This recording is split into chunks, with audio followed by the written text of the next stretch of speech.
today we're going to start out basically like we did last year. I even did this in the beginning where I wanted to go back or start at a certain point in history. We all know how complex politics in Europe is. Not not England. We don't include the island as a part of that. Today I slid it in with the Scots because last year we really didn't cover the Scottish too much. You know what I mean with England. So Okay. I did include them this year into it. Um, I usually wouldn't include the Scottish into anything pertaining to Europe, but this time I'll you see that's what I'm saying. Are you sure you haven't got a tab open or something? It's coming from you. No.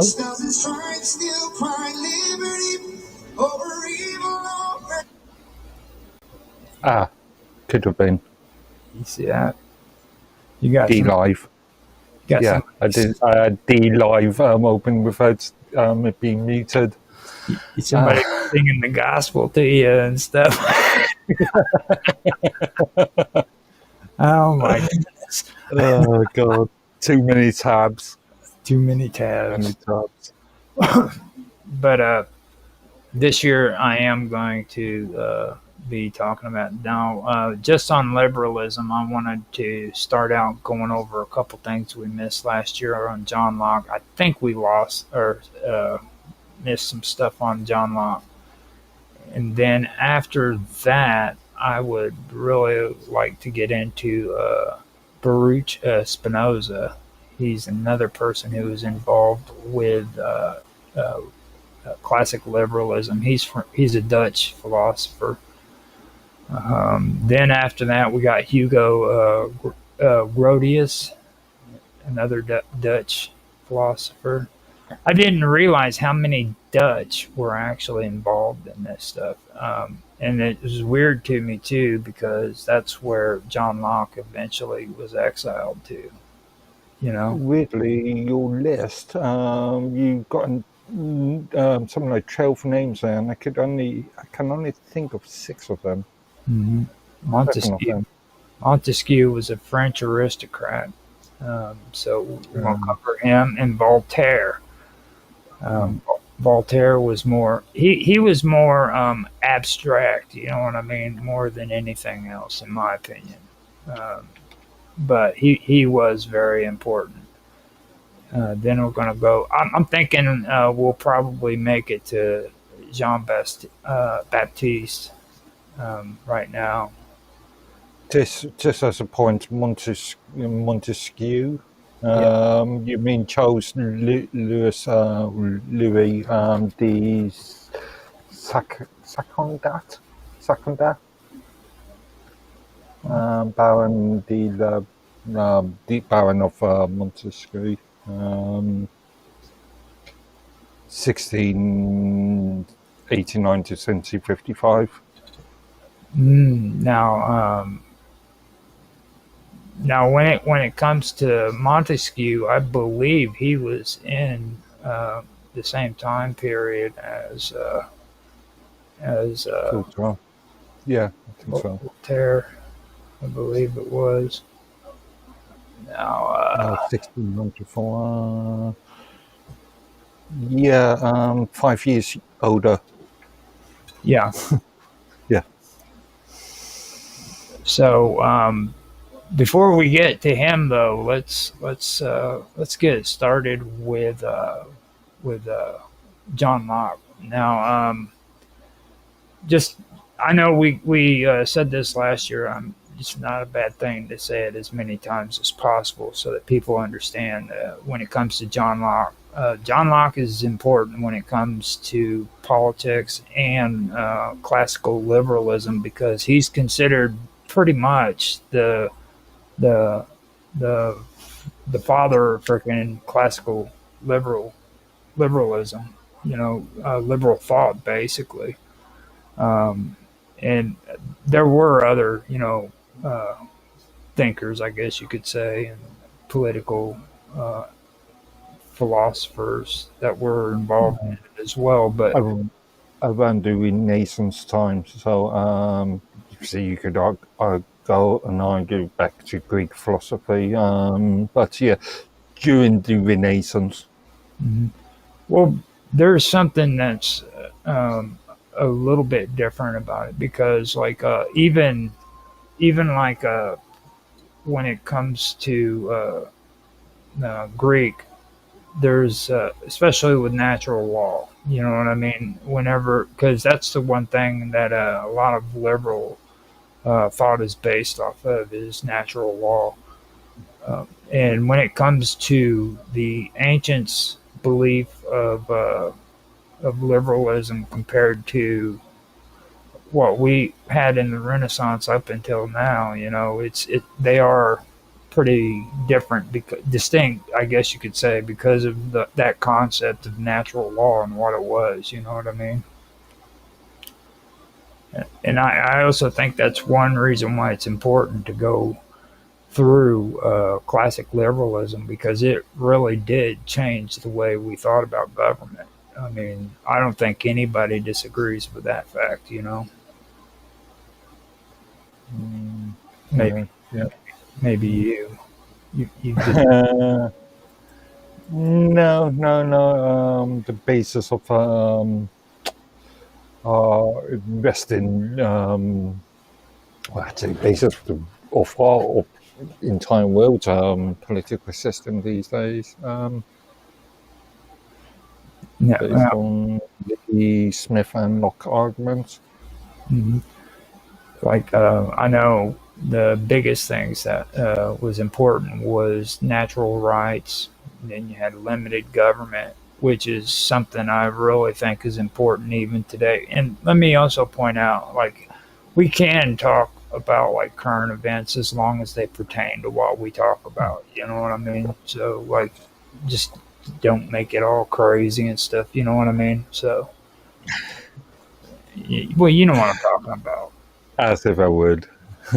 Well, I know. Well, I don't know. After doing untethered with you, you got a little bowdy on me. So you turned into a beast.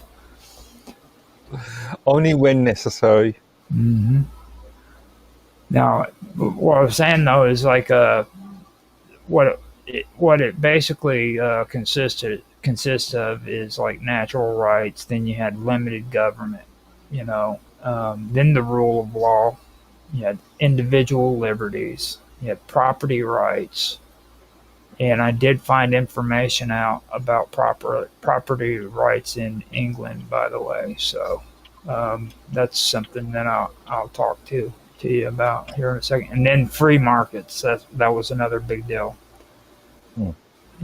So there was that going on. And if I remember correctly from last year, free markets was also important to the conservatives during that time period, wasn't it? Yeah, uh, the laissez-faire sort of concept. Really, that has been destroyed only within the last 30 odd years, Mm-hmm. with the advent of Blairism. Well, I mean, I'm talking about back then, Mm, though. I'm talking about back during like the 17th, 18th. yeah, yeah, yeah, yeah, yeah, yeah, yeah. But I'm just saying, even in Thatcher's time, Mm-hmm. um, free markets were a talking point. Well, I mean, it was like you had the Tories, and then the Conservatives broke away from the Tories, and that was their big issue. It was the free market. They wanted a open trade kind of deal going on, I believe, is what we were discussing. It's been a while, Mm. so I kind of it kind of all gets foggy there. But I know we went over that, so I know it was a big issue with the conservatives back then too. So, but it is a situation here when it comes to the liberals and everything, the classic liberals. Now, the thing that I'm not really sure if we went over this, and if we did, I'm pretty sure it was just a very, very small amount of time that we talked about it. But it was John Locke's exile. Um, Now, a lot of people don't really know if they talk about John Locke, but well, I don't know if they know or if they just don't think it's important, you know. But John Locke was actually exiled from England because of a lot of political turmoil that was taking place in England at the time. Um, Now, he before he got really caught up into what we call classical liberalism today, he was actually caught up in a couple of issues that was going on in England at the time, and there was a tension over religious conflict, and it had to do with King Charles II, and later King James the, I think what King James II, wasn't that who it was? First, second, I think. Yeah. If I remember my timeline. Now, King James II was a Catholic, and it caused a lot of controversy because there were people that were against the Catholic taking the throne and um, protecting Protestant rights. I believe is what the whole deal was over. Yeah, but this also stretches back to Henry VIII and Elizabeth I. Right. But see, at this point, there was a king that would be the successor to the throne. You know what I mean? It's like this was this was a threat to them because they didn't want it to go to absolute monarchy like it was before. So it became a real big issue there, and the thing is like at the time, John Locke was associated with a guy who was the Earl of Shaftesbury, I guess. His name was Anthony Ashley Cooper. Now, Anthony Ashley Cooper, have you heard of him before? That name just ring a bell. Yeah. Okay, now Tan says he wasn't a Catholic; he was a lifelong Protestant. Hmm. So let's go ahead and find out as we go through this if he was really a Protestant. So Anthony Ashley Cooper was a powerful politician. He supported the restoration of the monarchy after freaking the revolution. But then he began to criticize the monarchy's authoritarian tendencies afterwards. You know what I mean?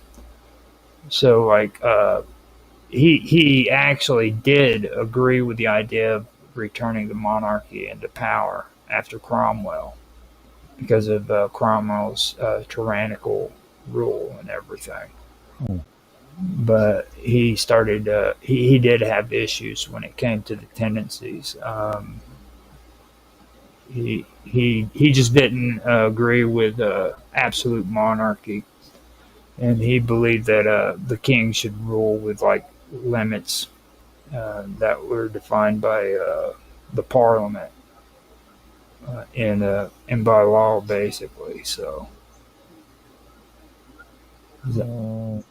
yeah, I'm just thinking Parliament and Constitution, but not sure if it's actually constitutional. The Constitution question is a interesting one when it comes to this.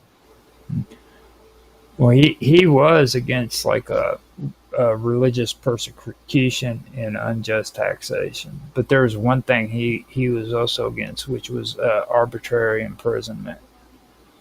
Um, so that probably was like a what are they debtor's prison, I guess during that time period would be a good.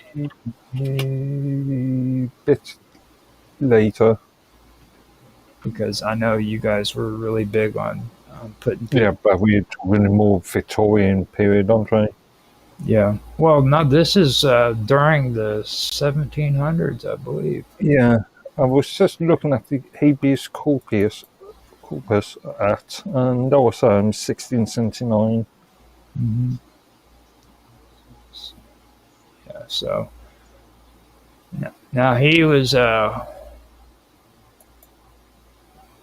when it comes to religious tolerance, he was one of the earliest ones that vocalized religious tolerance. But his whole perspective was more towards the Protestant sects. You know what I mean? So it really wasn't like he wasn't open to all religious tolerance. It was just when it came to like the Protestants and having more rights and everything for the Protestants. So But like I said, this sort of stretches back to a good 100, 200 years beforehand because of Henry VIII. yeah. Now, where all of that fits together is Locke served as physician. He was also the secretary and advisor to freaking Ashley Cooper, and he was drawn into like his political circle, and they were all advocating for constitutional limits on royal power and stuff. So they wanted the parliament. They wanted the rule of law, and they wanted limited power for the king. And he kind of got sucked into it. Um, and actually, it was during later years after Charles II's reign um, that everything ended up getting a little bit more crazier. And that was because of an incident that happened called the Popish Plot. It caused the hysteria. And then after that, there was the exclusion crisis. Have you ever heard anything about the Popish Plot? Again, it rings a bell, but yeah, he mentioned a lot of these things, and things that I haven't heard for a long time, and you should have given me some notes beforehand, really. I'd give you some cheat sheets. Yeah.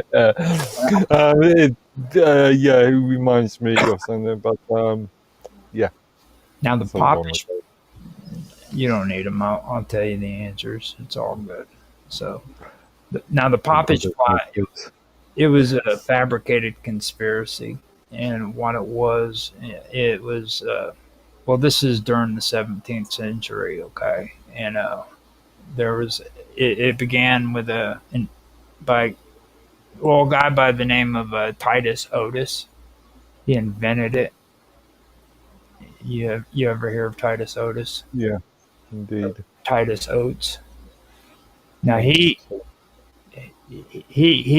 came up with a claim that freaking there was a secret plan by Jesuits and the Catholics to assassinate King Charles II and replace him with his Catholic brother, who is James, the Duke of York. You know, so that got started and it created a hysteria, and people started freaking out because they didn't like the idea of, first of all, them assassinating their king, and then second, replacing them with a Catholic on top of it. So things kind of got a little crazy there. You know what I mean? So That's basically the foppish plot. Does that ring any bells? Sort of. Again, um, it's been a long time since I looked into into that subject. A long time. Now the exclusion crisis. It was basically a political struggle that was taking place in England. That took place in the later years of King Charles, and it was like a period of 7 years, and it began like in the 1670s, the 1670s, and then it continued on until like the 1680s. Now, have you ever heard of the exclusion crisis? Again, again, it's one the entire subject is something I've not heard for a long time. Well, we have to go over this because we have to convince Tanhai Tran that King James, Duke of York, was indeed Catholic. Remember, King, you say 1670s. King James II didn't come to power until 1685. Right after King. Yeah, Charles II, 1660 to 1685. 1685. Right. Now, the whole thing of it was is the whole issue was whether James, Duke of York, would would or should be allowed to succeed King Charles II. Okay, on the throne, despite being a Roman Catholic. Hmm. So that's where a lot of that came from. And then, like I said, Oates he came up with the conspiracy that they were going to assassinate um, King James and replace him with with I just said that backwards, didn't I? Charles. They were going to assassinate King Charles and replace him with James. I believe is what I was going to say, and that created a lot of tension too. I'm pretty sure, you know what I mean. After Just an interesting minor point. Charles II lasted for what, 25 years? James II only lasted 3 years. well, there was a reason for that, though. 4 years. You know, there was a reason for that. Like the thing of it was, is they were terrified that if he got put back in place, that or that if Catholics took power in England, that they were going to restore absolute monarchy, which the Holy Roman Empire was big on. You know what I mean? It was like it was absolute and total monarchy. You know what I mean? There was no constitutional government or anything like that during that time period. And I think a lot of people have a hard time understanding the difference in time periods. You know, like Well, arguably, you could argue that sticking a monarch back into power is just a backdoor for the Catholic. In this period, it was a backdoor for the Catholic Church, for the Roman Catholic Church to um, use the king as a puppet. hmm which that's all they ever were when it came to the Holy Roman Empire. You know what I mean? Because you had the Holy Roman what was it? The Emperor, the Holy Roman Emperor, who Yeah. ruled over all of it, and then you had kings and fiefdoms and everything under him. So And this sort of ceased to be with, like I said, Henry VIII. mhm. so this is basically is one of the earliest conflicts that emerged between factions when it came to the evolution of like the English monarchy that you guys know today. You know what I mean? Like before you had Henry VIII and everything, but like how you guys have a oh god, I'm messing up here. You guys have a parliament and you have a king. You know what I mean? Yeah.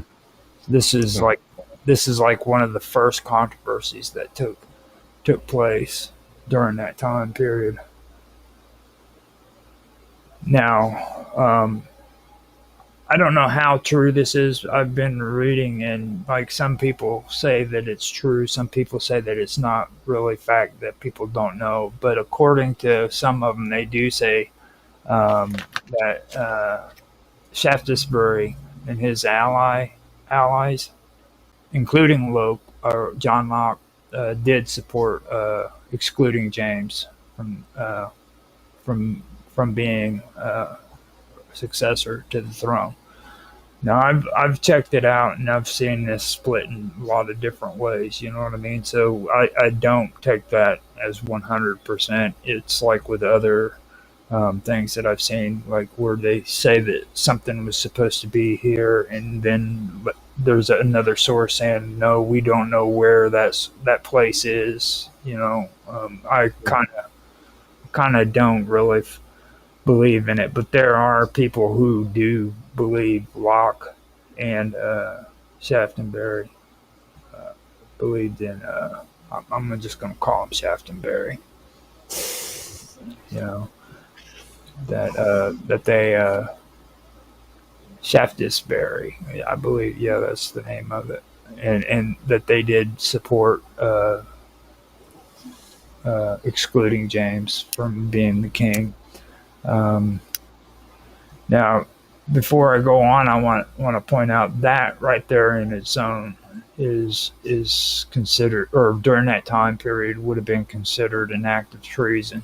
You know what I mean? Like they wouldn't have put up with that, by especially the royal loyalists. And after Cromwell, that's when people started becoming really loyal to the royal, to the royal family and stuff like that. So it created a backlash against everything that Cromwell and them had fought for because of Cromwell and becoming a tyrannical overlord of England.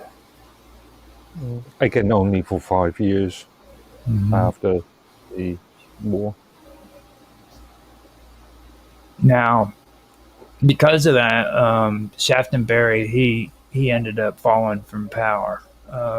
He was actually let go in his position because he did have a position when it came to politics. He was let go of that, and then later uh, they started looking towards ways of prosecuting, and that's when he turned around and he um, fled to Denmark, I believe it was. Now, when that happened, um, no, it was the Netherlands. Is where he did. He fled to. Now, after that happened, that's when the loyalists turned and looked at John Locke because they considered him guilty according to association. You know what I mean? Even though he wasn't in any of the rebellious stuff, he still was a part of this anti-royalist movement. So suspicion fell on him, and it drew attention to him by government agents, basically, and he ended up, having to flee too as well. He left England in 1683 because he was afraid he was going to be arrested. He ended up going to the Dutch Republic, and as you know, with Dutch, I mean, the Dutch has always had kind of like a fairly strong uh, liberal environment, I guess you could say. Have And they that, always? huh? Have they always? Oh yeah, that's where Or is it modern then? that was even where the pilgrims went. Uh, Well, there was a time where they left England and they went to the Dutch Republic, and then after they were allowed to travel over here to the United States or Americas during that time period, um, they came back to England just so they could jump on a ship and go to the colonies. But they've always had that liberal kind of attitude. Um, they had a well, even like religious tolerance and stuff, you know. mm, So that they were always pretty liberal about their ideas. Now, when he was there, um, he wrote he wrote his probably the most important book, and that's the one that I think people who are really interested in this should know. Um, the most important, I think, literature that anybody should learn when it comes to classic liberalism. It was written by John Locke. It's called The Two Treatises of Government. Now, if you get a hold of this, read it, and then you'll kind of get an idea of what and it all the time that he was there. Okay, he never finished the book. He didn't finish the book until later, after the Great Revolution, and that's when he finally returned back to England, and he actually had the book finished and got it published. But that's the book that you really want to look for. I don't know if you've ever heard of that book or not. I did actually borrow a copy from a local library. Again, when I was in my 20s or something.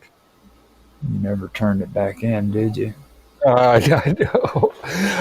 Me? Of course I did. I doubt it. Nobody returns a book to the library. They always get them. Well, they might do it a couple times, but there's going to be that time where you're going to just get lazy and say, you know what, I'm not doing it. I'm just going to keep these, and No, maybe with the exception of one. I'm not owning up to any crimes there, but possibly with maybe the exception of one. I've always returned library books. mhm, I don't believe you. Well, Now, it is a pleading guilty. when he wrote this book, uh, you got to understand he was trying to justify the resistance to tyranny. He was also defending natural rights, private property, and also consent of the governed. These were four very, very important things. And John Locke believed that natural rights were inherent to all human beings by virtue. Um, and that's because of their existence. You know what I mean? They weren't granted by any government or authority. You know what I'm saying? So that was whenever I talk about natural rights and natural law, that's basically what it consists of, and it's grounded in. You know what I mean? Um, and that's what he believed, and that's what you can see in a lot of the original constitutional governments. You know what I mean? Because a lot of people have this misconception that all of this started here in the United States, but it didn't. It kind of spurred out from all directions. I mean, I think every single government in Europe at that time period had a revolution and wanted constitutional government. There's only a few of them that didn't fall to it. Well, this goes back further, doesn't it? Goes back to the Lutheran movement, and so yeah, it's mainly a European thing, and like a lot of things from that happen in the Americas, it gets imported into. Right.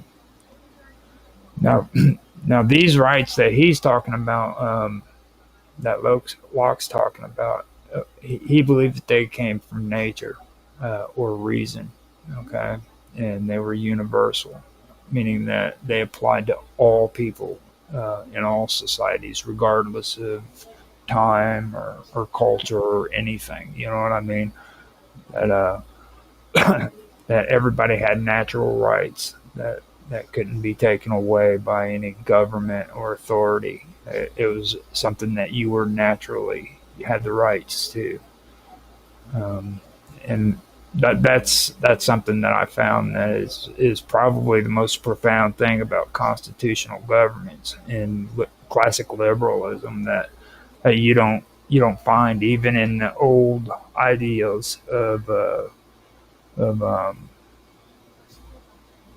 Greeks and stuff like that when it comes to democracies and things of that nature. Like they didn't believe in that. You know what I mean? They didn't believe that each individual had natural rights because like 2/3 of their freaking people were slaves,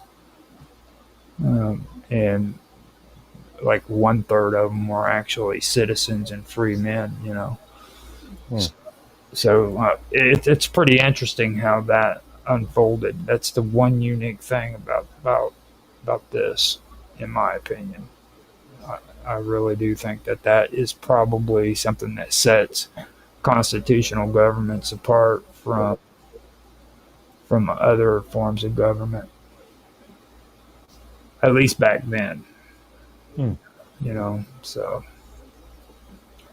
now John Locke believed in private property. He believed that it was a fundamental natural right that every individual uh, uh, should have the right to have properties. He actually believed that it was a natural right. You know what I mean? Um, that because I like how how how his ideas of the right to private property is because he believed that uh, these natural rights to own property was inherent to everybody and that it existed uh, before even governments, you know what I'm saying, or authority. And I think that that's actually cool because it goes into saying like when you take a man who freaking stops wandering and he freaking starts tilling the land and working it, what he's doing is he's taking something natural and he's turning it into something that's kind of like a culmination between nature and human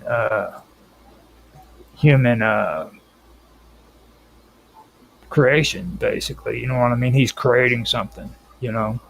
So you take a look at it like back when we were hunter gatherers, you know, and we decided to stop and actually start growing our own crops and building our own houses and making our own clothes and stuff of that nature. You know what I mean? Hmm. That's where he's going, and that's what he believed in when it came to uh, every person should have a right to own their own land. So I kind of really like that whole belief that he had right there. What's your thoughts on that?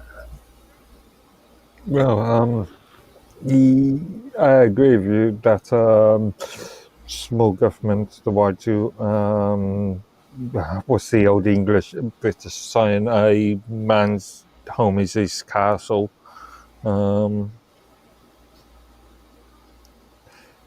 but yeah, but as we have seen within recent decades, that idea is sort of dying, if not dead. Well, I won't say dead, but it's dying because of the expansion of government. Hmm. And that is something else that he was against too. He was against the expansion of government. He actually believed in small government, you know. mm, And what I was really trying to get at when it came to this whole thing about private property is like he believed that it came from nature, you know what I mean, itself. Like when it came, and it depended on the individual's labor, you know what I mean. Um, like a person turns around and he does his labor. What that's doing is it's mixing labor with the natural world. You know what I mean? So he's cultivating land, he's gathering his resources, and he's building shelters. He's making clothes. He's got everything right there, and that's basically what it basically is. You know, it's he's mixing his labor with the natural world. It's how you look. If you really look at it, that's really a very very simple way of looking at it. You know what I mean? That's the reason why these people should freaking be able to own private property. I mean, just for that fact alone. You know what I mean? mm. It's very for me. It's really pretty solid. You know, people transform something from like like uh, like from nature into something personally. You know what I mean? It's something they did from you know they did that on their own from their own labor. So, what's your thoughts on private property? Um, that concept in itself, I've got a question because it, it suggests that everybody should be self-employed, everybody should own their own little plot of land, and everybody should be able to create. Um, is that really practical these days? Yeah, it is. This is very practical. It allows you to have something that the government's not allowed to come in and try to control. You know what I mean? Like here in the United States, we have the right freaking like on the streets. If we're driving down the road, we have to have a driver's license. Okay, but I can drive any vehicle I want on my private property. Same in the UK. I've got plenty of farms around there. Yeah, tractors and farm machines have to have a license one day on the road, but when they're in their own fields, Mhm. You know, and then you have to take a look at levying taxes. That's something that I find appalling with today's world because like um, well, especially when it okay, like I was talking about something when it comes to I did find something out about private property over in England. Okay. actually, just as a fair thought, I believe in laissez-faire and small market classical liberalism, but I also understand that there needs to be a limited amount of governmental regulation to protect the individual, to protect either the owner of the property or to protect the citizens that is related to. May that be purchasing a product from the owner or working or related to the owner. So yeah, there needs to be some sort of regulatory sort of body. I mean, after all, you do not want people to be committing fraud. You don't want individuals to be robbed of their life savings Yeah. because, yeah. Yeah. That makes sense, you know. But like I'm talking about like on your actual property. Now, if you're like committing crimes and stuff on that property, I understand that that would be justifiable for police to come on your property. You know what I mean? But even then, when they come on your property here, they have to have a warrant. Mm. They aren't allowed to just come on your property. You know what I mean? And Mm. that needs to be signed by the judge. By So court, not necessarily a judge. It no, has to be yeah, signed by a court. In the UK, and I think most of Europe, it has to be signed by an official of the court. Doesn't necessarily have to be a judge. that's pretty messed up. See, Could be a retainer of the judge. mm-hmm. Well, like here with us, it has to be a judge. I mean, if it's not written or signed by the judge, then the warrant isn't isn't legit. You know what I mean? So that's Mm. kind that's kind of a big issue right there.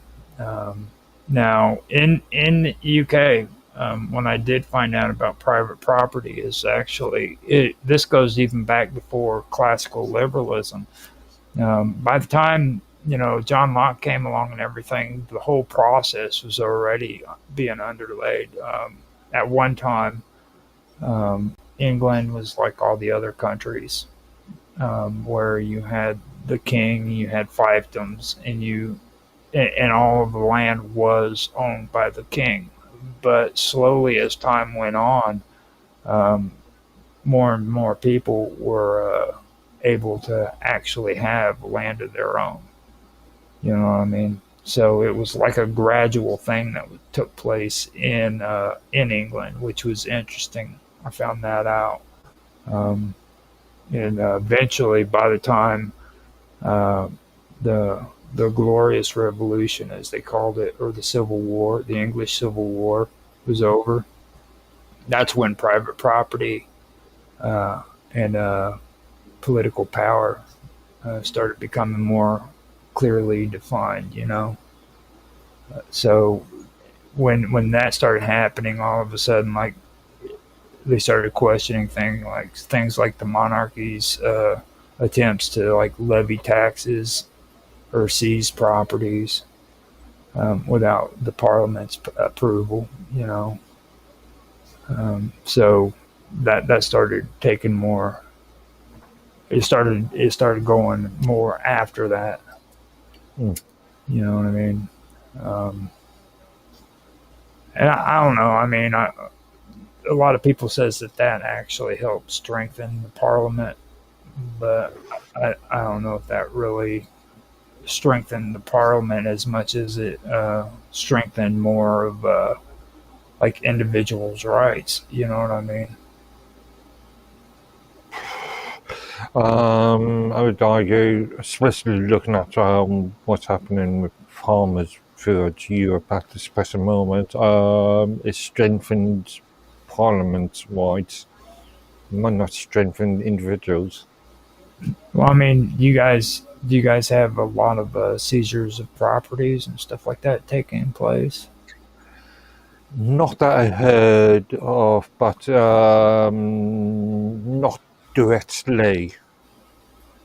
But with the recent inheritance rules in relation to farmers, if the farmers cannot afford to pay taxes, the specific inheritance tax upon death, then in theory the farms can be taken by the state.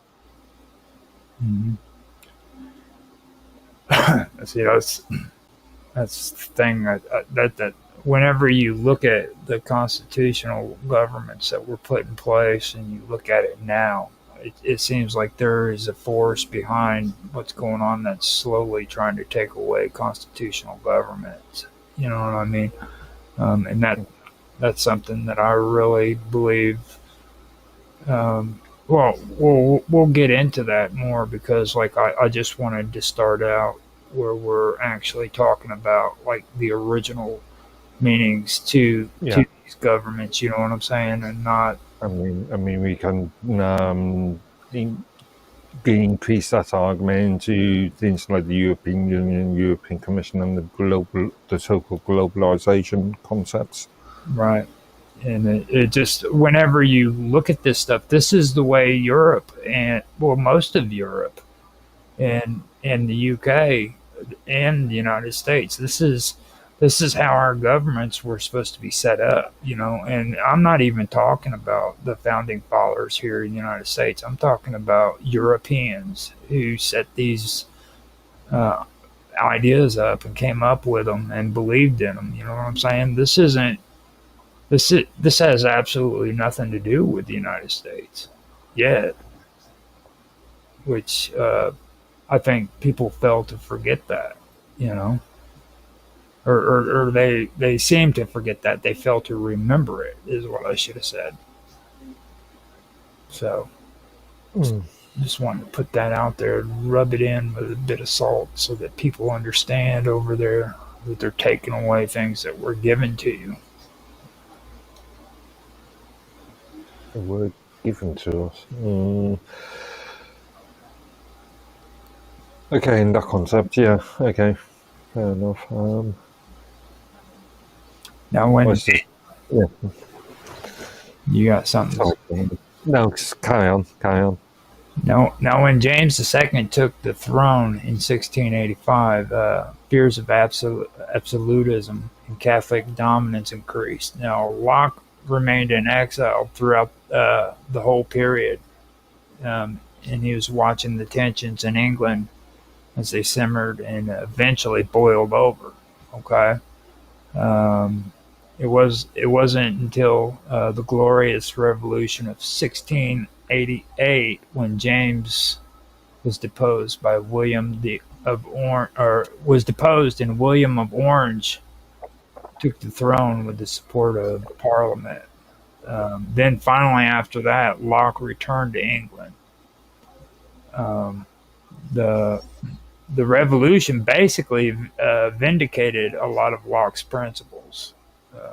And that included constitutional government, then religious tolerance, and religious tolerance for Protestants, basically, and the right of people to resist tyrannical rulers, I guess. Now, with that whole thing about deposing frickin' James, was he really that bad of a frickin' ruler? That's something I never did find out. Like, did he actually try to start uh, handing power back over to the Catholic Church? Not that I can remember. Oh, no, not that I was there, obviously. But from my reading of, no. No, I mean, so this was basically just fear of the Catholic Church taking power again, and it just escalated. Because I mean, that was something that I've never been able to really find clear stuff about. If anybody's got PDFs or information that can lead me in the right direction on that, I'd be more than willing to check it out, because that actually is pretty interesting. I've never found anything that showed if he was doing exactly what people were afraid he was going to do or not. It was really interesting. Okay, so now we have Baruch Spinoza. You want to talk about Baruch? Okay, not a name that I recognise. No, he was a Dutch philosopher in the 17th century, and he strongly influenced liberal thought through his arguments for freedom of thought, secular governance, and the role of reason in politics. So the thing that the like this whole freedom of thought thing, we we don't get too caught up in all that here in the United States. But secular governance is something that is something. It's the separation of government, religion, and state. You know what I mean? You do have, well, arguably, First Amendment is related to freedom of thought. Well, I mean, you know what I'm saying? It's like they don't really get too in depth in our Constitution about like First Amendment? Yeah. Well, I mean, think about it. It everything's pretty clear cut in it. You know what I mean? So freedom of speech. You know, it's Freedom of speech, freedom of thought, same difference, really. you can I think mean, about and this one of the very few things that the European Court of Human Rights have come on Article 10, freedom of expression. Mhm. One of the very few good things. Now, Baruch Spinoza's political ideology concerning secular government, they were grounded in his belief that true political stability and human flourishing could only be achieved through the separation of religious authorities from civil government. And yes, I do agree with that. I know a lot of people today are raising hell over that thing. Like, we need to put God back in the government and everything. And that's just not the way the government here in the United States was ever meant to be. Yeah, but the US concept of what is it? Divides, freedom, to God, and Yeah, free, going to. right, exactly. But see, government and religion should never be put together. You know what I mean? Like, I mean, how many times have we heard U.S. presidents? In fact, Trump did it not within last week. Mentioned God at the end of a speech. well, mentioning Uh, them. I mean, he can. You can. Anybody can mention them. That's no problem. That's not what they're saying. but in relation to U.S. ideals, Oh yeah, idealism. yeah. Well, I mean, see, that's the thing that's so cool about constitutional government. You know what I mean? It's like you can have your opinions, you can say your opinions, whatever. If they're true or not, that's completely a different story. You know what I mean? So yeah, just let him say what he wants to say. Let him believe what he wants to believe because that's the right that he's allowed to have. You know what I mean? And nobody has the right to take that away from him. It's like I on a censorship sucks chat or his comment or their comments on mines. There was a guy talking ridiculous stuff about believing in unicorns, and I turned around and I said, "Well, if you believe in unicorns, then you have a right to believe in unicorns, and I respect you for believing in it because that's the way you believe in, and nobody has a right to take that away from you." You know what I mean? I hope it's the point of individual beliefs pushing or aiding to push political policies. They shouldn't be there at all. There should never be any kind of religious policies in government whatsoever. Well, aiding too. So, as a very basic example, thou shalt not murder.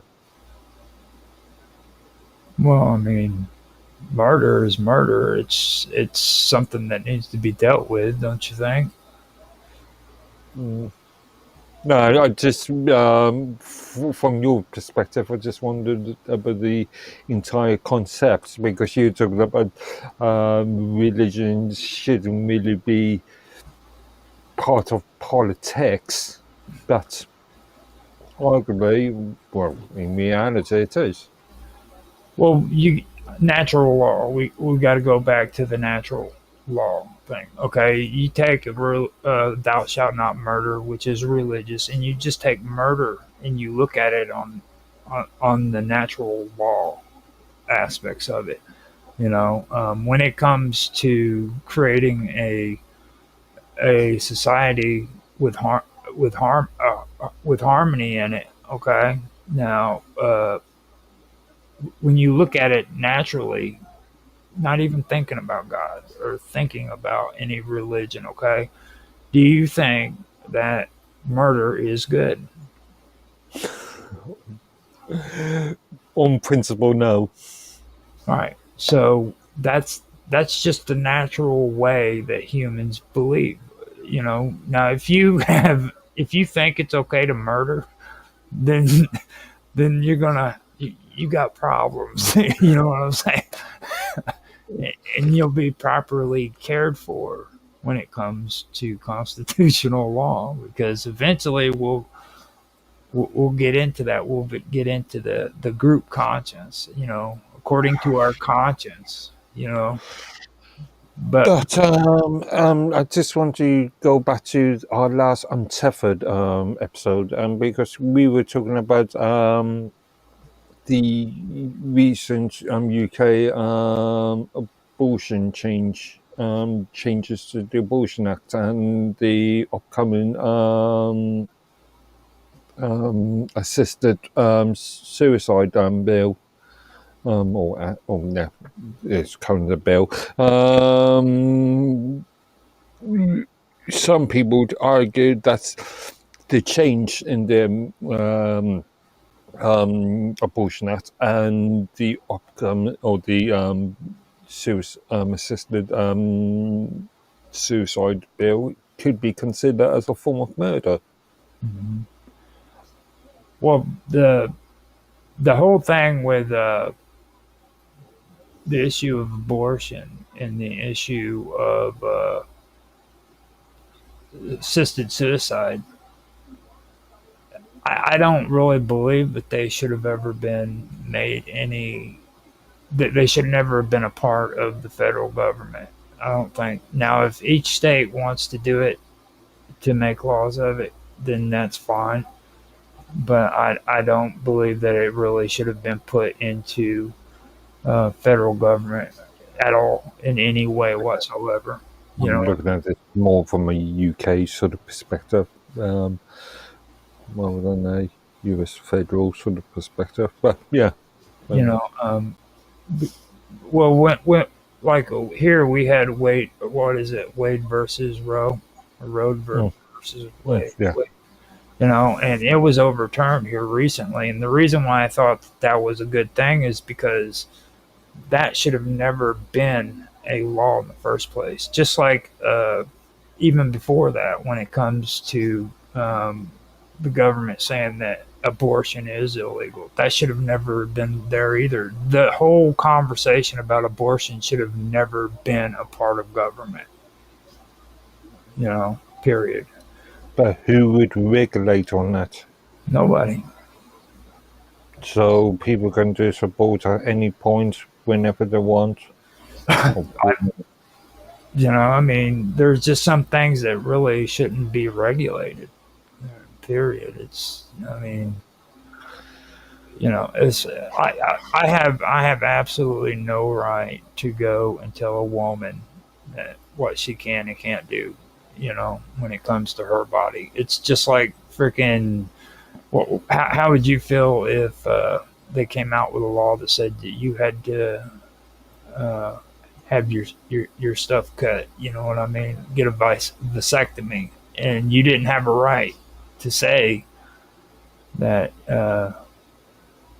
you could or couldn't do it. You know what I mean? It was just the law said you needed to get a vasectomy, and that was all there was to it. How would you feel about that? There is a slight complication there because it can be argued that we are talking about a third person, the entity, the fetus, the child. a potential child. Well, I mean, that right there is what I'm saying. Like, I just, there's just, especially here, see, our country, and unlike popular belief, our country was founded by conservative, not conservatives, we by classical liberalism. Okay, we weren't. Our country wasn't founded on conservative ideas. All right. Now, conservative ideas are what everybody really has this tendency of believing our government was founded on, and it wasn't. Constitutional government, when you look at the Constitution, what you're looking at is something that was freaking created because of classic liberalism. Conservatives didn't freaking have anything to do with constitutional governments whatsoever. Okay, so when you're listening to these conservatives and what they're saying, you're actually listening to something that is against the conservative thought or the classical liberal thought, against constitutional government. Okay, so you have to ask yourself. I mean, which form of government do you agree with? Do you agree with the conservatives, or do you agree with classical liberalism and constitutional government? Because you got to understand, especially here in the United States, we fought the conservatives so that we could have our freedom. Okay, it was the conservatives that were the ones that were wanting to impose taxes on us and all that stuff. So that's the thing that's my take on it. Um, I don't I don't really try to get caught up in political sides. I'm completely against freaking Democrat Republican crap. You know what I mean? I just I despise both of them. Uh, I don't really, my thoughts on socialism and things of that nature. Which I love to get into the conversation about socialism, and we'll get into it. But you know, those are my thoughts when it comes to to classic liberalism. And I think if people actually realize that that's what our country was founded on, and it wasn't founded on uh, this new version of liberal, and it wasn't founded on conservatism. It was founded on classical liberalism, the stuff that we've been talking about right here. Okay, and there's been a reason why things have gone to crap. And after we're done with this, I want to get into radicalism and what that really means, because you'll hear these conservatives throwing that word radical around, and they have absolutely no idea what they're talking about. Well, the term, like several other politically charged terms, have been misused over the last several decades. Yeah, exactly. Now it's gotten to a boiling point where it's, well, like with the whole thing with the second King James II. You know what I mean? If things boiled over, you know. So, and that's what's happening right now, basically. Um, so hopefully we don't go down that same road, because you guys had a revolution over that kind of stuff. You know what I mean? Mm.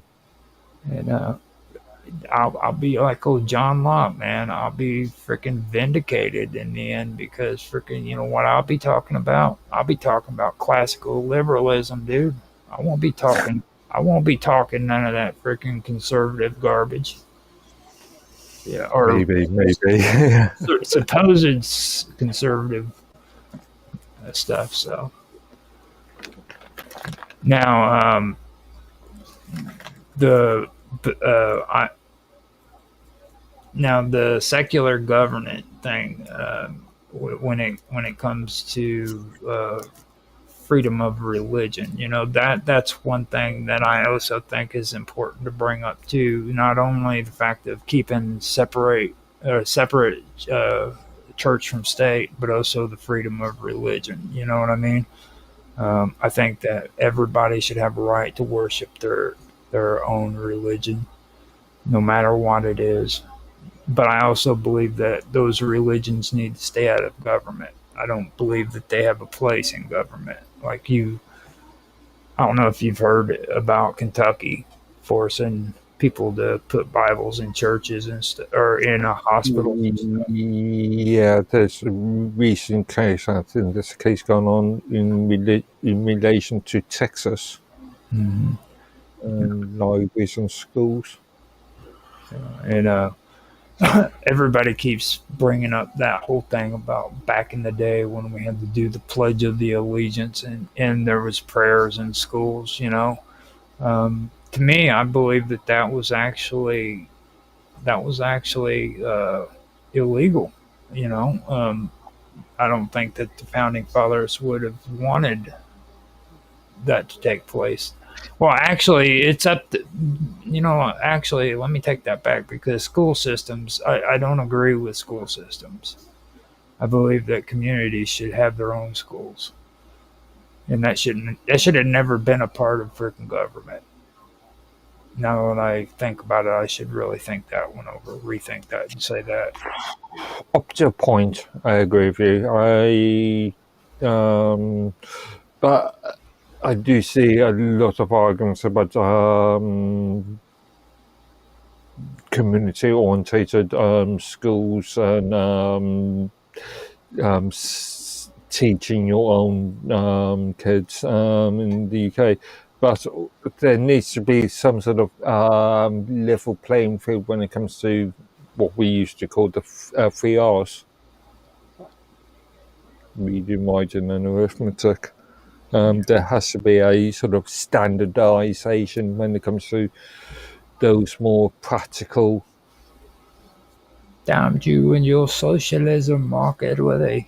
Right? Where you would expect everybody to be able to I heard, add one to get together and be able to read I up heard, to a certain I heard point. standardize. It was a reflex because I heard the word standardize. Okay, I had to say it. Yeah. Okay. So, but I mean, for me, I've already said it. I mean, being honest, I think that it really comes back to the parents. I don't think that any kind of government law should be forcing children to go to school because, for one thing, these laws they punish the parents for it, and the thing of the whole issue is a lot of these parents don't even care about their kids' education. They just do it because if they don't, they're going to get in trouble with the law. Precisely, that's my point. If you've got parents that don't care about education, so no self-taught, no home education, no community education, then there needs to be some sort of regulatory body to step in to make sure that these kids are receiving a suitable level of education. Well, today I think is showing us more though that that's not really the case. The amount of violence taken in that's being done in school systems at the moment is really really off the chain. Okay, and Um, these things that are being done are it's being done by students who don't really want to be there. You know what I mean? okay, there is a difference between um, the methodology of teaching and just the sheer principle of teaching.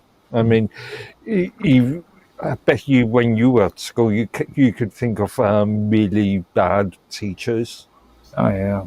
and you can also think of really good teachers. Yeah, I can. But just because there isn't a sort of balanced standard there doesn't mean that education per se is a bad thing. Well, I mean, this goes back to freedom of thought. You know what I mean? Like it should be the parents' decision and the kid's student decision. If the parents really do care about their kids' education, they should be the ones who say, "Look, you get your butt up and you go to school." And it's not because the government told you to, or you're going to jail. I am not sure.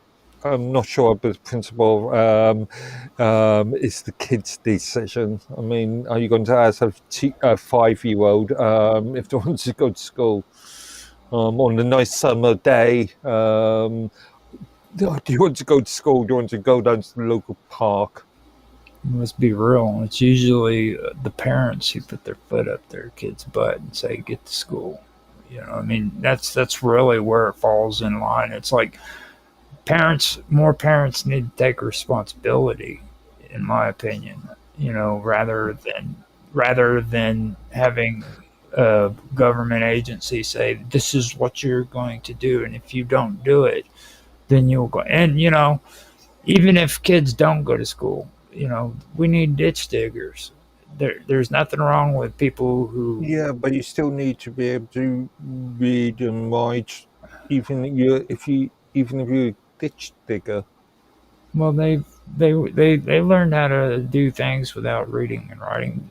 I mean, it's not like freaking it's a mandatory thing. You get a shovel, you dig a ditch, and people thinks that that's demeaning and everything, but it's not really. Like digging a ditch is actually a pretty noble job. You get out there and try to dig a ditch, I guarantee you. I mean, you're not going to do that good of a job, man. Post hole digger to some people is a PhD, man, and they do a really good job at working with a post hole digger. They should get paid more for their hard work. It may be true that 100, 200 years ago, it was not necessary for the average population person to need to be able to read and do maths, but in the modern society. Well, I mean, if people want to go later on when they get a little bit older and they realize how much the real world sucks, yeah, then maybe the government should give them an opportunity to go back to school without charging them money to do so. You know what I mean? Funny enough, just as I had the opportunity to go to university, it was I was 2 3 years before that before university tuitions were um, paid by the individual rather than paid by taxation. Mm-hmm. So if it was, I never actually went to university, but but I could have, in effect, um, receive a university degree. It was still technically free, quote unquote. Mm-hmm. Now, with me, I think that school systems could do better if they did, like I said, make it to where it's localized. You know what I mean? I don't agree with even there being like a state educational system. I think that it should be the local areas that govern over their own education. It could be counties, maybe, but I don't go any farther than counties. Um, Up to a point, aiding and assisting young people into work that is related to the local area, I can see that argument. But again, reading, writing, arithmetic, Mhm. I think there should be just a base level sort of playing field. I don't know. I really don't think that education should be a part of government. Um, this goes back to political tyranny. You know what I mean? If because that's really what it is. Is they're making laws to where they're punishing people because they don't freaking really care about education. They were so glad when they graduated that freaking that was the end of their freaking whole life right there. You know, the wonder years in high school playing football, and the rest of it was going out and getting a 9 to 5 job and taking care of their family. And the destruction of further education, or the destruction of wanting to seek education after the Mm-hmm. school years. You know, just a horrible, horrible educational system that they're imposing on everybody. That I mean, like I said, I see just various aspects of US, UK, European education systems that can be changed for the betterment of the individual, but there still has to be a standard, let's say a national standard. so now, since we covered the religion thing, I want to go to Hugo Grotius. He's another Dutch thinker. Now he came up with the theory of natural law and the rights of individuals in both domestic and international contexts. Now his writings on just war and sovereignty emphasizes that laws exist above rulers and must be respected by all states, which contributed to the liberal notion that laws should bind everyone, even governments.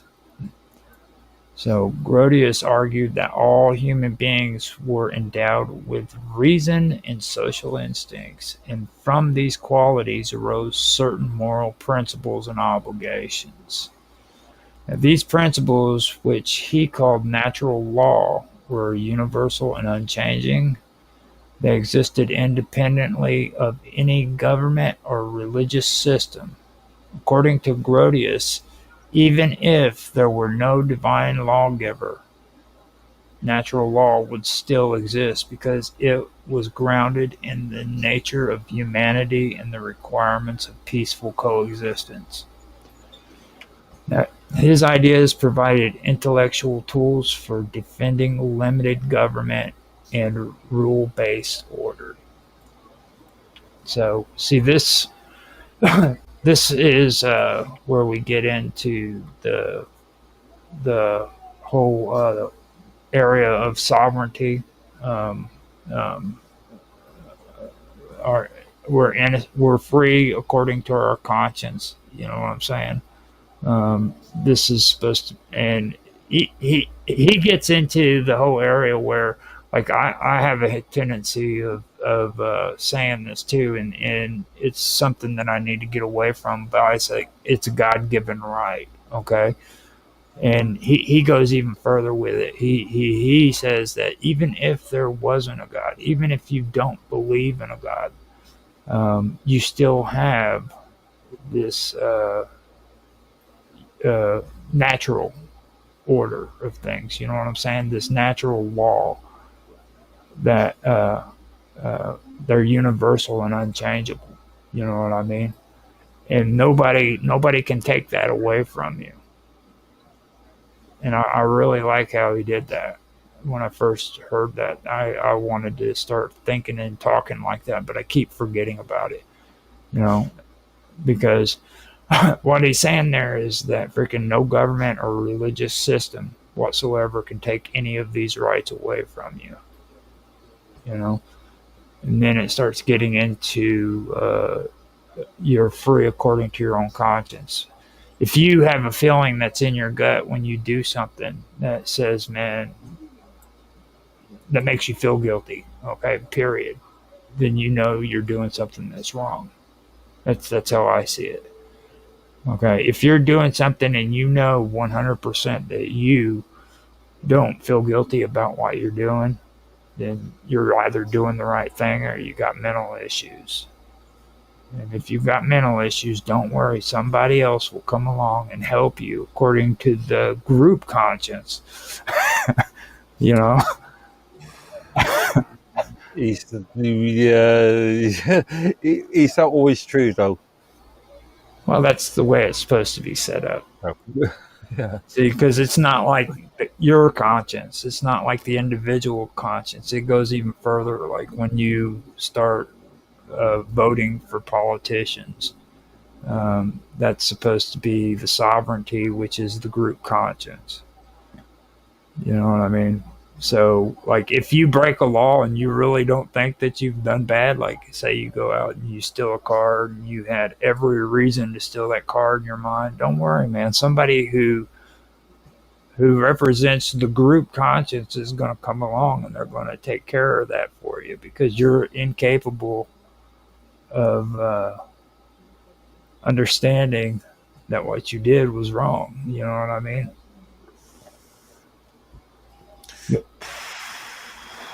To argue that it's wrong, is it wrong to steal a loaf of bread to feed a starving family? If you get caught. That's a bit of a cop-out answer. Well, that's what everybody else says. You know what I mean? Yeah, you have to go according to your conscience, and then if you get caught, okay, and the people who catch you believe that you did wrong, then you have to respect that because you know that you freaking stole the bread. You know what I'm saying? Now, if you feel guilty about that and you know you've done wrong, then you've done wrong. Okay. If you went and you stole something, would you feel bad about it? More than likely. All right. So you see what I mean? No, I've still anything since I was a kid, but even that was just minor sort of things. But yeah, That's really what they're getting into. It's you're free according to your own conscience. Nobody can take those freedoms away from you because uh, those are natural laws. They're God given laws. If you're religious, you know what I mean. And no government or no religion can take those rights away from you. our conscience is subjective. No. So if I murdered somebody and I was happy to murder somebody and I didn't feel guilty about it, and if somebody else murdered somebody and they feel guilty about it, yeah, so it's subjective. Did we just have that 5 minute conversation or not? Yeah, but again, it's If very if subjective. if you go and you kill somebody and you do not feel guilty about it, that means that you are like a sociopath and you feel no emotions. Okay, and how this plays out is you have your conscience, then you have a group conscience. Okay, which is the sovereignty. Yeah. Okay. So what happens is because you're a sociopath and you can't differentiate between what's right and wrong, the rest of this great sovereignty is going to come down upon you and they're going to judge you according to their conscience or the conscience of the whole and determine that you are a sociopath. So that will lead you to jails, institution, and possibly death. You see? Mm. That's basically the fundamentals. That's how it works. And it goes deeper than that, but that's what I like about this guy. He's the one who really framed this very well. You know what I mean? That's what all of that gets into. And I really do like this. And he's one of the very few people that's never really ever mentioned. He's very, like people always talk about Voltaire. You know what I mean? You listen to these people; they will always talk for hours about Voltaire, but they'll never talk about him. So I really enjoy having a conversation about this guy, him and John Locke. So now let's get on to uh, Montesquieu. I did double check, and that is, and you using a title rather than the name, the individual. You wanna go ahead and fill in again? Again, I did just know. The name is Charles Louis de Secunda, Baron de Labrade et de Montesquieu. So Baron of Breed, and Montesquieu is actually is a commune in a southern region of southwest region of France. Now he is the one who actually started doing the whole separation of powers in government. Like how you got the parliament, and then you've got the crown, and then you've got the I think you guys call it the high courts, right? And the low courts. Yeah. Well, that's very simple. That's just, yeah. In the end, yeah. Now he's the one who came up with that, and he was French. He was a French aristocrat and a theorist. Um, Now that right there is what we call the separation of. I'd want to say separation of branches, but I guess or, yeah, I guess it would be. Yeah. Separ- So, yeah, one of the pre lit yeah. Now arms of the state. Yeah. here in the United States, we do the same thing. Like it's the dividing of the executive, the legislation, and the judicial branches. And the reason why he came up with this concept is because he felt that was to protect individual freedom. You know what I mean? And it would also uh, prevent tyranny, basically. You know, um, which does make sense because you don't want absolute power on one branch of government or one individual. You know what I'm saying? If you have it split up, then then that means there's three separate branches working together, which I believe is was very important. Or Now, at least working together, at least in theory.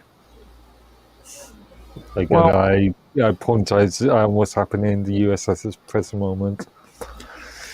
I think that what's happening in the United States is going to make more sense when we start getting into the whole story of radicalism, and you'll start seeing more of what's taking place here. I've already mentioned like our crazy ideas about freaking conservatism here, which I was talking about with like constitutional government and what it represents and who founded this country. You know what I mean? Um, but later on, man, we can get into because I wanted to add that in here because especially with France, okay, when it comes to radicalism, people don't understand there's a difference between classical liberalism and radicals. You know, like there's a distinct difference. Radicals, Didn't we sort of cover this last year? we didn't cover it in this. What happened was is we had a really cool conversation because of what's his name off of Skype, not V, but Angel. Okay. Angel kept always talking about radical this, radical that during the time Trump was running for office, and it kept annoying the hell out of me because he had absolutely no idea what he was talking about. You know what I mean? Um, Like, because today people don't even understand what radical really is. They don't understand what it is. Like, look at the revolution in France, okay, and the beheadings and the amount of people that were freaking murdered in the time of terror. You know what I mean? That was radicalism. You know, and that's not something that France is proud of either. A lot of people might not understand that, but they are not proud of it. You know, they wrote their freaking constitution twice for a reason. You know, Arguably, the basis of the Constitution is based upon that. well, no, there's two times that they wrote it, and the Mm. first one uh, didn't work out all that well. Which we can get into that here in a little bit. But that there's a reason for that, and that people don't understand. Like, that was radicalism at its birth. That's a direct cause of radicalism. You know, don't get me wrong; these were nobles, but I mean, do you think that it's just for freaking people to freaking hunt down these people and then freaking behead them? You know what I mean? I don't know. The old saying, you can't make an omelette without cracking a few eggs, comes to mind. It's a little bit barbaric there, Mark. Maybe, but that just comes to mind. Okay, now his uh, his central belief was that political power should never be concentrated in the hands of a single person or institution. Instead, it should be divided among separate branches that could check and balance one another. Now, checks and balance is very, very important. Mm. You know, I was talking to you, I think, about this, or Mr. Robot, like all this stuff that you hear on the news about the Supreme Court saying this is unconstitutional, it needs to go. That's the thing that people don't understand. Like, the Supreme Court really doesn't have the power to say this is illegal. We're going to stop it. Okay, they interpret the law. Hmm. You know, Congress here in the United States creates laws. The Supreme Court interprets the law, and then the executive branch enforces it.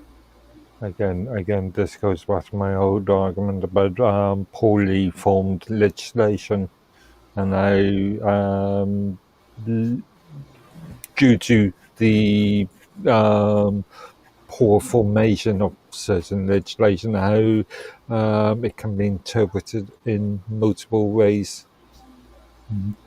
Well, see, they messed up with the Supreme Court here in the United States, and I still stand on this. What they did is they created the Department of Justice in the executive branch, and people don't understand what the Department of Justice is.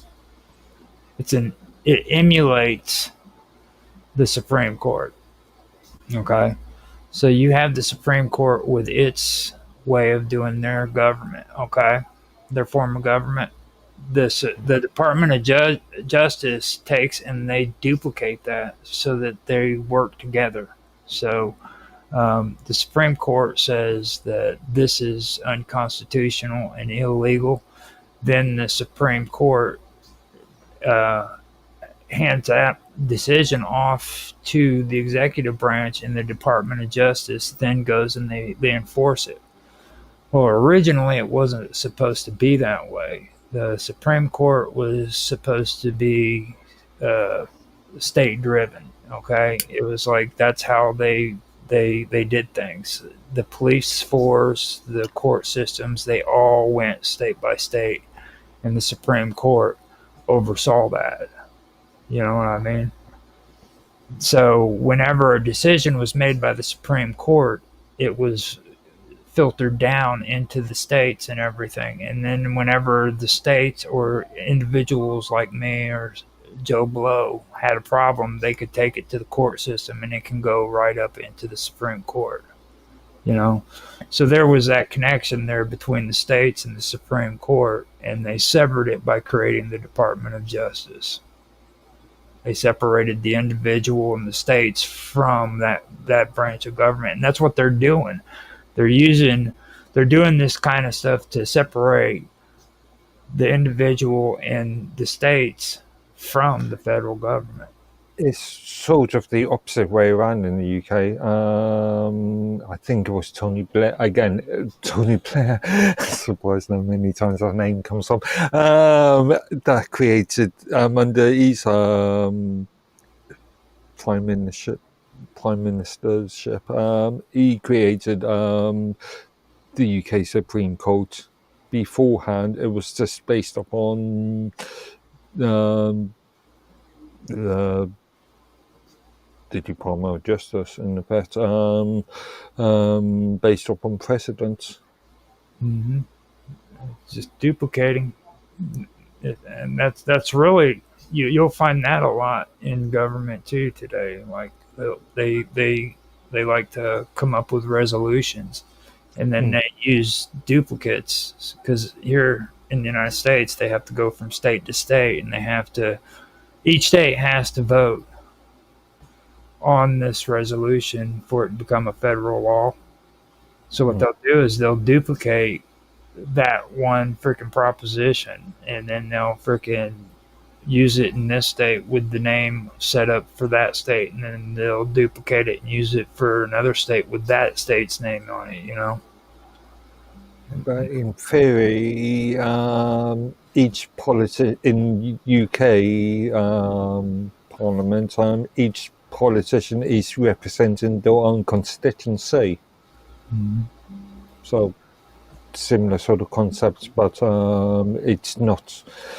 There's before devolution, it was just based upon a sort of singular sort of concept throughout the let's say 3 countries, because Northern Ireland's always been somewhat different. But since devolution, in certain areas, England, Wales, Scotland, and Northern Ireland do have some significant differences.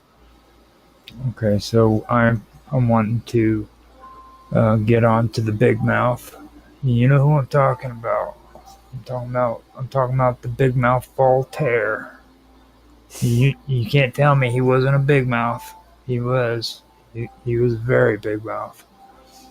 Everybody knows. If you don't know that Voltaire was a big mouth, then I'm here to tell you Voltaire had a big mouth. He was fierce. In today's modern millennial wording, he was very fierce, ladies and children. Like he was real big on.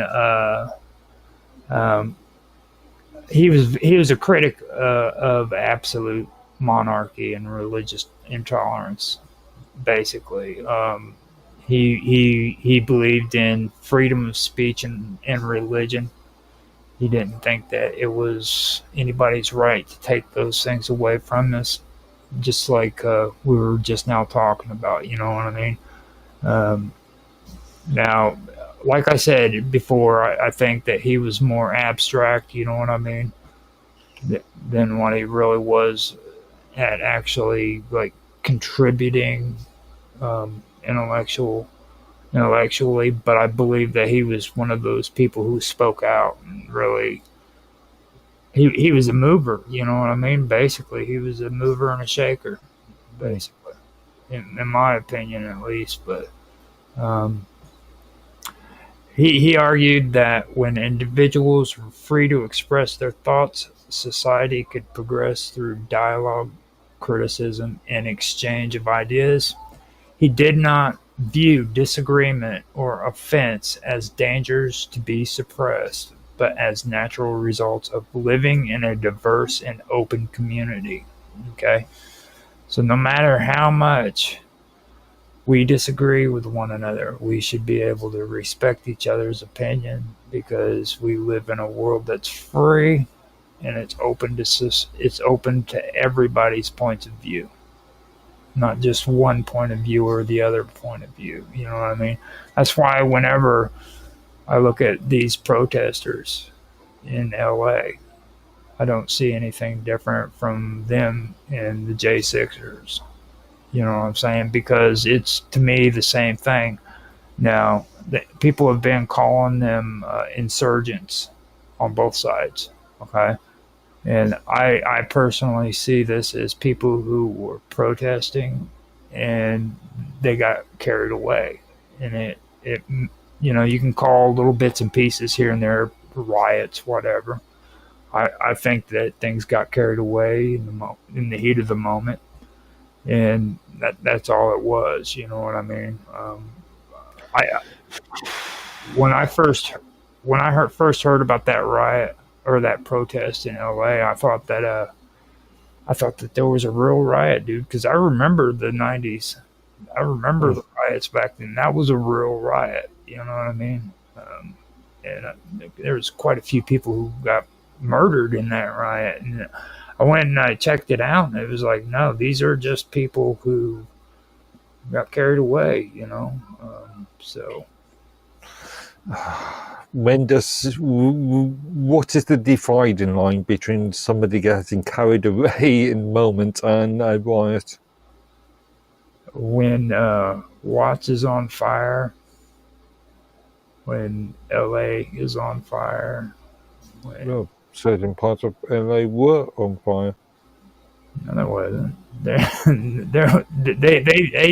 put a freaking a Tesla. It was one of those Tesla cars out in the middle of the street and set it on fire, dude. I think they did it twice. That was it. I went on there. I went on there and watched the live cam view of it, and it was like I was telling who was it I was telling? I think I told Jaffe, but I went on there and I watched, and all it was a bunch of cops sitting around by their squad cars, waiting for something to happen. And like there's a plastic bag that was flowing in the wind as it went by the camera, and then it came back again, and then it came back again, and that was the only action that was taking place. You know what I mean? This was like at 8 o'clock at night their time. Sorry, you just made me think about plastic bag being the new euphemism for the old tumbleweed. Yeah, Uh, that was exactly what I was thinking when I seen it. I was like, dude, that's like a tumbleweed in the old west, like Tombstone in the old tumbleweed goes rolling by, but it's true. That was all I saw there. There was a squad car with a couple of girls that were lined up, and they had those wrist things around their backs. And that was it. And they were getting ready to ship but them. there was destruction of property, even even if it was only two cars, and it probably was a lot more than just two cars, but there was destruction of property. There was destruction of property in the Capitol building too. I mean, do you want to call them insurrectionists because they got carried away and started damaging the Capitol building? Arguably, if you want to put it on such a basic level, yeah. I mean, I remember getting out of a Metallica concert and a whole swarm of us teenagers walking down to Circle K, and we were all hyped up from the concert. We went right into Circle K, man. We just stole shit like you wouldn't believe. We come out of that freaking place. I mean, a whole herd of freaking teenagers coming out of a rock concert, hyped up. We just went right inside that store, stole everything, and left, man.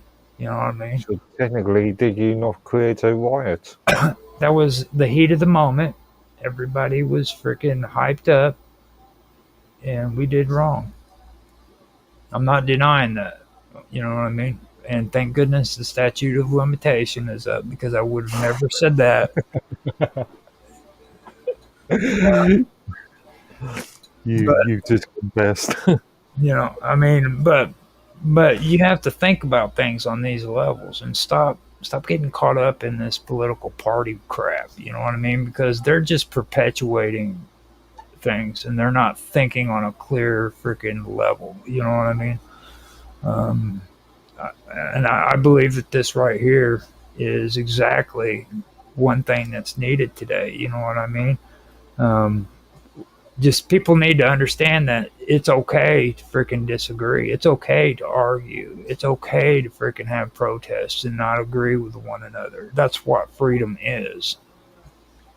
But when protests go into, like I said, the destruction of property, We'll go back to mm, sovereignty. We'll go back to the conscience. If you are incapable, according to your own conscience, to know what right and wrong is, then the sovereignty, the group conscience, will come in and quickly remind you. so if the group conscience states that your actions is a riot, therefore it must be a riot. Right, right. Mm, yeah, I therefore mean, sort of does damage to your own argument, doesn't it? nobody has said that it's a riot. The only people that are saying that it's a riot is conservatives.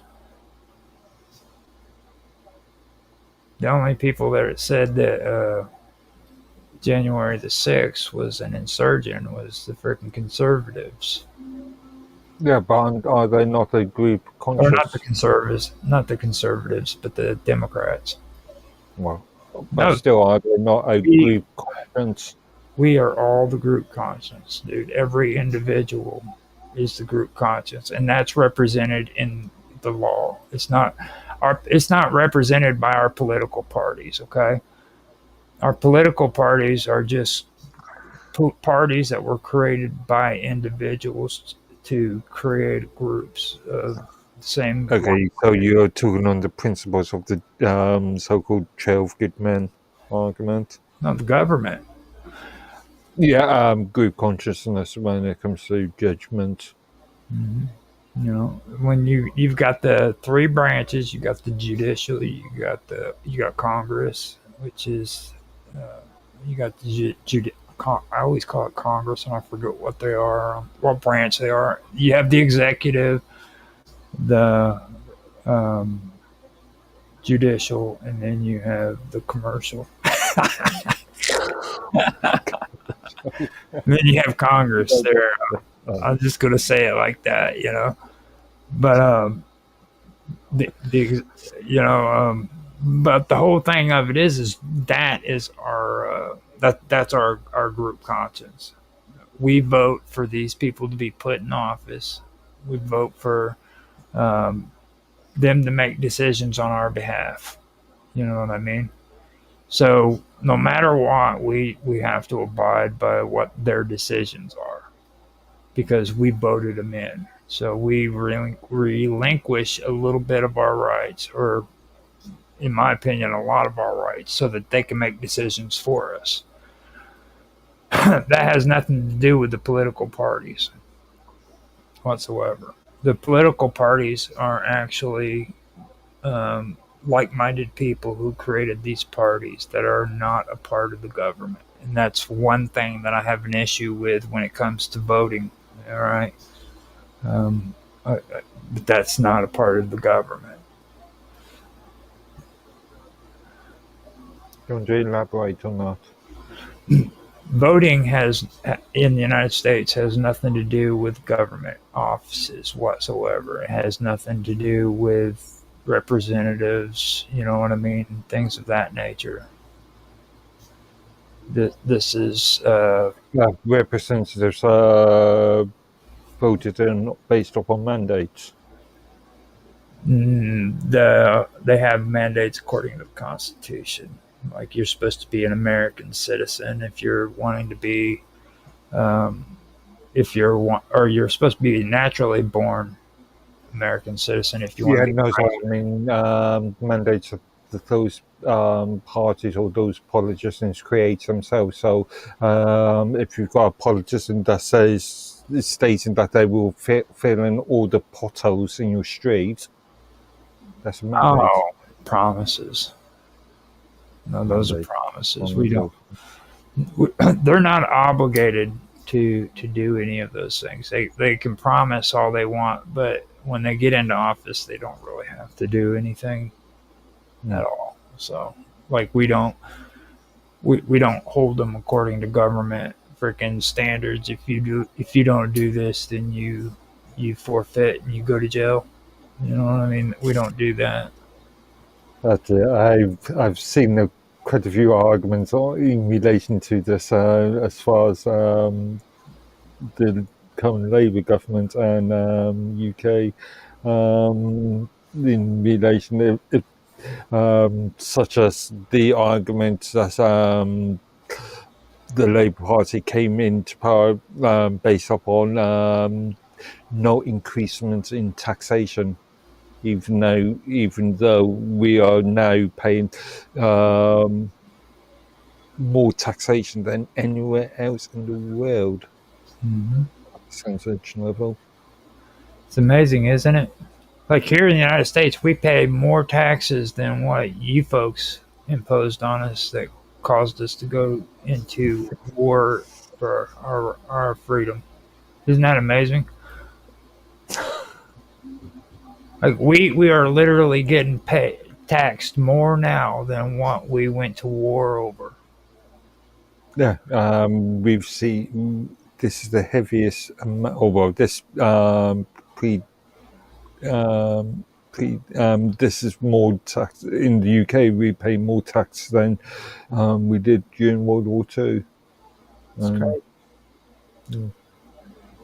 So with Voltaire, according to him, he said he believed that suppressing diverse and uh, uh, open conversations and stuff like that, and free speech. He believed it created ignorance, it encouraged conformity, and it gave unchecked power to those people in authority. You know what I mean? So, like, if you suppress free speech, first of all, you're going to make everybody ignorant because nobody's allowed to speak up and speak their mind. And ignorance isn't stupidity. Ignorance is just not knowing. You know what I mean? It's like, and that's something that I think I even mentioned last year. You know, there's a difference between being ignorant and being stupid. You know, stupid is knowing that you're doing something and still doing it. You know what I mean? And ignorance is just not knowing that you're doing something. Actually, I prefer the more ignorance versus arrogance concept, rather than calling it stupid, call it arrogant. I love calling people stupid though. See that? Do you like calling people arrogant? And plus, like, encouraging conformity is what Voltaire had a problem with. He didn't like the idea of conforming to a certain way. You know what I mean? Like the Truman Show. Remember that? Where in the morning, every time he got up, everybody backed out of the driveway at the same time, and they drove down the road, and the lights always changed for him so that he could get to work. You know. To quote doubt is not a pleasant condition, but certainty is absurd. Mm-hmm. And I really agree with him about unchecked power to authority too. So now he ridiculed that the abuse of power by church and state. He ridiculed the abuse of power by church and state, and his wit and publications helped popularize Enlightenment values among broader audiences. Now, Enlightenment is something after we get through with radicalism that I'd like to go into, because I want to take a really good look at that, and I want to point out things that a lot of people don't catch on to. Like, you'll hear people always talking about being being a realist. I'm a realist. I'm a realist. And they really have absolutely no clue what the word realist is and where it came from. You know, Just on the point of states and religion, you can have religion, such as the UK is heavily sort of culturally Christian. You can have religion to guide legislation, to guide um, the concepts of the state. But when you get to a much more, where you get to a much more theologic sort of state, as we see in certain parts of, let's say, the Middle East at the moment, you that's where the danger becomes obvious. I think if you if you look at it like this, if you allow any religion to creep its way into government, then you allow all religions to creep its way into government. Even when those religions have a contradictory sort of stance No, I mean between each if you allow Christian beliefs to dictate government, then you open up a doorway to where freaking the Muslims can come in and dictate government too in that same government. So maybe in the modern world, and let's remember the US is quite a young country, but in Europe, in Britain, we've had a sort of Christian Orthodox we see for the last thousands of years.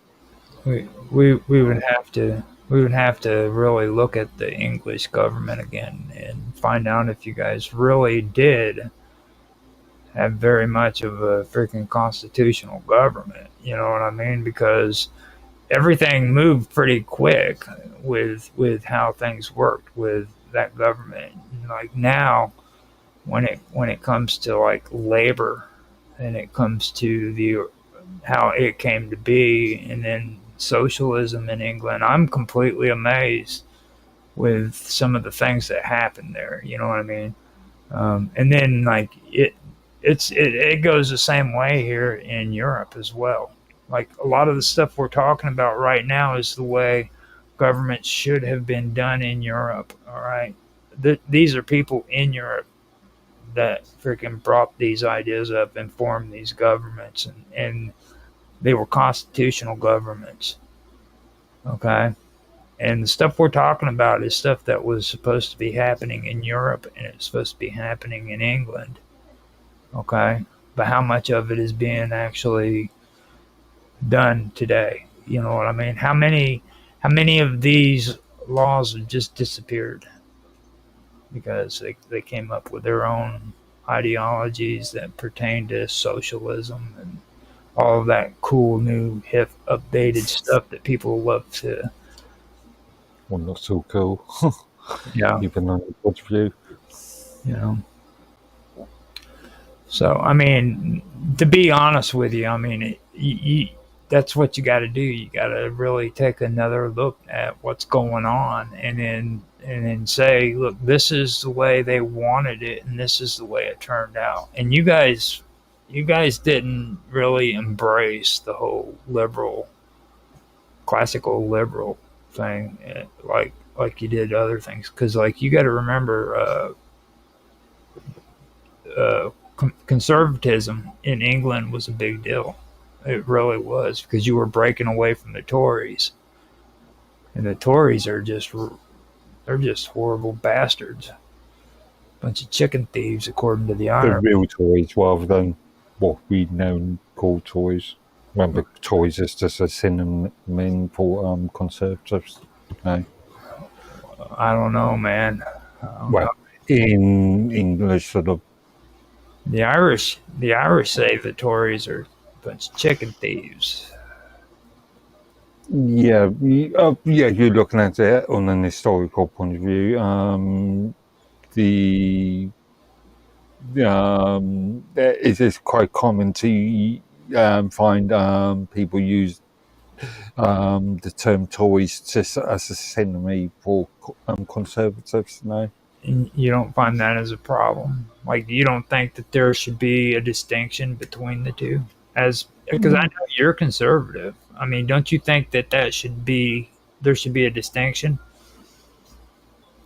yeah, yeah. Because the Tories were horrible. I mean, they really were. They were horrible. And then when the conservatives broke away from them, I mean, that caused a lot of issues in England. You know. Mm. But again, I'm just looking at it from a sort of modern perspective. Well, that's what I'm saying. It's a different situation with England than what it is with the rest of us. You know what I mean? Because England conservatism was on the rise at the at a time at that certain time period too. Maybe a little bit later than liberalism, but there was always that distaste between classic liberals and those damn Tories. They hated because they were loyalists. They were loyal to the crown. Mm. You know, it's pretty interesting. Mm. And we honestly weren't able to get through too much of all that stuff. So this second part is or this last one. I think John Baptiste Say is the one that we should end on because I think this is the one that you like the most. You're gonna love him because he was a French economist, and I know you love economies. Okay, if you say so. Just let me go ahead and put it out there then about Jean Baptiste Say. Now he was a French economist and he was instrumental in shaping classical liberal views on markets and entrepreneurship, being an entrepreneur. Yeah.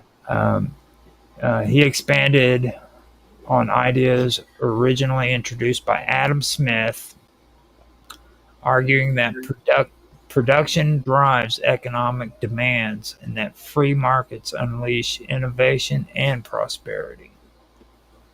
Now, I'm okay with the whole concept that what he says there, innovation and prosperity, but I still have doubts when it comes to this whole area of free market. You know what I mean? Because, you know, what the average person thinks of as free market isn't really free market. You know what I mean? You think free market is you go down the street, you make a deal with your neighbor for freaking, he sells this amount of eggs, and you pay for it. But that's not what they're talking about. They're talking about like free trade and setting prices and things of that nature. You know what I mean? Export, import. Again, on your concept, you still got that. I can still either go to my local supermarket or my local butcher, my local baker, or my local candlestick maker, if there's such a thing anymore. And I can pick up bakers. I can pick up bread from multiple different companies. I mean, that's theoretically a good thought, but I mean, what do you know of that's being restricted from being brought into the store that you're going to? You know, I mean, well, for example, vitamins. That's a big deal in England right now. You know, how many restrictions does your country have on vitamins being sold in the UK at the moment? Uh, are we talking on safety level, or are we talking?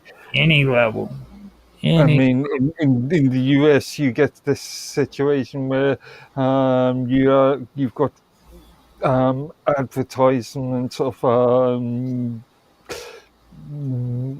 drugs and medical or pharmaceutical drugs that may have really bad effects, side I'm, effects. I'm talking about vitamins.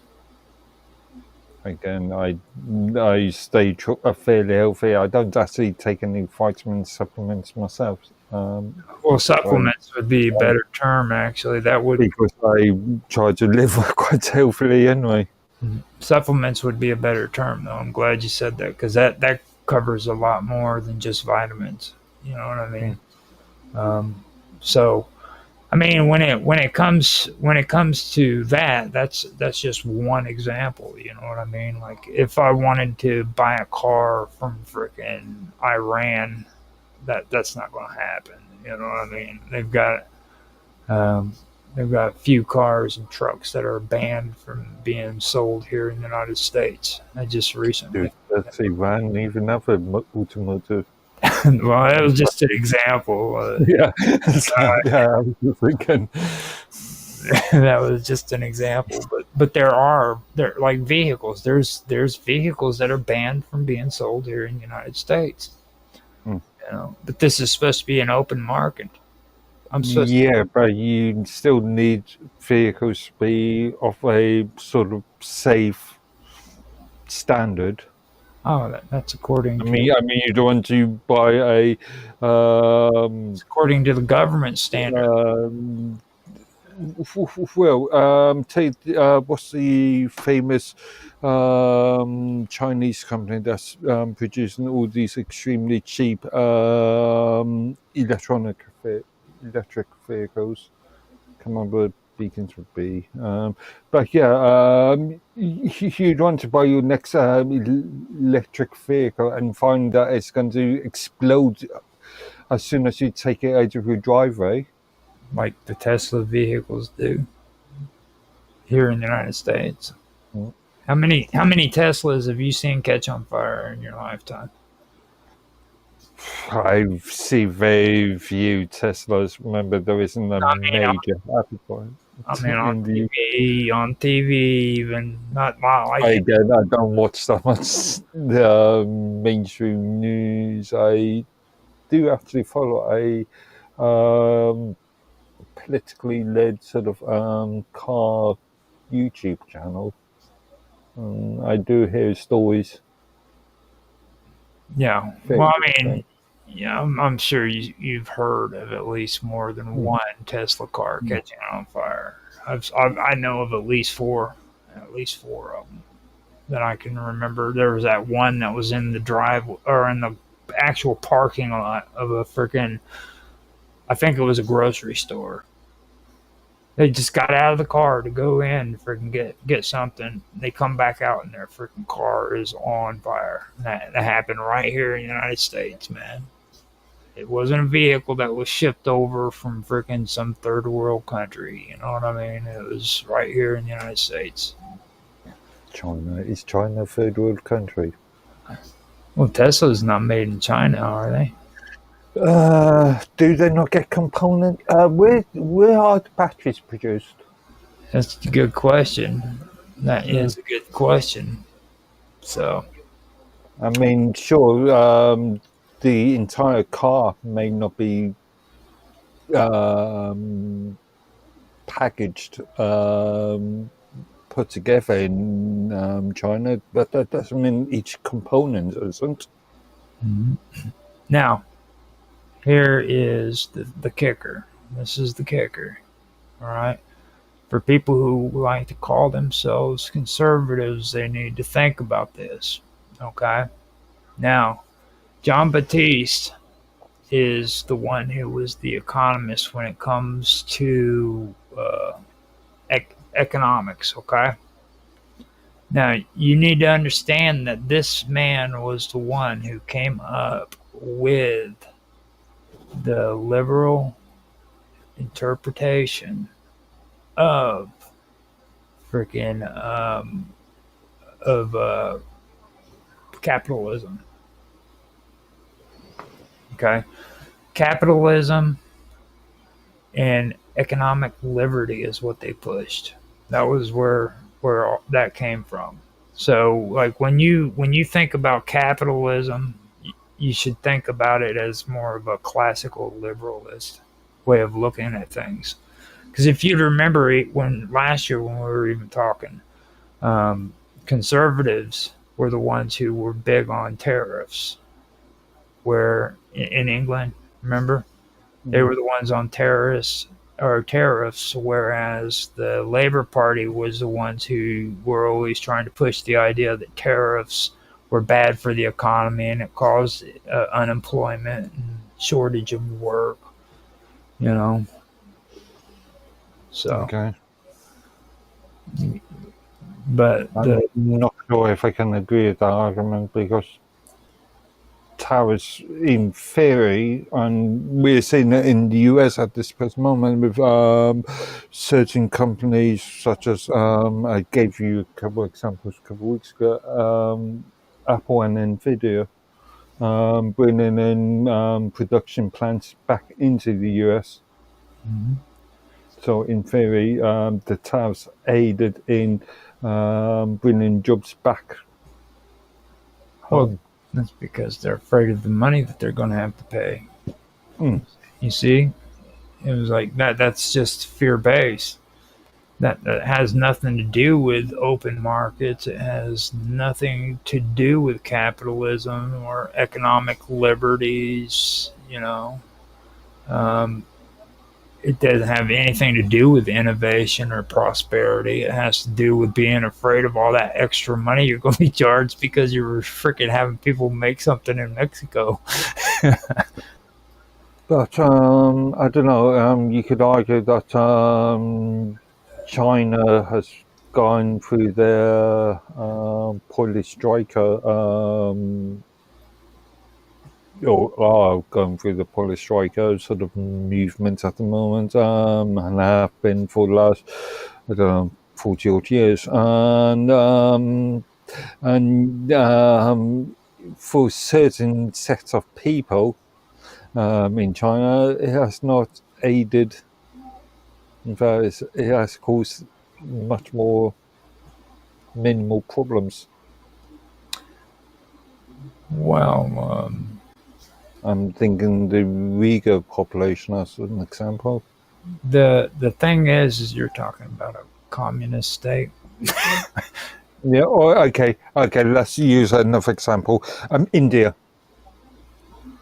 Granted, they've got a very sort of strict caste system, Mhm. but they are a very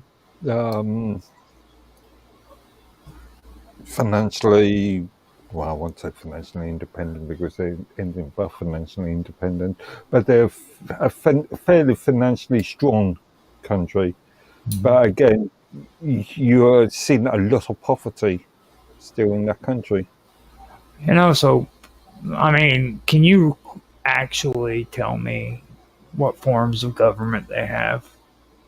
To be honest, what actually is India when it comes to governments? I mean, In theory, they are they are democracy, but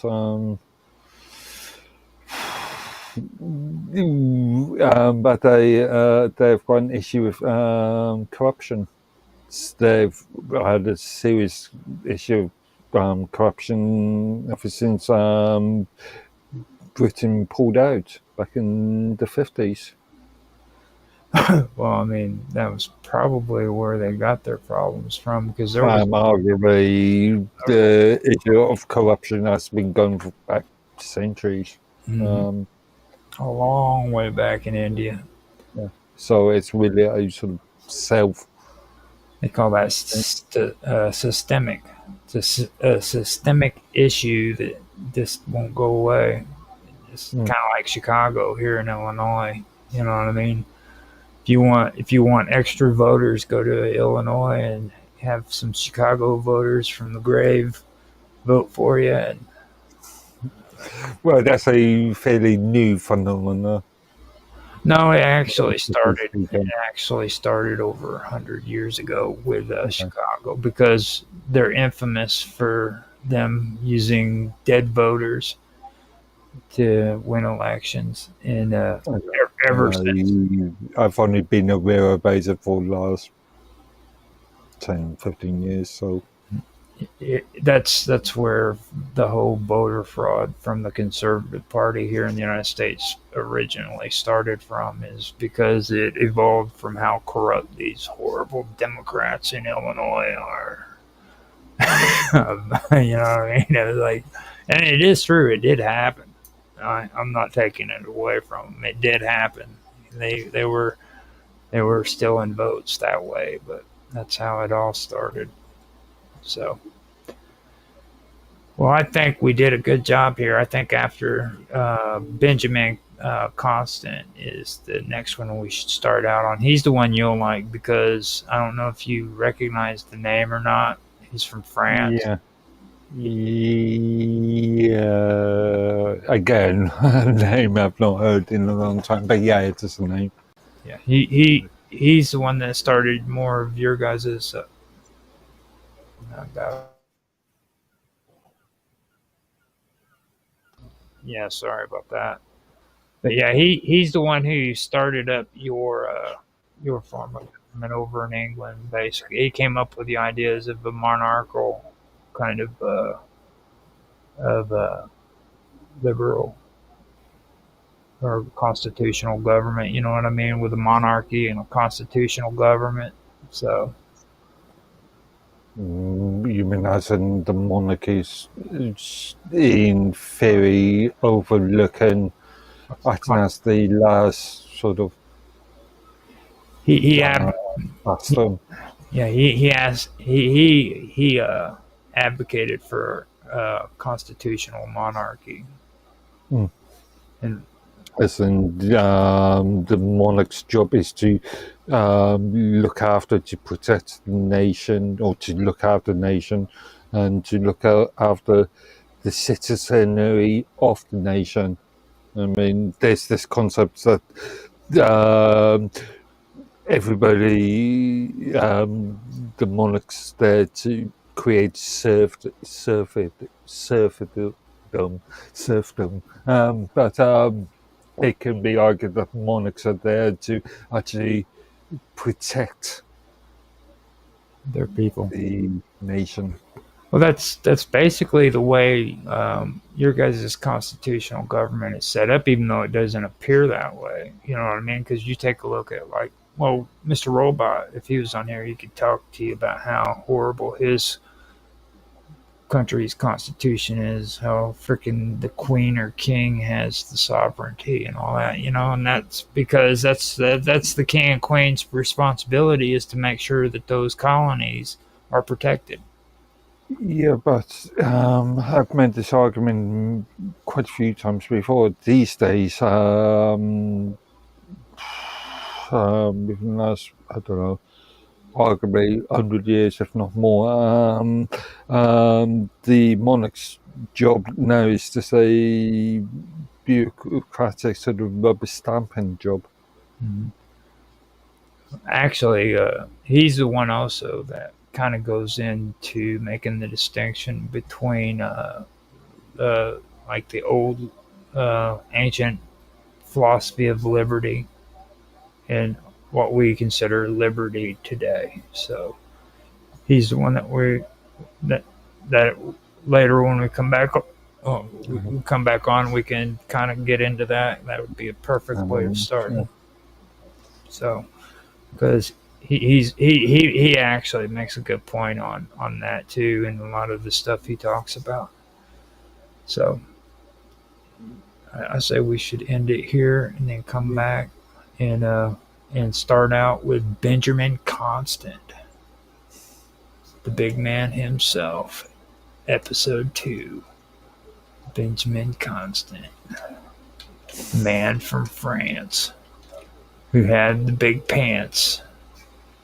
Did he have big pants? He probably did. He was from France. Actually, from what century are we talking about?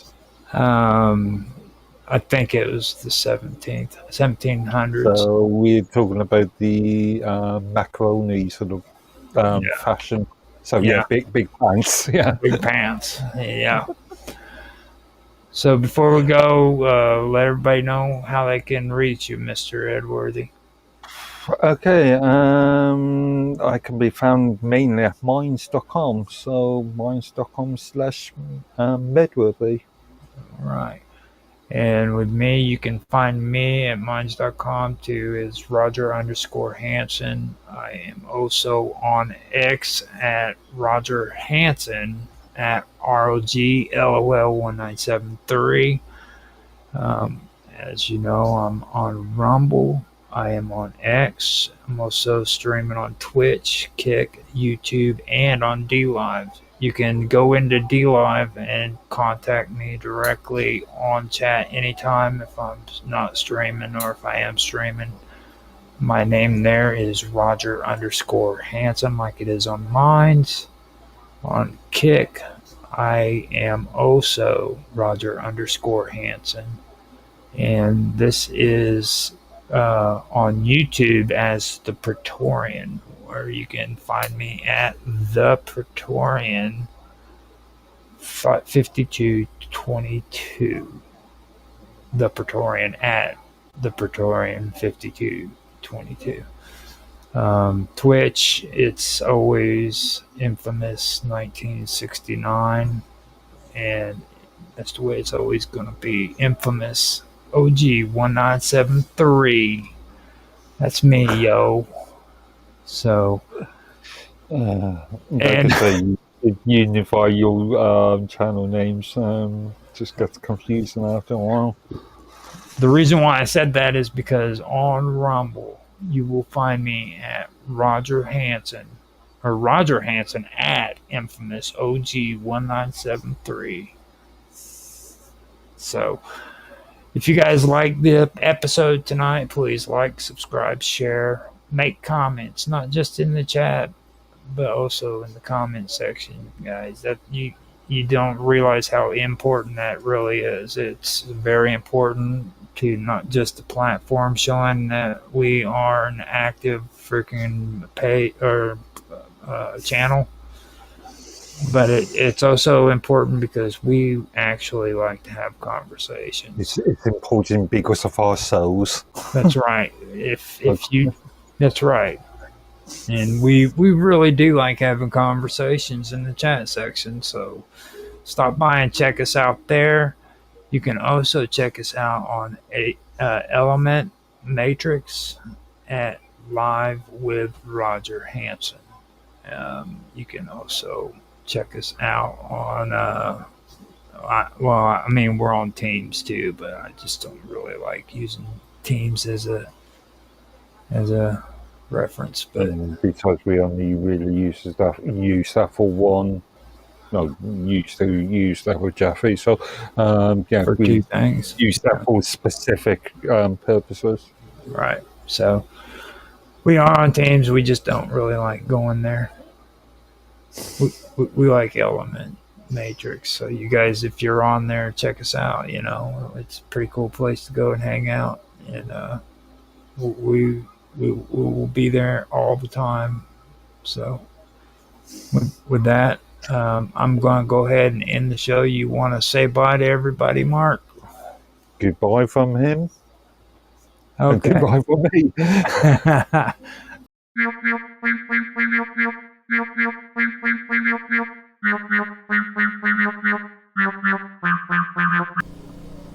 Hello, everybody, and welcome back to another episode of Gaming with Infamous. Today, I am here with Mark Edworthy, my dreaded opponent in the gaming of life. Dreaded, yeah. Okay. Now today we're gonna pick up on where we. Well, first, before we get started, I'm gonna go ahead and say hi, Mark. Hi, Mark. There you go. Perfect. I couldn't have said it better myself. Hi, Mark. Oh, my cat. Hi, Roger. Now, the cat's at the door meowing again, like he always does once I get on this thing and start streaming. So this time I'm not gonna ignore him. I don't know if I can ignore him though, because he gets really out of hand. He's a rebel. Like now, what I want to get into is something that me and Karma actually did about AI that about a year and a half ago when we first started these streams, and I also want to point it out because this is the facts. Okay, me and Karma came out with this before AI was cool. You know what I mean? Before everybody had their big debates on it, and you see all these streamers talking about it today. Me and Karma actually brought it up. You know, and I even said it in chat with you and Tan. I think at that point I was like, "You watch, this is gonna hit big. People are going to be talking about this because AI is going to be a big deal here before long." And lo and behold, guess what happens? Yeah, the term AI, a term that is overly used and that broadly doesn't have any substance to it. Yeah, but you do realize though that back when I was discussing this stuff, nobody believed me when I said this was going to end up becoming big news. You can call it whatever Okay. you want, you know, but it, the fact is now everybody's talking about it, and that's the one thing that gets me. And the time I'm talking about was during negotiations between SAG and and uh, and the entertainment part of Hollywood, I guess it was. There was a part of the negotiations that was going on concerning voice actors, and AI companies were literally stealing their voices and using them on their video games without their permission. So yeah, like I said, just before we started the stream, intellectual property. Exactly. Don't want to call it theft, but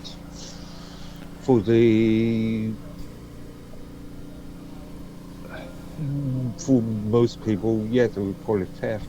That's kind of how I feel about it. It actually is theft, you know. And don't get me wrong, I've played around with AI here recently, especially after we started talking about it in Tech Talk. You know what I mean?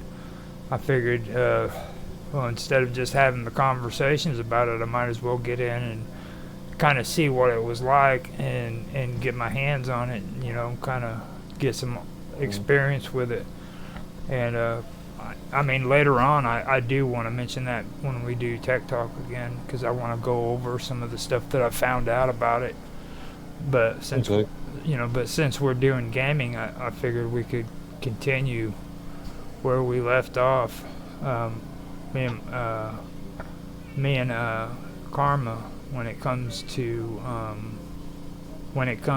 AI, and where it went from there until now. Um, Now with AI, the whole thing that happened back then was the woman who used to play the nanny. I don't know if you remember that show or not. Nanny.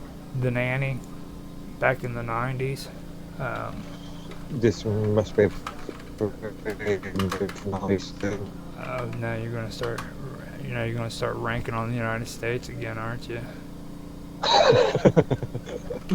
Well, it's not one day with nice. Well, I'll get her name actually, so that we Okay. can. She's Fran Drescher is who it is. Yeah, she was the she was the woman who played the nanny on there, and she also became the what do they call it, the chairman of the SAGs, the Screen Actors Guild. Ah, okay. Yeah. Now, they're also affiliated with the voice actors in on video games. So not only do they do they negotiate for actors in Hollywood that are on television, but they also negotiate for the sound actors who are involved in all of the video games? On the US video games. Mm, Remember, not everybody shares the same union. well, Uh, well, I'm pretty sure you guys have your equivalents of the SAG, the Screen Actors Guild. okay, not You sure. know, So I mean, I don't know for sure if you guys actually condone actors being responsible for themselves when it when it comes to making decisions and stuff. Because I've seen some of the actors in your country, and they don't seem to have very much thought when it comes to what they want, their dreams and aspirations. Okay, Just a personal observation there. okay. Maybe modern actors, but I'm thinking of the likes of Richard Burton and yeah, older actors. You can only think of one. Is it Yeah, seriously, dude? I was thinking the Richard Burton version of 1984, and who was the other actor? That was it. Um, That's all you can come up with. You're having a brain that's all I fart, can dude. think of at the moment. Just one. That's Richard horrible, dude. Burton, good actor though. He was alive. Now, what was the name of the guy who starred in what was it? Number. What was? I'm not a number. You remember that one? I'm a free man. Oh yeah, I forgot the name of the Prisoner. movie. The number. Yeah, Prisoner. I forgot the name of the show. 1960. Yeah, Prisoner. Mm-hmm. Yeah, No, he was a good actor. 1962. And the only reason why I really knew about him, first of all, was when I was a kid. I listened to Iron Maiden, and Iron Maiden had "The Prisoner" for one of their songs. And at the beginning of it, it had him. And that's when I first found out about him. But anyhow, Patrick McGowan. yeah, he was good. Yeah. So he's not even English. He's Scottish, isn't he? McGowan. See? McGowan. Welsh. Welsh. Yeah. See that. No, actually incorrect. He was born in New York. He's wow. So he's one of us. She said so he was like an import.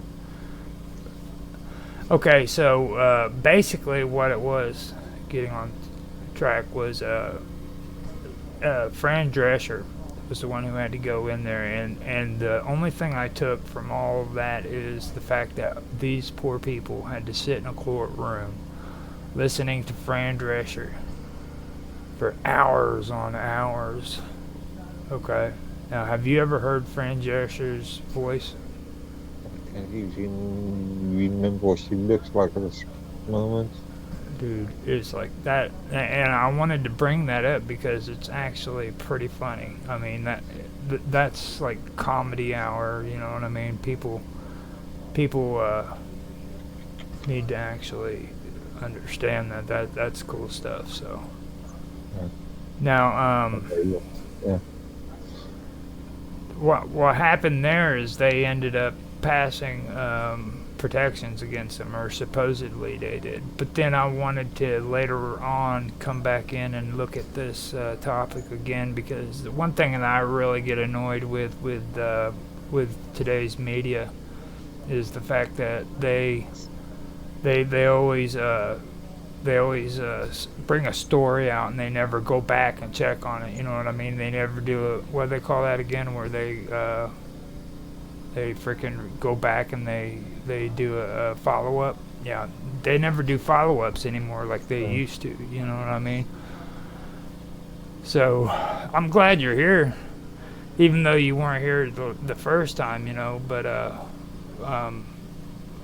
kind of wanted to go back through all of that, so that you kind of get an idea of what was taking place in our last episode, and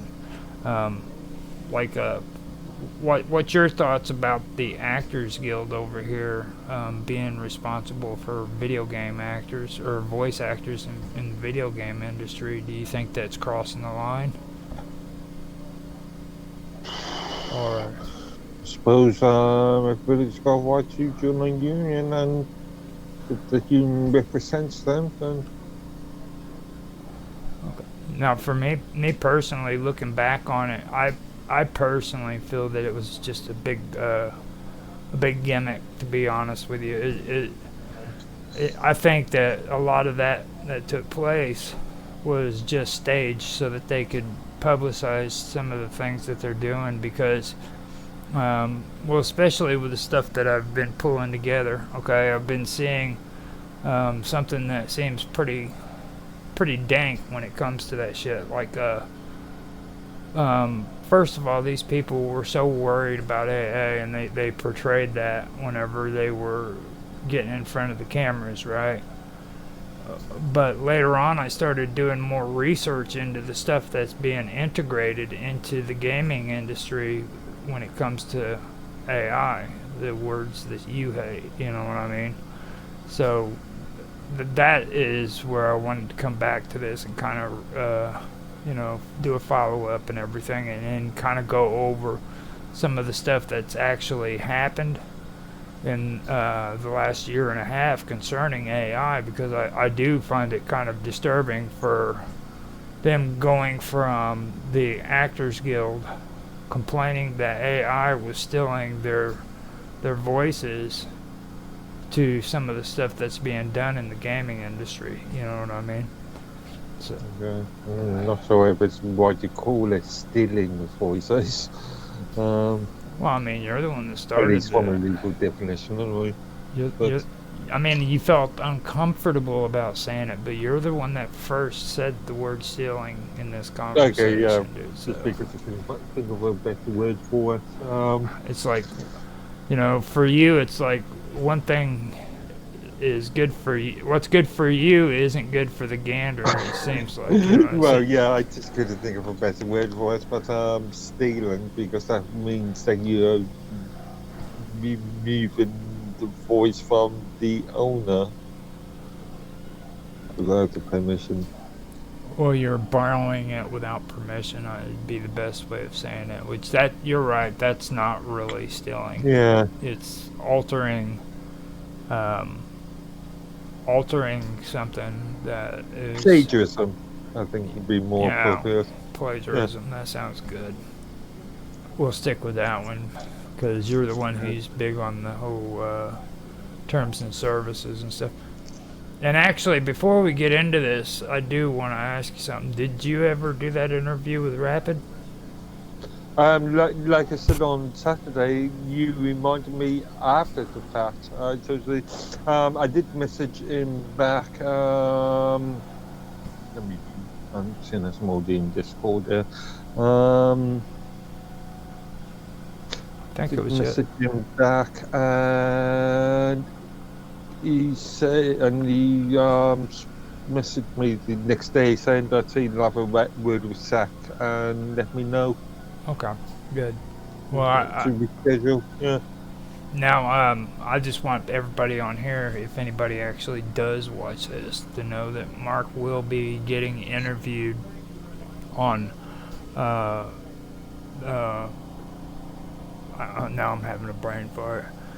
Now on Rapid Glitches channel, which is retro. Man, I've got it sitting right up here too. I don't even know why I'm doing that. All I got to do is like skim over his channel and get the name.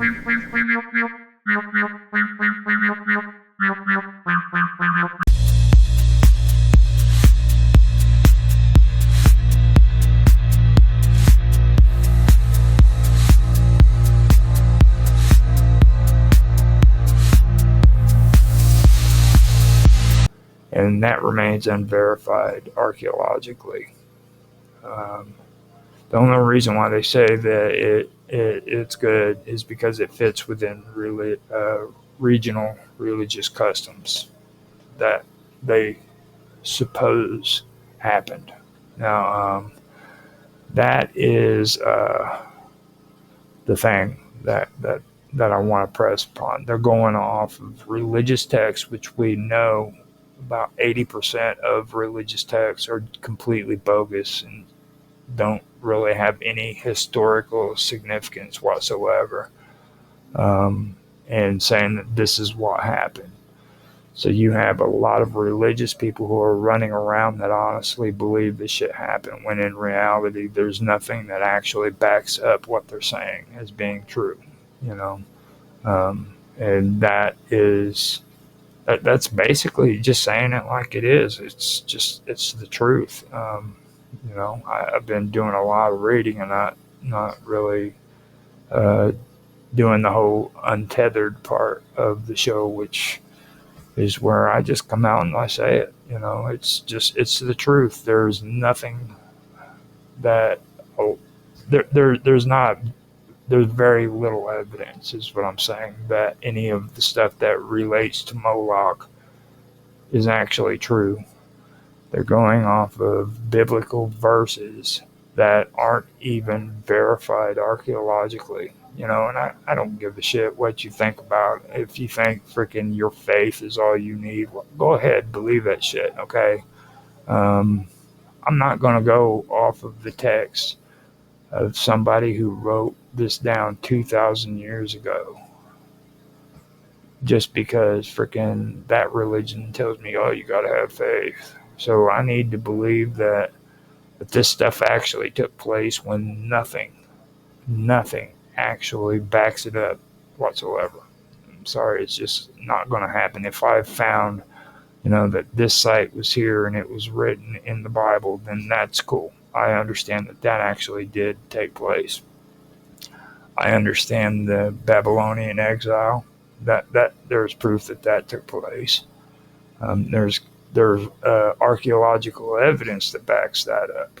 You know, but a lot of this stuff, no, it's just complete garbage. Now, the Misha Staley, before I go any farther, is also called the Moabite stone. So just understand that, and I'll say it again. It's a 19th century BCE inscription, which was by King Misha of the Moab. They discovered it in 1868. Now, the Bible mentions uh, mentions events that took place, specifically in 2 Kings 3. And the Stele records Misha's victories against Israel and his devotion to Chemosh, the national gods of the Moabs. And that is basically what it comes down to when I am discussing uh, what was it? I forgot what line I was on. But anyhow, the line that I just discussed. So after that, what I want to do is talk more about lines 12 through 14 of the Misha Stele, the Moabite stone. Now, this is in the middle section of the Stele, particularly lines 12 through 14, where Misha describes how he captured cities and dedicated them to Chemosh.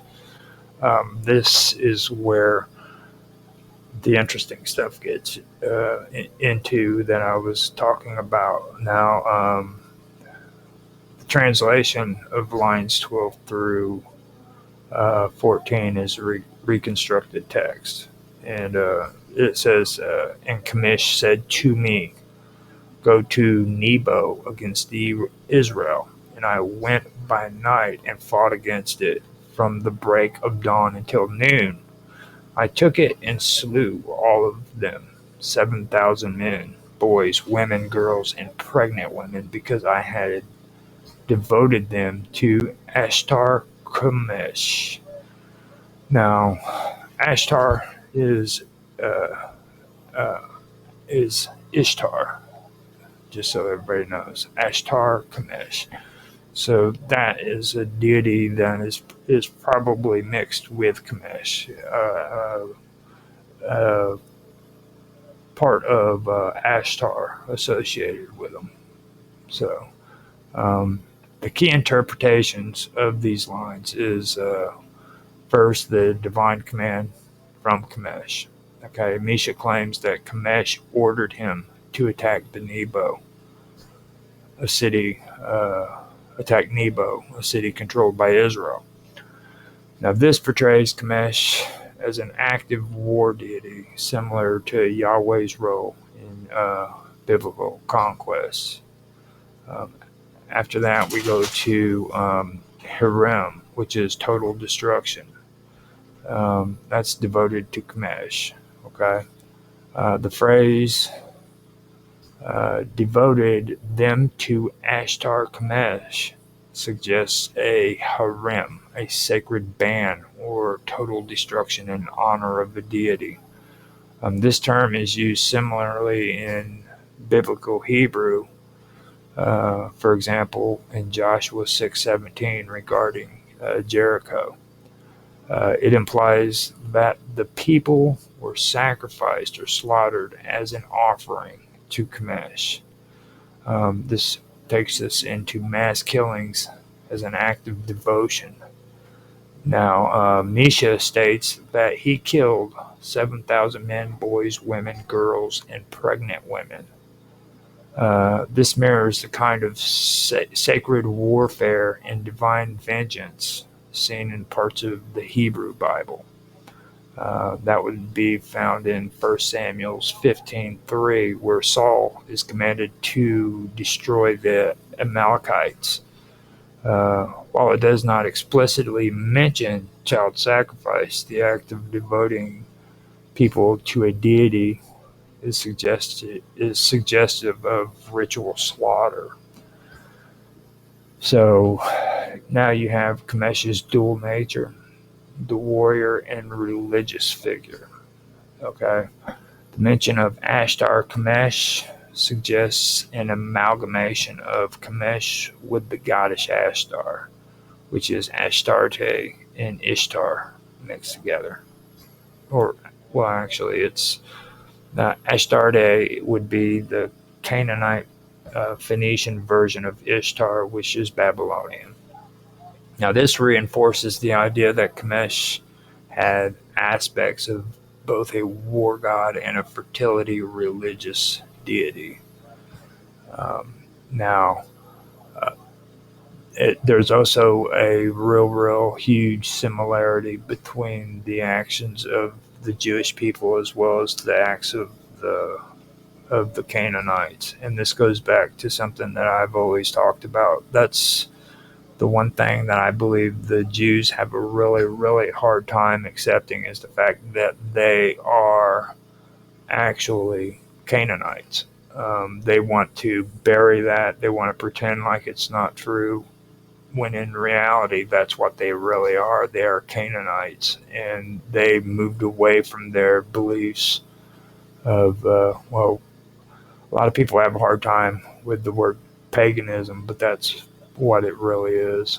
You know, it's paganism, it's polytheism, whatever you want to call it. You know, I have a hard time saying polytheism, so that is something that I did want to bring up. Now, let's see here. Now, connections to biblical Kings 3:27 describes King Misha sacrificing his own son as a burnt offering when facing defeat. The Misha stele confirms Misha's intense religious devotion to Kamesh. Okay, and this also strengthens the likelihood of human sacrifices, that they were part of the Moabite practices. But the issue is there's nothing archaeological that backs this up. You know what I mean? This is all just text that's being written down. There's nothing there that actually says conclusively this is what took place. So going back over, the lines 12 through 14 of the Misha Stele. It describes mostly a mass slaughter dedicated to Kamesh, using language similar to what the biblical term harem was. That's called divine destruction. So the Jews believed that you could go into cities and destroy entire freaking cities and murder everybody inside of it, and they called it divine destruction.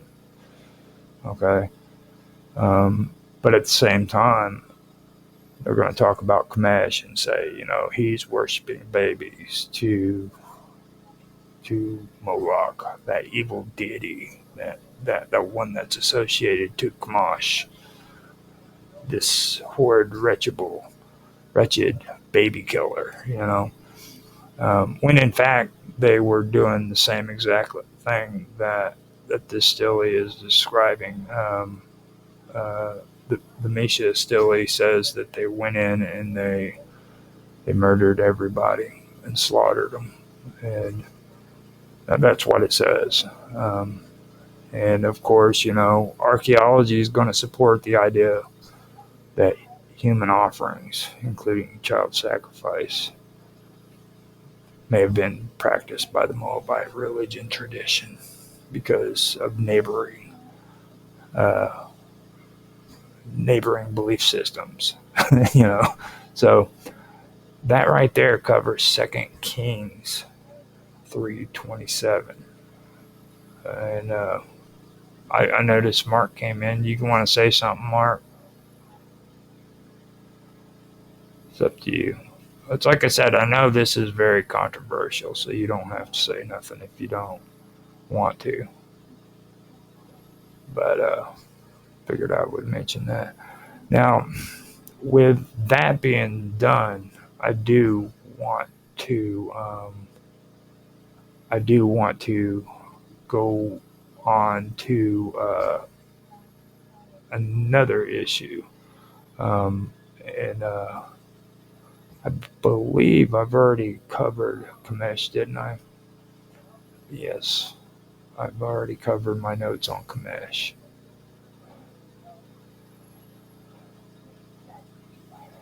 Now, yeah, Jeremiah 48, 7, 13, no, 48, 7, 13, and 46. That's the one that I want to cover next.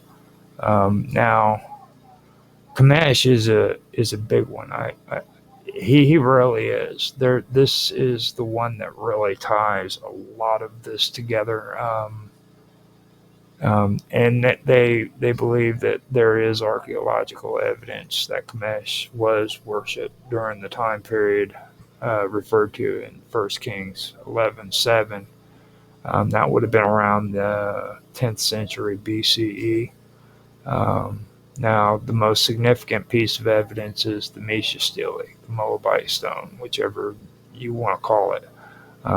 And this directly mentions Kamesh as the chief deity of the Moabites.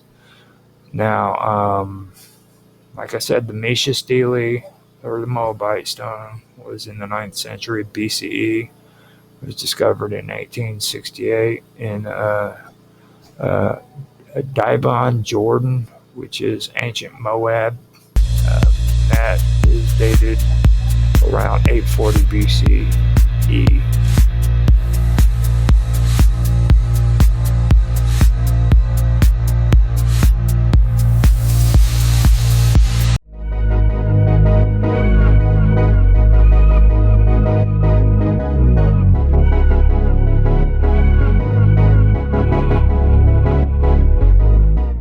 Health Health. drugs. Yeah.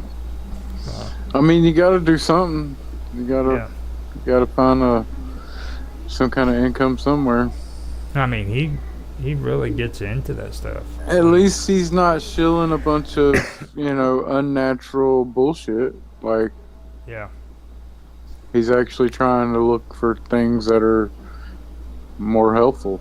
Yeah. So, and not that he's perfect, but Well, and he'll that he, even tell you that. right. I mean, Rex will tell you. I mean, Well, all the time that he's been on the air, man, people freaking have made him out like he was a, crazy psychopath. But I mean, he's pulling his channel together, and he's actually doing good for himself. So how can you call him crazy if he's actually getting it right? Right.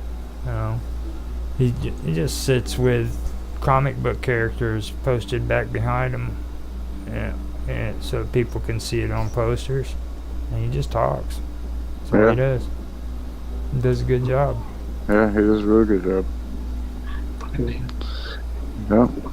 Well, I Good on him. I probably should put a little bit more effort into what I've been doing. I got caught up in my video games, and Are you streaming to any other platforms than mine? I'm doing this one. I'm doing YouTube.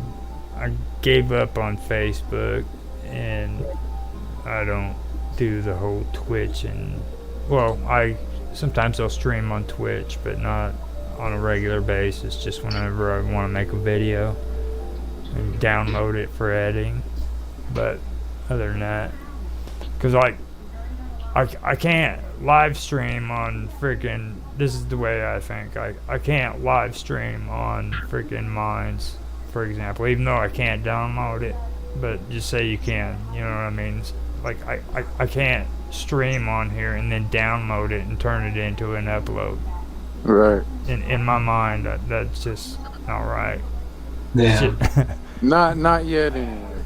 Yeah. But I think they have playback now, I believe, right? Yeah. I mean, Right, but it's not downloadable. Yeah. That's the issue. That'll probably be another step that they'll need to add at some point. Right. Which I guess you could make a copy through Yeah, OBS I do that. or whatever. Yeah, But I'm Yeah, streaming. you kind of screen grab it or whatever you call it there. Yeah, I'll just hit record on my yeah, OBS. screen record or while you're streaming, Mhm. just record it. Yeah. Now, if you guys want a copy of this, I can send it to you too. Like I've got Cool. a copy of it. I'll post up my my Google Drive account, and if you want it, I can set up Well, a thing for it. So, Nice. and, Alright. that's what I tell everybody when I do it. If you guys want a copy of it to put on yours, go for it. I think you might. If it's under like 10, I want to say 10 gigabytes is the file size for sharing within the Minds chat. So Well, Download you can though. also right. You could share files That's within what I'm Minds saying. chat. That Oh. way you could just download it from Minds chat. Yeah. You could just share it in a room. That way everybody has access to it. That way you don't have to. Or Google Drive works too. You But- put it on Google Drive and just let you download it straight from there. Right. I think with Google Drive, it might limit the number of people that can download it. But Yeah. Right, and I was gonna say, yeah, some people don't do mess with Google at all, so Yeah. maybe the Minds chat I'd might be love better. I'd love to give that up, but like the closest thing I've seen that can compete with that is freaking a chat thing that they have available on the internet, and I just took it off my computer, I believe, but it's called Rainbow. okay. And like you can actually share files back and forth. And other than that, I've I think they took Dropbox off of Google too. Like you can't use that anymore. Oh, really? Yeah, No more I've- Dropbox, huh? I looked at that the other day. I think it was. I know there's Mega Upload. Yeah, I've heard of that. I think that's based in like Australia or something, I believe. And but yeah, I'll share it with you guys if you want it. Just Sweet. let me know Sure. on there. And I'm I'll- good on it, but yeah. Thanks for that. I'll let you know if I ever do need one. Okay. I probably don't need a copy, but And on my topics, I usually post what topic I'm doing each week on my my profile on the general chat. Yep. Sometimes I do it, and then I have my own chat room for it, which is Right. streaming with Roger Hanson. Yeah, I'm on that. And if you guys want to, stop in and talk about that topic, it's usually every day at 5. So, Okay. and Cool. I try to keep it as balanced as I can, because I don't want to have an entire week of talking about paranormal stuff or I've been trying to get the whole history thing going on, where people are into history and want to do that. Yeah, unfortunately, like the algorithms are more tuned to niche type genres. Yeah. So if you can figure out a niche, that will probably work to your advantage until we find a way to break that cycle. Well, the one thing about niches is that I've learned with YouTube. You know what my gaming YouTube is really good at? It's just going in and killing a lot of shit. Okay. So what I do is I make a video of a video game, and all I show is, like, if I'm in a group of zombies, I show myself just chopping these zombies up into little pieces. If I'm doing Call of Duty, the only thing they see is me killing a whole bunch of freaking enemies, and they focus on that stuff and they like it. So, and then what I found out too is, like, fail videos. People love fail videos, like where I actually die. They love that more than the actual game. Like, just seeing somebody die over and over again. Weird. Yeah, it's just that's the closest I could get when it comes to a niche or niche. They're really hard to pick up on. Other than I'm trying to make it more of a variety channel than focused.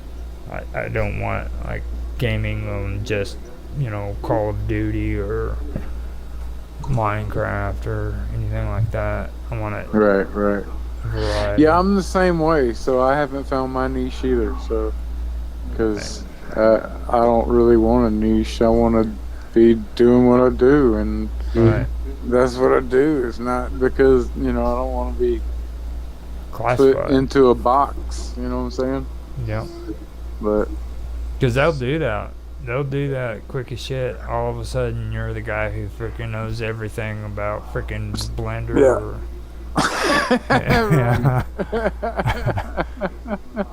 This is not what I expected with my life. Yeah. Exactly. Yeah. Like, have you ever gotten into Blender? I've used both. I little tried it, and I don't have the operating system for it, or the hardware. I've used Blender and AS3D to create some of the book covers for some of my novels and that. Yeah. So there's a. I know enough to get around and do what I need to do. I'm not that great. I think my 16-year-old son has probably done a lot more with it. He's made some videos and that kind of stuff. But. Have you ever heard of the donut guy? The donut guy? Yeah. He regrets it to this day, because his biggest hit on Blender was teaching people how to make a donut. Right, I got you. Yeah. That was like 7 years ago, bro. Yeah. 7 years ago, and he's known as the donut guy. Yeah, there are a lot of good videos on YouTube for how to use Blender. I Yeah. remember watching a bunch of those. I haven't done it for a while, but yeah, I kind of fun. I'm I mean, I had to upgrade my PC when I started working on that stuff because I need to add a video card and stuff like that because I couldn't even run it, but yeah. I it was worth it. I just got Blender back again, and I needed to have a GPU, and my CPU has to be 8 cores. Like I can't use a quad core to do it like I used to before. And Yeah, next time I come up with around $3 or $4, I'm gonna get me a nice rig. See what I can do with some computing skills. I've never ever had a actual computer beyond like my capability. yeah. Well, I'll be satisfied with a 36-core CPU if I Right. can. You know what Yeah. I mean? I'm pretty I sure. was satisfied with like 24, Yeah. but 36 would be great. Yeah. That'd be great. Just do it like that. Maybe that's it. Not have to worry about it. You know. Yeah. And because if you get that, you're good to go. I mean, they're really, Well, I mean, a good graphics card would be good to have too, but yeah. yeah. But you can split up, like on Blender, they have a capability now where you can split up each task to each separate core. Right. You know what I mean? And that's some pretty cool shit. And then Yeah. you got multiple threads and Yeah. crazy. I mean, I really want to check that out someday. Yeah. I'm excited. I feel like a new. But yeah, around $3 to $4, I think would be a good rig to last me a 3, 4, 5 years maybe. Hmm. Yeah. Hopefully, Jesus. Oh, they keep increasing everything here, like pretty quickly there. Yeah, yeah. Kind of like, as I said, like younger son was in the Blender, and I think there's even like some graphic cards that are sitting around here that are better than the one I have here, but they're just sitting around. You know, so he's got a better one in his computer. That's my I side. mean, I don't have. I mean, the thing that's holding me back is I don't have a power supply to use it and stuff, and it doesn't have all the other connections, so I'd have to get a whole new box and stuff to use it. But Yeah. My son, he thought he was like the shit and everything. Moved back in with me. He had his computer and everything. He started talking up about I need to do this and I need to do that. I started breaking down necessity and freaking putting this new computer together, and his freaking jaw just dropped. He's like, "Oh my god, you're like 50 years old. How do you know this shit?" Yeah. I'm like, dude, come on, you know, because around him, most I've ever done was like take the older, you know, regular computers and just like fix them and stuff like that. But he didn't. yeah, He didn't think I could do like 8-core CPU with a GPU. I even wanted, you know, he got mad at me because I didn't want to overclock it. You know, I ain't doing that shit. yeah. I'm not a freaking teenager.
before you guys go further, I do want to mention to you too that me and Austin are very close to getting out of the part that concerns Hollow Earth, and we will be discussing more things concerning reptiles.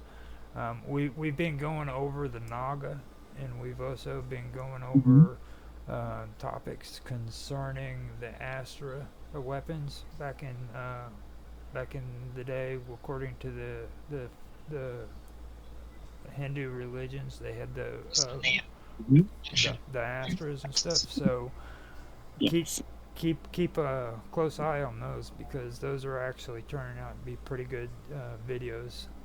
Just to let you know ahead of time, and we will be putting more out. We just have to pull the time together to get these videos done and out and going. So How do you Yeah, if you off got any topic? research to What? contribute, yeah, if you No, go got right any ahead. research to contribute to yourself, if you got any research to contribute to it yourself, feel free to throw your hat in the ring. We're looking for extra contributors. With the extraterrestrial? with Is that what? With Or just everything. the reptilian well, type? well, if you have any information that you want to share about the Naga, Okay. or if you have any About any aliens. any kind of aliens, like if like you've heard of the freaking Naga.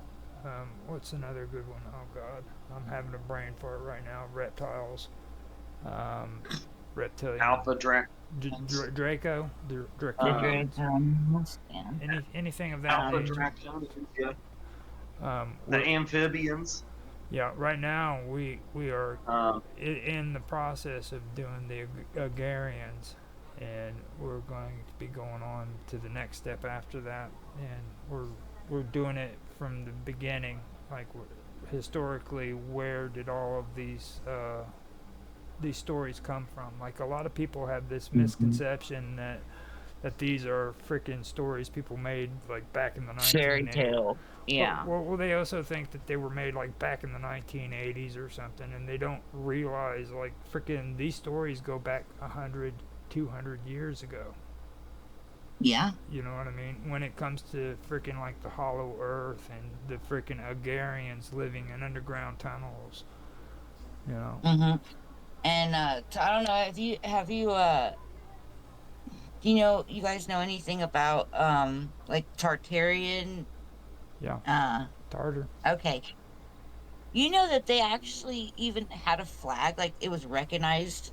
Like if you search on like flags and stuff like that, you look like they actually had their own flag. So obviously this civilization was known of, you know, I do believe that very much, that there are more lands, and um absolute. I'm sorry. Absolutely, I agree. I agree. But yes, I would love to contribute to any of the things that come into talk. Like I said, I have a very large range of different information, so it just whatever pops up, I'll give Well, my opinion on it, or and then yeah, we I we go ahead. just You guys go. we just wanted to bring that up so that you're aware that we are getting into these topics, and like these aren't going to be live streamed. They're actually going to be videotaped,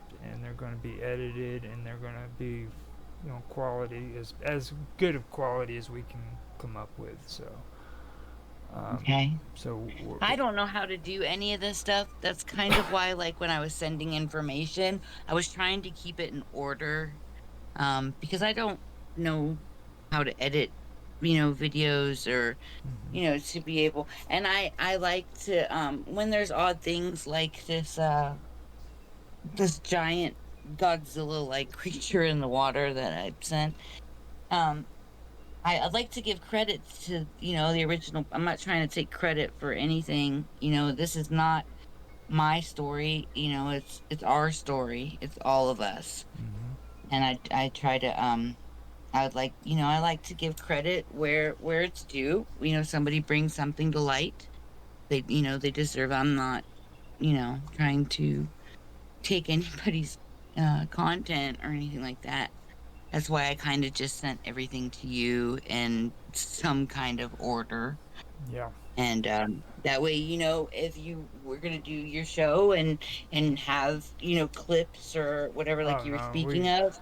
now let me kind of say that with everything we put on our streams, it's our shit. You know what I'm saying? Like there's nothing like that comes from anybody else. Like the slideshows and everything that are showing right now. These are actually created by Bob Dub, Minds Gaming, within the vacuum, and other members of a group that I work with on minds.com. So this is not other people's stuff. If you hear music that's on here, that's my shit, or from somebody from our groups. You ask Austin. You ask Austin. We've never used other people's stuff since I've taken over this channel at all. It's always ours. Okay. Well, any information that I send to you, um, Feel free to now post it you in will. Discord. It's perfectly fine. If you want to share anything, share it in Discord with everybody. You know, that's cool. Okay, so like you don't like that's what I was kind of getting to. Like, is there not like a private way that I could, so we don't kind of like give away There. the show before? Well, with Discord, people aren't going to be migrating to Discord anytime soon. You know what I mean? It just so don't worry about that. It's that's a community where Yeah, all that's for us. That's where we get together, we bounce yeah. ideas. Discord's kind of private already because so few people even come to it. Yeah.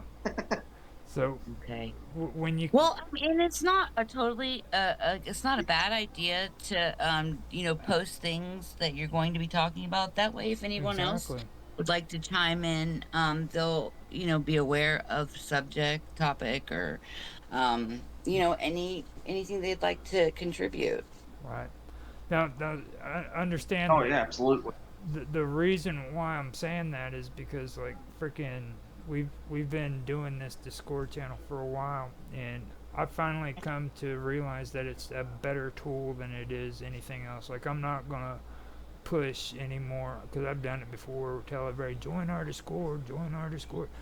They don't Mhm. do it, you know, and Mhm. I've finally started realizing it after I started streaming and doing my show why they don't do it. It's because I've got people who freaking don't want to get on Discord or Skype because they think the CIA is freaking snooping in on them and taking their metadata and shit. I'm like, Mhm. are you serious, dude? I mean, come on. So I got to deal with them, and then I got to deal with people who don't want to freaking get on freaking on Discord because they freaking don't want to get off of Facebook, or they don't want to get off of freaking Minds.com, or they all have a reason for why they don't want to use Discord. Well, I mean, I personally think it is an awesome setting. Like it's you if somebody's interested in some certain type of something, and to be able to interact Hmm. with one another, I think is incredible. It really is incredible because then you have maybe something that you've never thought of that somebody else might stay and or say, and it will click and click in your mind and piece something else together. Like, how else are you supposed to do that if you're not having a platform to communicate Exactly. with one another? Sometimes you can type something and it's nothing like what you're saying because there's the context and how you're saying it. um but I think this is even so. Hold on, is the Wonderful World of Weird, that is John's channel? Yeah. It used Okay. to be. Now me and John are Yeah. partners, and Okay. what Well, happened? I mean, that's a fairly big channel. Yeah, I've watched them for that channel for years, and they always have really great things. I don't understand why people wouldn't want to connect or join the Discord, because this is such a more personalized, Oh, exactly. experience. I'm right there with you. Eh, Because without Discord, I wouldn't be able to talk to Roger and John on a regular basis like I do. I mean, that's what's allowed me to talk to Roger all the time, collaborate with him on series, talk to John about musical collaborations and stuff we're working on. Without it, I wouldn't have been able to connect to either one of them. That's connecting to Roger and John's been one of the best things that ever happened to me. So I look at it as people who don't join Discord, that's their loss. They're the ones missing out. Yeah, That's absolutely. I agree. that's my They take. are, like I said, it's an experience. It's mhm. a totally different experience Yeah, than just watching a video, content that somebody has pieced together. This is more personalized. yeah, Um, I mean, it all around. It's just incredible, and I don't know how else to explain it or express it, but this is something here. it is. Now Absolutely, I have absolutely. Anthony McDonald in YouTube chat. He says, "How are you all doing?" And he says, "I'm in Dublin, which is beginning to reveal more and more UAPS lately." And he asked what we Is were. that unidentified aerial phenomenon? Yeah, Is that what that is? I'm Okay. pretty sure that's what they're talking about. He's talking about. Okay. And Yeah, absolutely. he asked what we were talking about. I told him that basically we are talking about ancient myths and folklore, which I really don't like calling it that. I like to call it ancient religions because Yeah, you know what I mean. history. Mhm. Yeah, absolutely. I agree. When they say it like that, it kind of demeans it a little bit. It Yeah, diminishes its um importance. It like tries to, at least. yeah, It is. I'm doing my blackout thing here, guys. I'm sorry. that's I fine. can't even construct a sentence. My No, you're fine. stupid nerve. I can't stand that. It makes me irritating. But yes, they are coming out with more and more information about these things. They're slowly, uh, dripping in the tub. You know what I mean? Like they're just slowly letting out some information. It's because the activity has picked up so rampantly. Um, the whole world's going to war. And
Okay, getting everything set up and ready to go. Today I'm doing an episode of The Cut.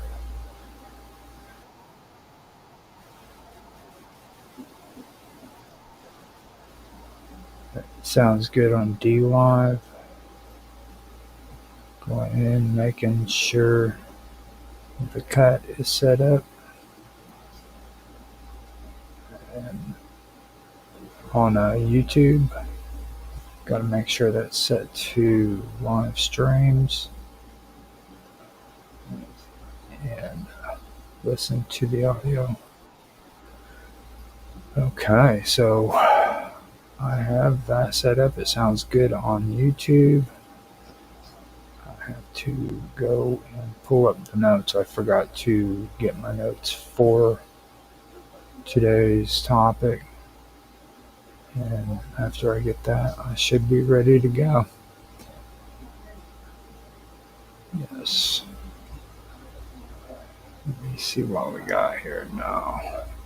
This is the second episode, so it's actually pretty cool. I after I get to where I need to go.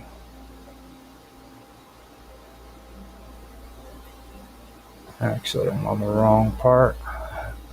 Get back to where I need to go. And then I can start the show. Okay. So I'm gonna open my soda real quick, and then I'll take a drink because I want to not do the coffee thing right now. Alright. And then I'll do my countdown and the introduction, and I do that for editing purposes so that everybody knows. So here we go. 3, 2, 1, now. Hello everybody, and welcome back to the wonderful world of weirdness. I'm Roger Hanson, and today I will be your host for another episode of The Cut. Last week we started out by talking about Amerigo Vespucci, and before I get started in that, I do want to apologize for having a hard time saying his name at the beginning of last week's stream, or that stream. Don't know why. It's just I have this real bad issue about pronouncing words, and it just happens. And again, I apologize about that. Now, I was able to do that show and get it done. And this week I wanted to go further with that. This is where I want to go into the plume serpent. Now, that is actually a pretty good topic that I want to cover. I'm wanting to look at it from a linguistics point of view, so that's basically what I'm going to do. I found out in a lot of my research here that it's pretty sad when it comes to the linguistics for the Mayan people. A lot of their language has been pretty much destroyed, lost to history because of the Spanish conquest. And I decided, I'm gonna see how this works out with linguistics and see what I can find. So that is what I'm going to do here. So with that, I am going to stop talking and just start putting what I have so far out there for you guys to listen to, see what you think about it. So here we go, the plume serpent. The concept of a divine and supernatural serpent, particularly one associated with feathers or flight, has been central to various indigenous cultures throughout Mesoamerica and South America. Often mythologized as a plumed serpent, this archetype can be seen in different cultural expressions, cosmologies, and linguistics artifacts. While the better-known representations appear in Central Mesoamerican civilizations, like those in the Maya and the Mexica, similar symbolic motifs and linguistic patterns emerge in the northern region of South America. These patterns offer important clues when analyzing names like Ma'ara, which may encode deep layers of cosmological or spiritual meaning. In examining the possible roots and structure of the name Ma'ara, we must consider a set of language families that were prominent in the region from pre-Columbian times through the era of early European contact. These families include the Arawakan, Caribbean, Tupian, and Chibchan groups, all of which shared territorial or boundaries in part of modern day Venezuela, Colombia, Guyana, and northern Brazil. Each family had its own internal diversity of languages and dialects, but they also exhibited enough shared features and phonological tendencies to make comparative analysis possible. By exploring the morphological and semantic tendencies of these languages, we can better understand how the name Ma'ara might function and what it may have signified. Starting with the Arawakan language, which included tongues like Wayu, Gajiru, and the extinct Caquatio, we find a strong structural fit for the name Ma'ara. These languages often utilize open syllables with consonant vowels pairing, forming a foundation of word roots. In this context, a root like ma'a, M-A-A, could possibly refer to an animate or elemental force, particularly since vowel lengthening seen in the repeated vowel of AA was a known mechanism for emphasis or sacred reference. The suffix "ra" in Arawakan or Arawakan speech frequently serves as a nominal or locative function, suggesting association, place, or origin. Thus, Ma'ara, M-A-A-R-A, in this context may mean place of Ma'a, M-A-A, or that which belongs to Ma'a, with Ma'a potentially representing a spiritual entity or natural force, perhaps even a serpent-like being associated with water, wind, or transformation. Arawakan languages also frequently used similar constructions in naming spirits, locations, or cosmological elements.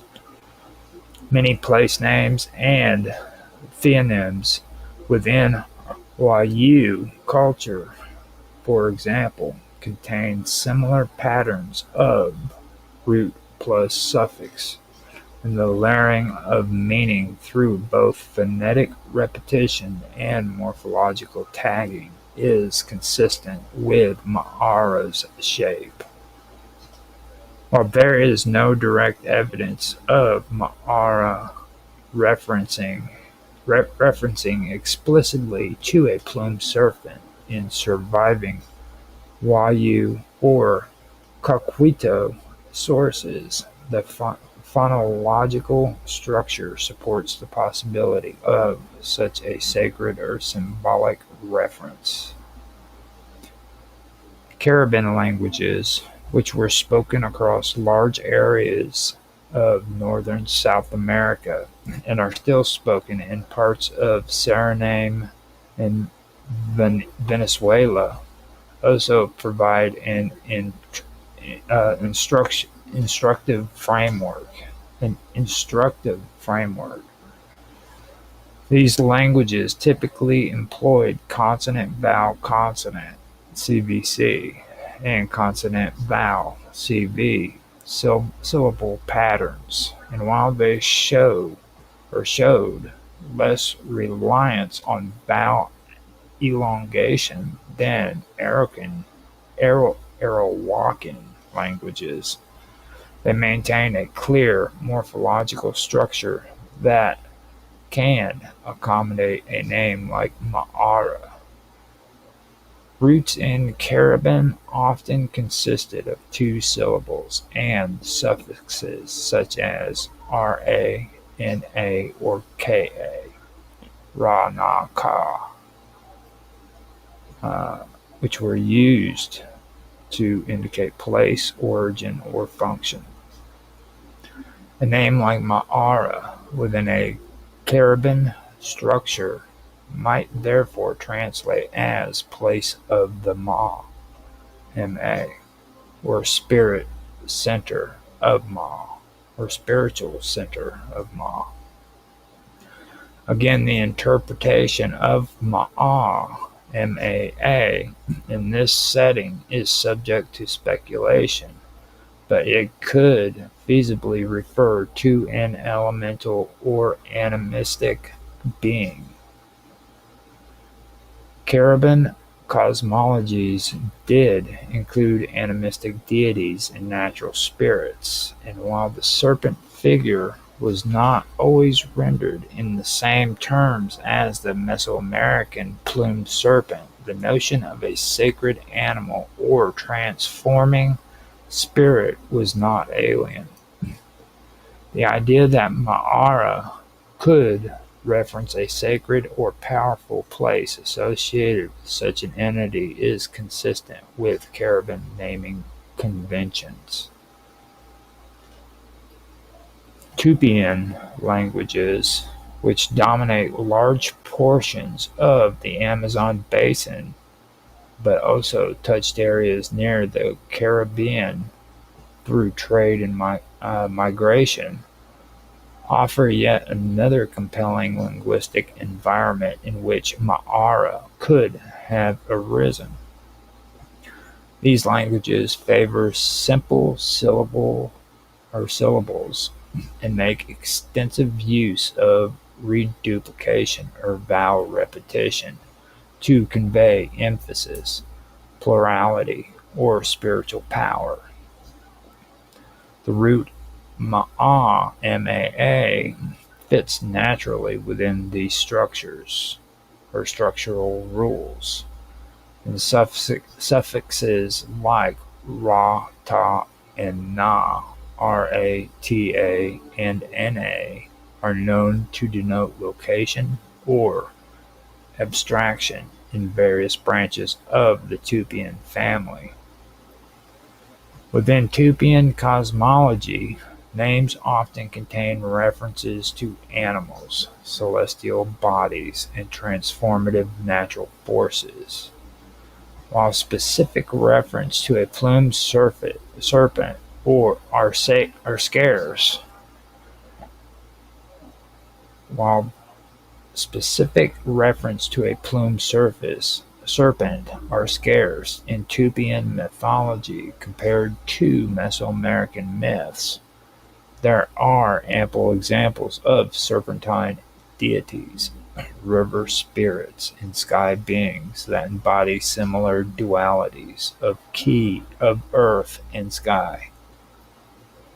Therefore, a name like Ma'ara could plausibly mean living presence, embodied force, or place of being in a Tupian linguistics context, with a possible spiritual connotation depending on how Ma'a, M-A-A, is locally interpreted. This interpretation, though broader, allows room for a symbolic or totemic figure like a plumed serpent. Let me get back here, that way I can be able to watch what I'm doing. Now, Chibchan languages, centered more in the mountain regions of Colombia, Panama, and parts of Venezuela, display the most variability in phonological structure. Unlike the relatively simple syllables of Arawakan or Tupian tongues, Chibchan languages make greater use of consonant clusters and often include more complex morphological rules.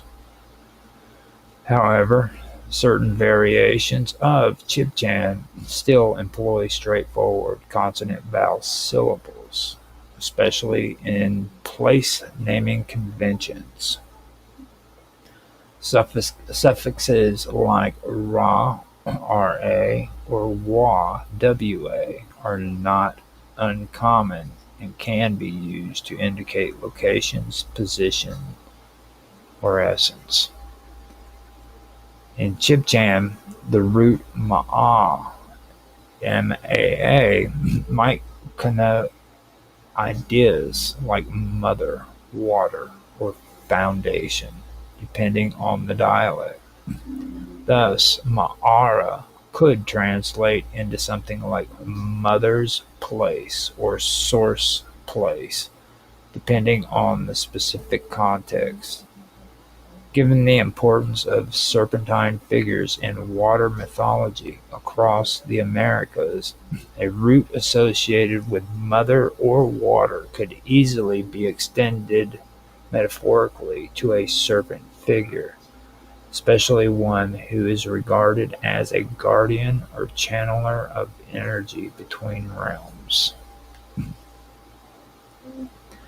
Each of these language families provide a plausible morphological and semantic structure for the name Ma'ara. In many cases, we see a consistent possibility that Ma'a could signify a natural force, spirit, or sacred identity, while Ra provides a spatial or existential function. The fact that this combination makes linguistic sense across multiple unrelated families suggests it could represent a common conceptual type in the region's indigenous worldviews.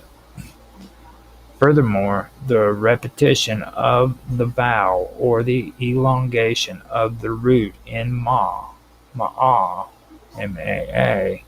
points to an intensification or sanctification, reinforcing the possibility that the name signified something more than a mere personal name.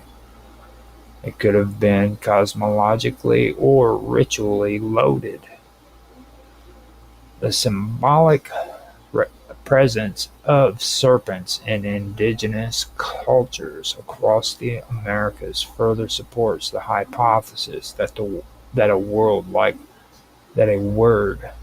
like Ma'ara could be related to a sacred serpent, even without invoking the later mythologized figures known as the known in the Central American context. The widespread appearance of snake spirits, river guardians, and transformation beings in Amazonian, Caribbean, and Andean traditions suggests that the serpent archetype was deeply rooted in native belief systems. These beings were often liminal, connecting sky and earth, water and fire, death and rebirth. As such, they were perfect metaphors for cosmic cycles and spiritual transformation. In considering all of this, it becomes clear that Ma'ara is not simply a name floating in isolation. It reflects a deeper, older system of thought in which language, nature, and spirituality were ultimately intertwined. The shared morphological, the shared morphological structures across language families, despite their different genetic language lineages, hint at broad regional conceptions of place, power, and being. These shared features may not stem from linguistic inheritance alone, but from prolonged contact, trade, and cosmological exchange among the people of this vast and interconnected region. While some might argue that Ma'ara, M-A-A-R-A, could just as easily be a colonial misinterpretation or transcription error, this linguistic breakdown suggests otherwise. The internal logic of the name corresponds well with indigenous naming conventions. It exhibits the features that one would expect from a sacred or symbolic name in any of the four major language families considered. Whether referring to a sacred being, a mythic ancestor, or a place of transformation, Ma'ara fits a recurring structural mold that was linguistically sound and culturally resonant across much of the pre-Columbian northern South America. If we return then to the initial question of whether Ma'ara might be linked to a plumed serpent archetype, the answer appears more nuanced than a simple yes or no. While we cannot definitively equate Ma'ara with the specific mythological figures of Mesoamerica, we can say with confidence that the linguistic structure of the word fits well within the traditions that gave rise to such beings. It reflects the naming strategies used for sacred spaces, divine entities, and transformative natural powers. And in a region where serpents were frequently charged with cosmic significance, the idea that Ma'ara might allude to such a being is well within the bounds of historical and linguistic possibility. The name Ma'ara serves as a compelling case study in how indigenous languages encode cosmology, sacred geography, and identity within compact, morphologically rich forms. By analyzing the name across four major language families, Arawakan, Caribbean, Tupian, and Chibchan, we gain a deeper appreciation for the semantic depth and structural elegance of indigenous naming conventions.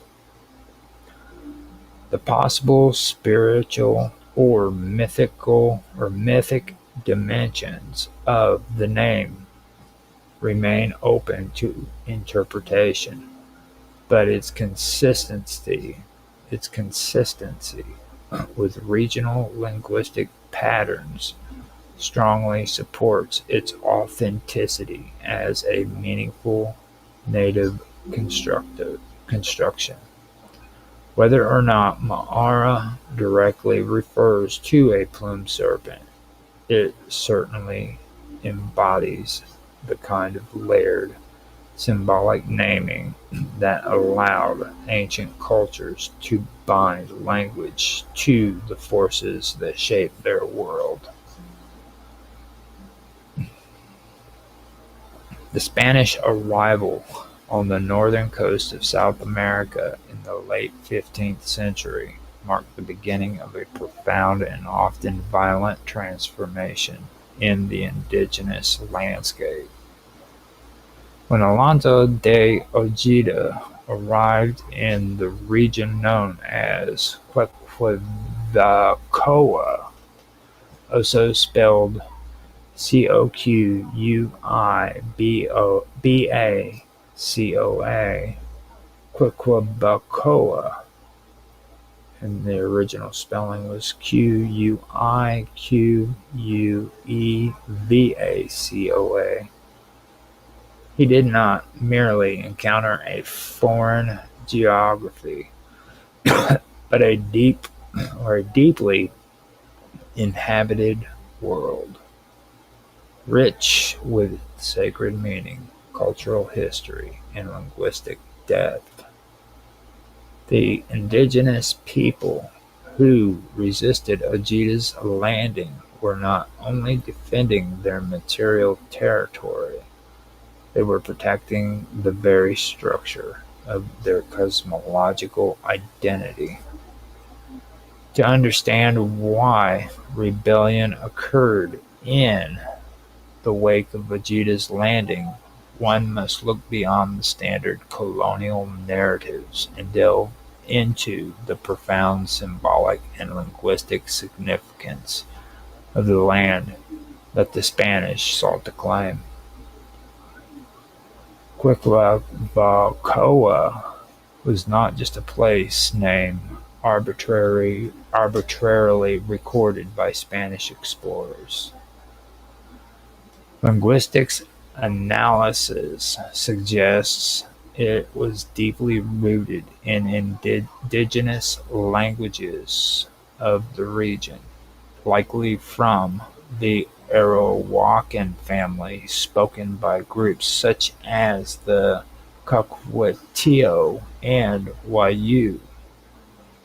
By breaking the name Quequabacoa down into its potential root components, Keki, K-I-K-E, or Kiki, K-I-K-I, Va, V-A, or Wa, W-A, and Koa, C-O-A, or K-U-A, a clear picture begins to emerge.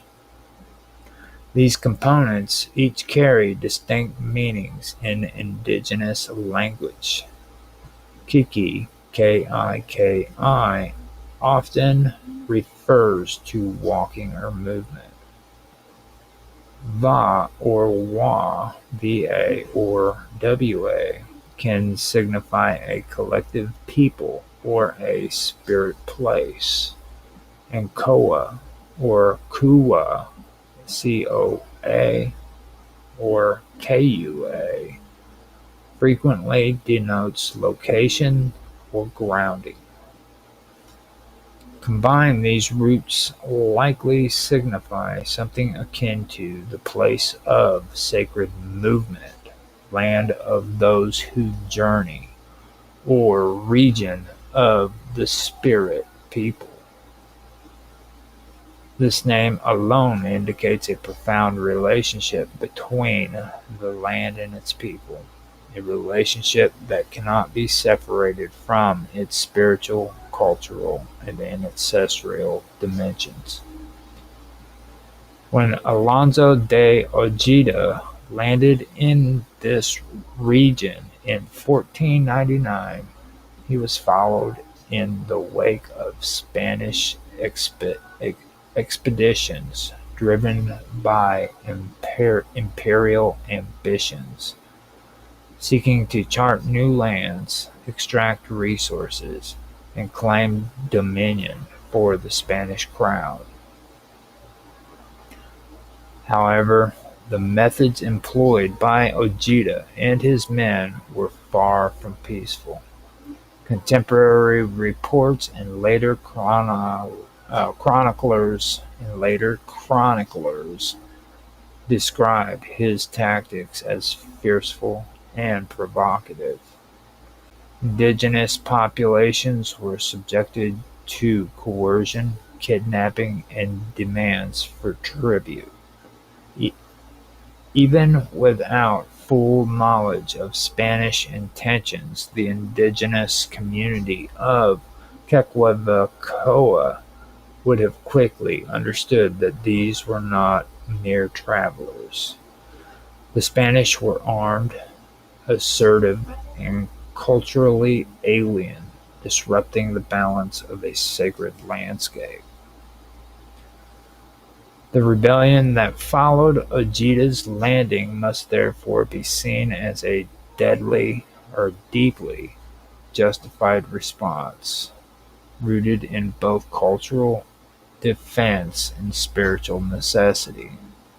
To the people of Quequavecoa, Ojita was not just an interloper, he was a defiler of sacred geometry. If, as the linguistic breakdown suggests, Quequavecoa was considered a spiritual pathway or ceremonial land, then its defense was not simply strategic, it was a moral obligation. The Spanish were unknowingly violating a space whose meaning they could not comprehend. They were bringing not only weapons but a worldview that clashed irreconcilably with the indigenous perception of land, community, and the cosmos. This cultural misunderstanding, so common throughout the colonial era, was at the heart of the conflict. To the Spanish, claiming territory was a political and economical act. To the indigenous people of northern South America, land was not separable from identity, mythology, and history.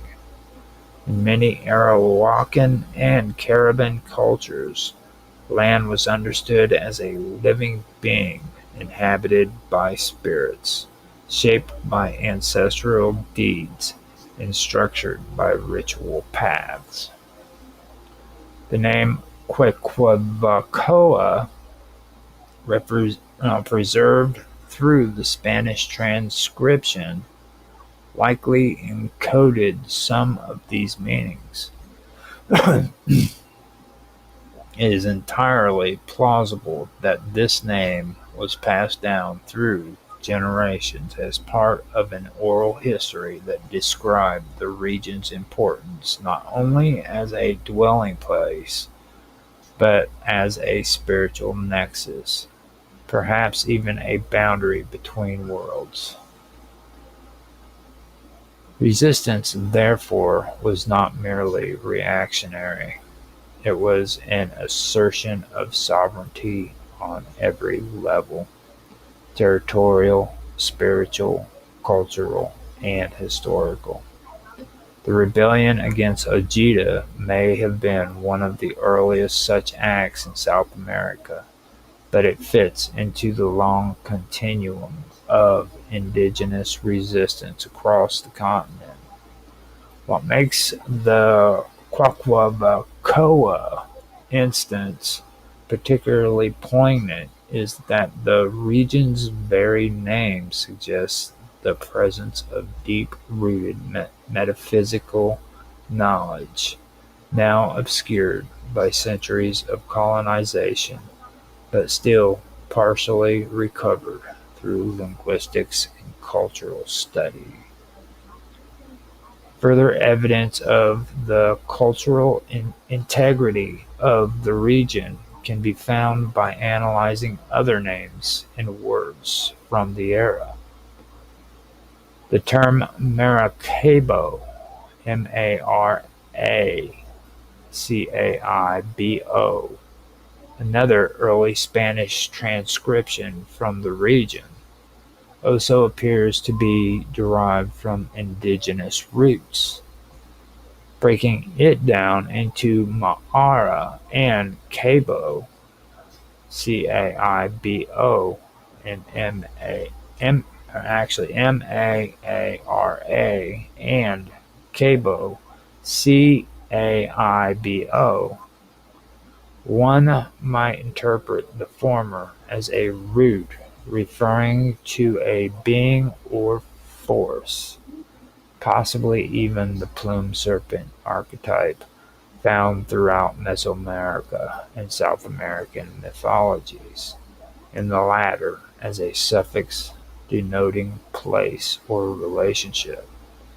This interpretation suggests that Maracaibo may once have referred to place of Ma'ara, or land of the sacred being, reinforcing the idea that this entire coastline was dense in cultural and spiritual meaning long before European contacts. The pattern continues when examining the word Ma'ara itself. Root word analysis suggests that Ma'ara could connect with ideas of serpent, motion, or sacred force in multiple language families. In the Arawakan languages, root sounds like ma, ma, mar, mar, or ma'ar, maar, often relates to water, spirits, or ancestral power.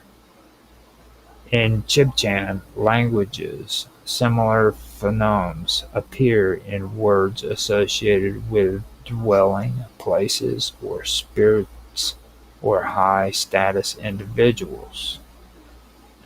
Across these languages, meanings coverage no across these languages, meanings converge.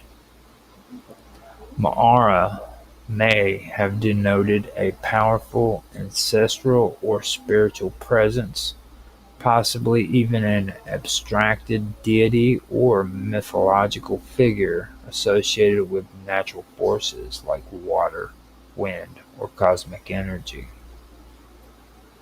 By contrast, Spanish interpretations of these names were often superficial, based on phonetic approximations rather than understanding.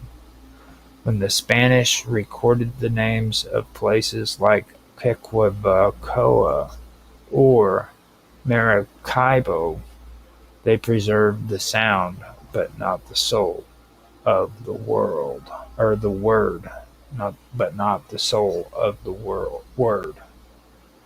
That loss of cultural depth is one of the most profound impacts of colonization. Not just the taking of land, but the erasure of the meaning behind the names, places, and practices that made up the indigenous world.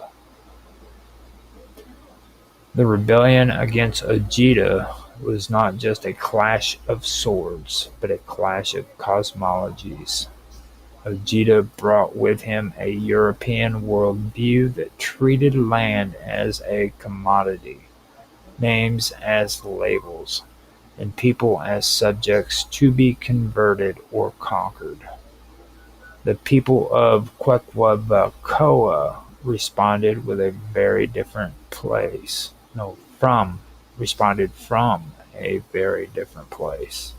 A world view where land was sacred, names were stories, and communities were guardians of something far older than any empire.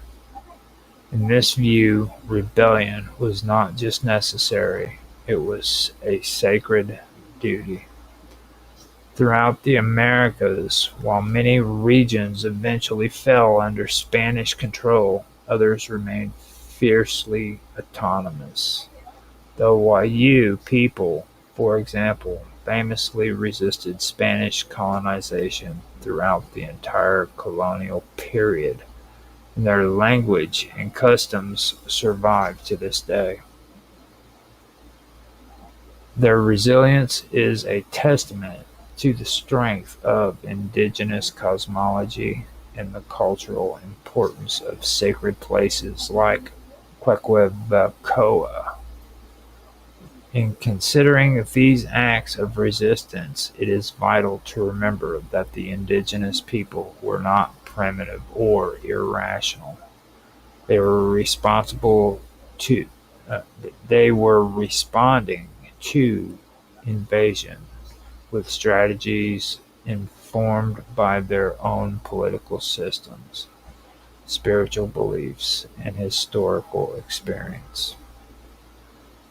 The Spanish mistook a lack of community like those around Quequebacoa were highly structured. No, mistook a lack of centralized kingship. Yeah, the Spanish mistook a lack of centralized kingship for a lack of organization. In reality, communities like those around Quequebacoa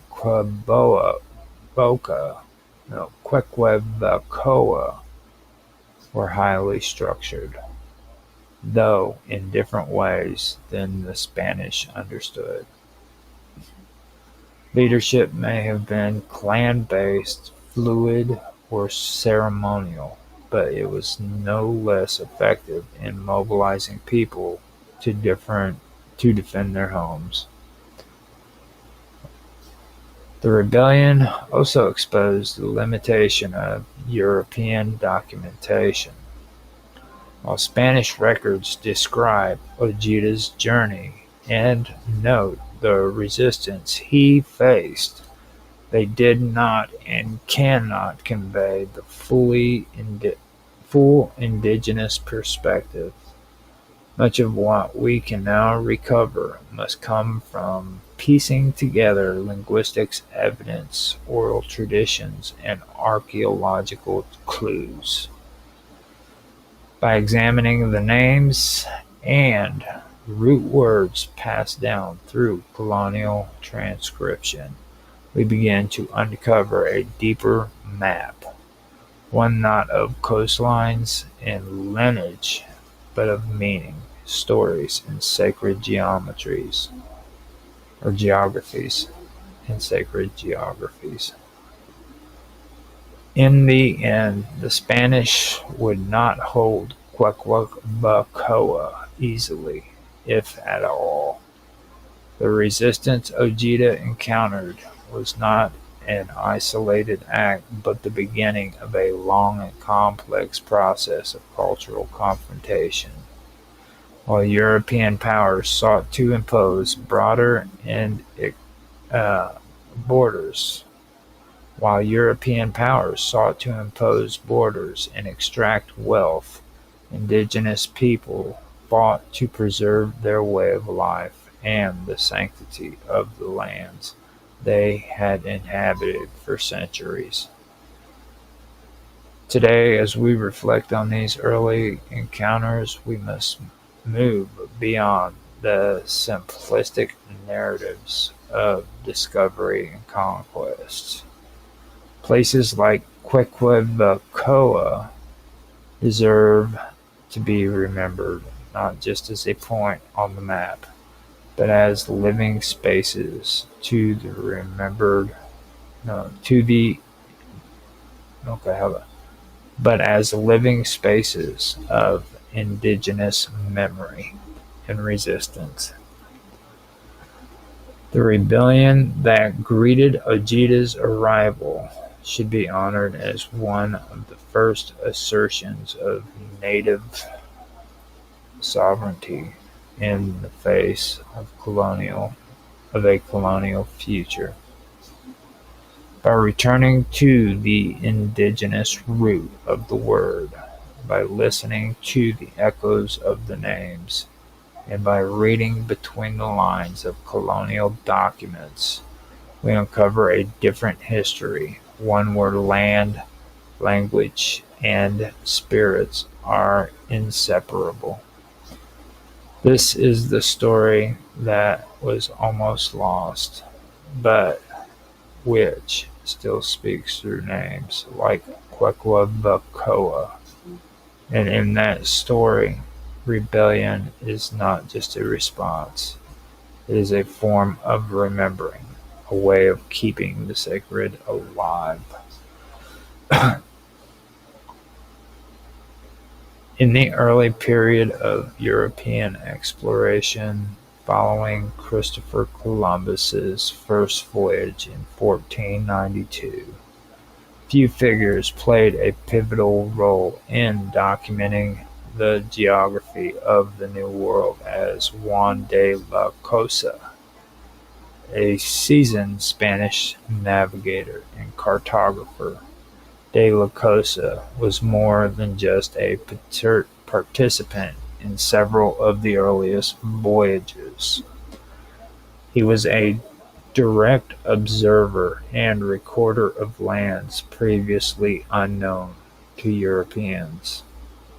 He holds the distinction of creating the earliest known map that depicts the Americas, completed in 1500, which stands as a key artifact in the history of cartography. Juan de la Cosa, or Juan de la Cosa's map, is significant not only for its age but for its origin. Unlike later European maps based on second-hand reports or letters, de la Cosa's work emerged directly from his own experiences. He was not a distant interpreter of events or a compiler of others' journeys.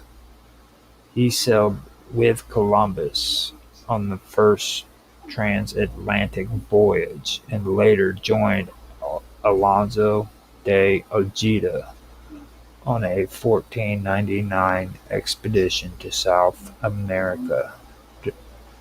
During these voyages, he was responsible for piloting and navigation, placing him in a unique position to observe and record coastlines, inlets, and major geographic features. One of the most common misunderstandings in early exploration history is the assumption that de la Cosa relied heavily on information supplied by others such as Ojeda or Amerigo Vespucci. This is incorrect. De la Cosa and Ojeda were on the same ship, experiencing the same sights at the same time. Ojeda, a military man and explorer, was not trained in cartography or navigation.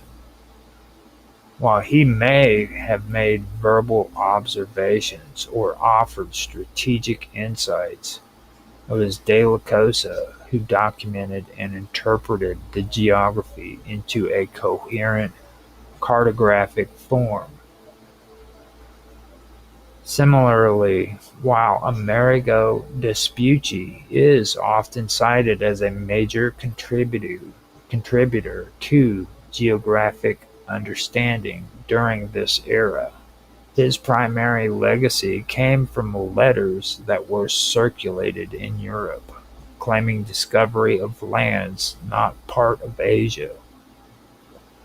There is no verifiable evidence that Vespucci ever worked directly on maps, nor that his written observations were used in the technical sense by Juan de la Cosa.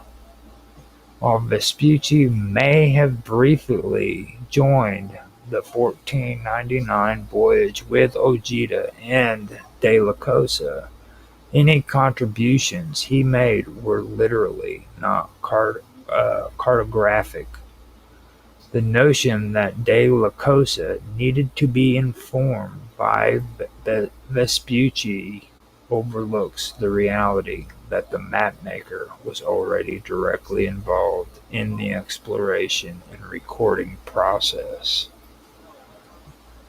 The 1500 map created by de la Cosa known today as the Map of Juan de la Cosa, includes remarkable accurate depictions of the northern coast of South America and parts of Central America. This cartographic achievement came not from hearsay, but from De la Cosa's own logbooks, sketches, and navigational measurements. There is no indication that the map was shaped or corrected by any additional sources outside his own experiences and calculations. It is important to understand that De la Cosa's work predated the famous 1507 map of Martin Waldseemüller, which introduced the name America to the world. De la Cosa never used this name in his map, and the lands were simply illustrated without such labels. Waldseemüller's map, unlike De la Cosa's, was not based on first-hand experience. Instead, it relied heavily on the circulated letters attributed to Vespucci. Waldseemüller interpreted these narratives as evidence that the lands described were not Asia, but a new continent, prompting him to name the continent America in Vespucci's honor. This was a decision made from a European library.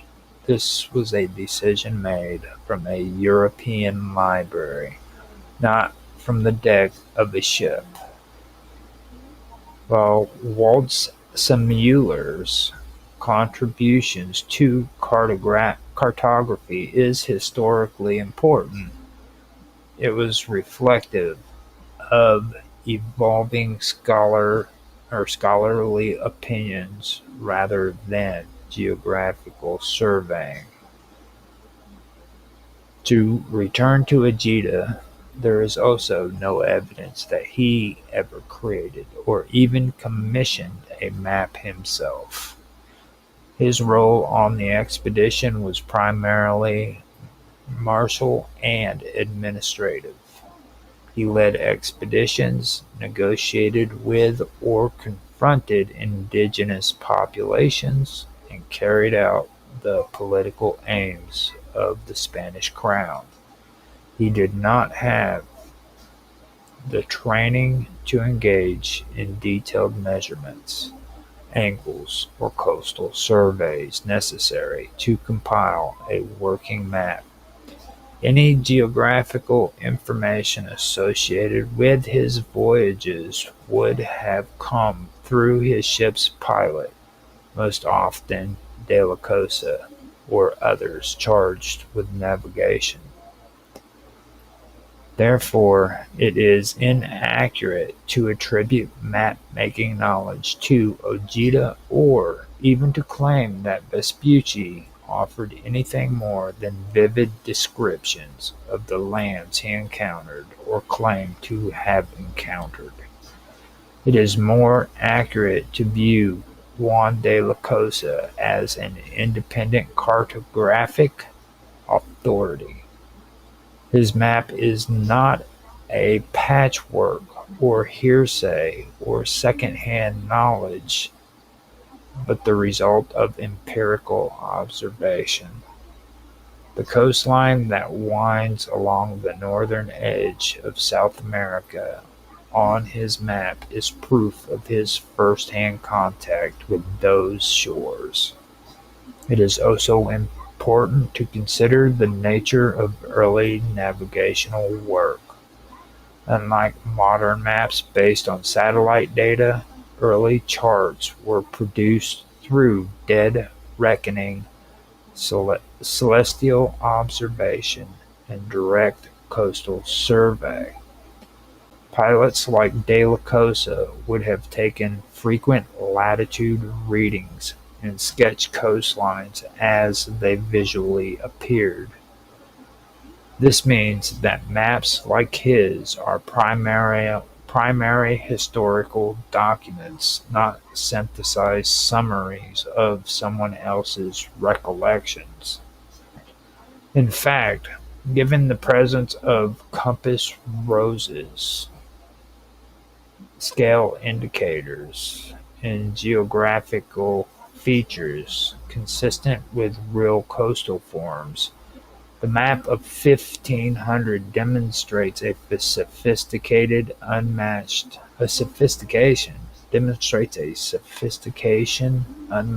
by most of his contemporaries. In light of this, we should revise our understanding of the contributions to early New World cartography.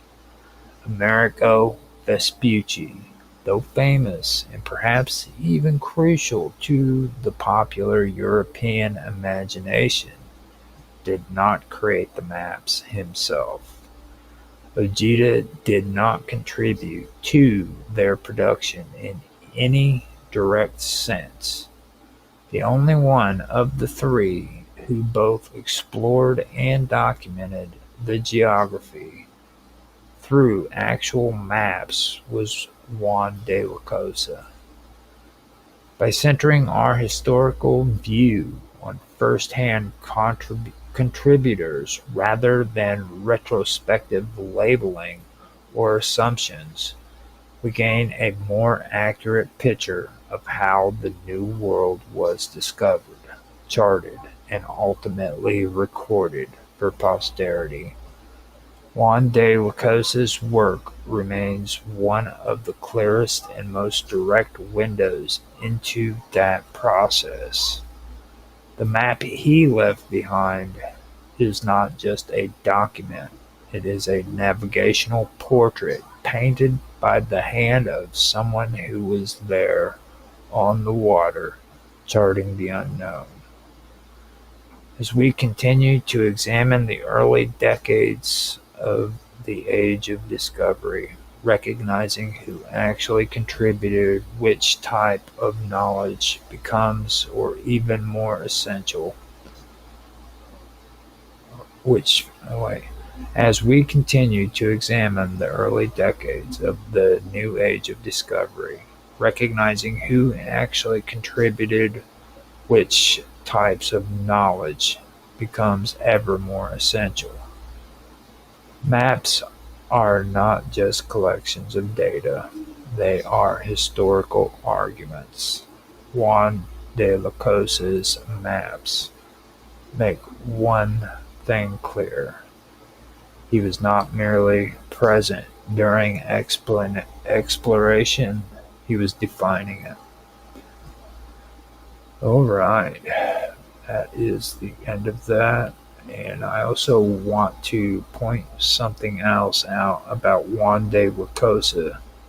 Juan de la Cosa also owned one of the ships that Christopher Columbus sailed across the Atlantic with. I believe it was the Maria.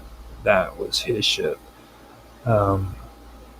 That is something that I thought was pretty interesting. So he wasn't just involved in mapping out the voyage that Amerigo Vespucci was involved with and given credit for when it comes to naming the Americas, but he was also the man who owned one of the three ships that discovered the New World, which makes it even more fascinating.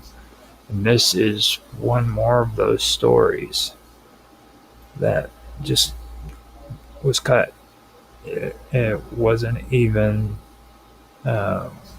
introduced into history as we understand it. To this day, people are still taught that Amerigo Vespucci was the one who mapped this area out, because of his great work. He deserved the name America or Amerigo Vespucci. America had to be named after him. When in fact, Juan de la Cosa was the one who actually mapped the coastlines and did all the work. So I wanted to bring that up on our next episode. It will not be about America, Amaraka, which is, by the way, an older debate that took place during this time period and after.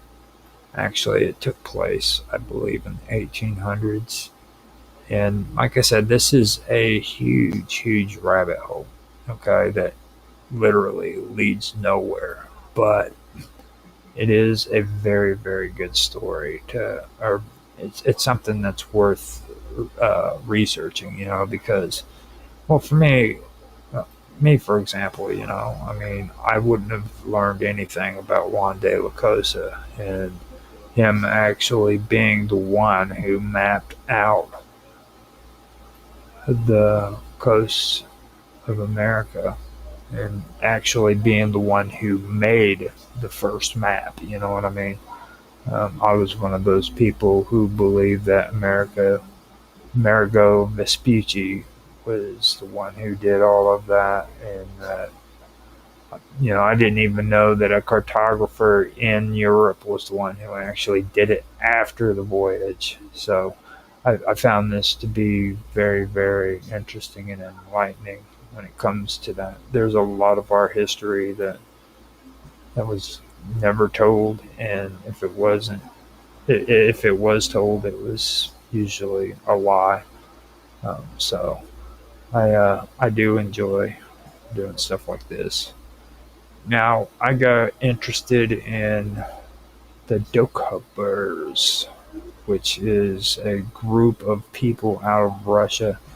There's a person who I talked to called Svetlana on D Live, and she mentioned this in one of our chats with Mark Latashik, and I wanted to do research on them and find out about them. So I'm going to use that information on my next episode. So I hope you guys stick around, and I hope that you listen to this. This is actually a pretty interesting story. This is another one of those stories that slipped by the crack and they're cut.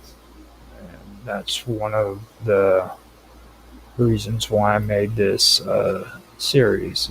This is what it's about. So hope you guys enjoyed. If you did, please like, subscribe, share, make comments, give comments in the comment section below. I really, really would love to hear from you, and I will do my best to respond to each and every one of you. I usually am good at responding. It doesn't have to be about the topic that we've done today. It can be just to stop by and say hello, you know what I mean? Anything. So, with that being said, I can tell you that we have streamed on Rumble, X, Twitch, Kick, YouTube, and D Live today. I don't believe I have any comments at all on D Live or on Rumble, but I'm working to get on there and check. I forgot to put but yeah, nobody's checked it. Nobody's left a comment there.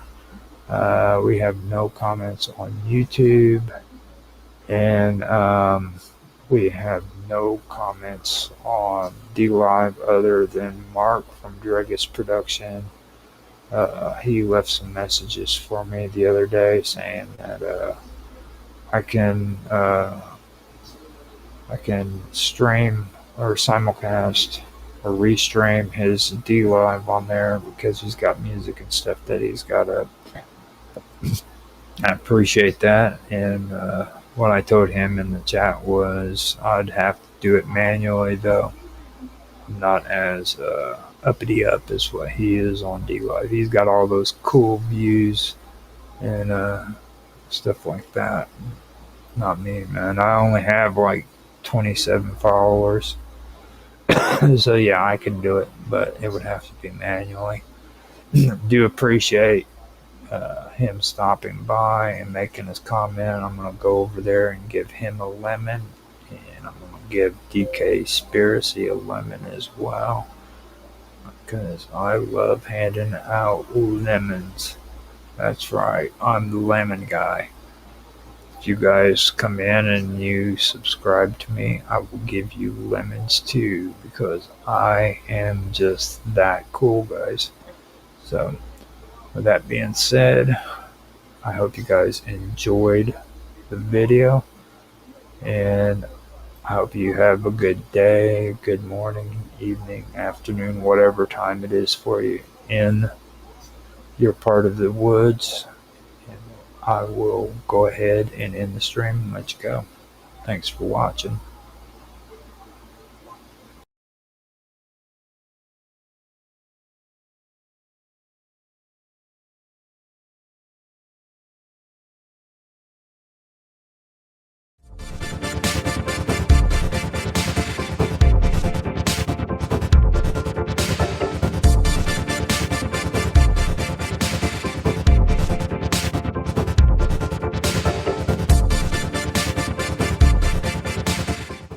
Esoteric inner versus exoteric outer.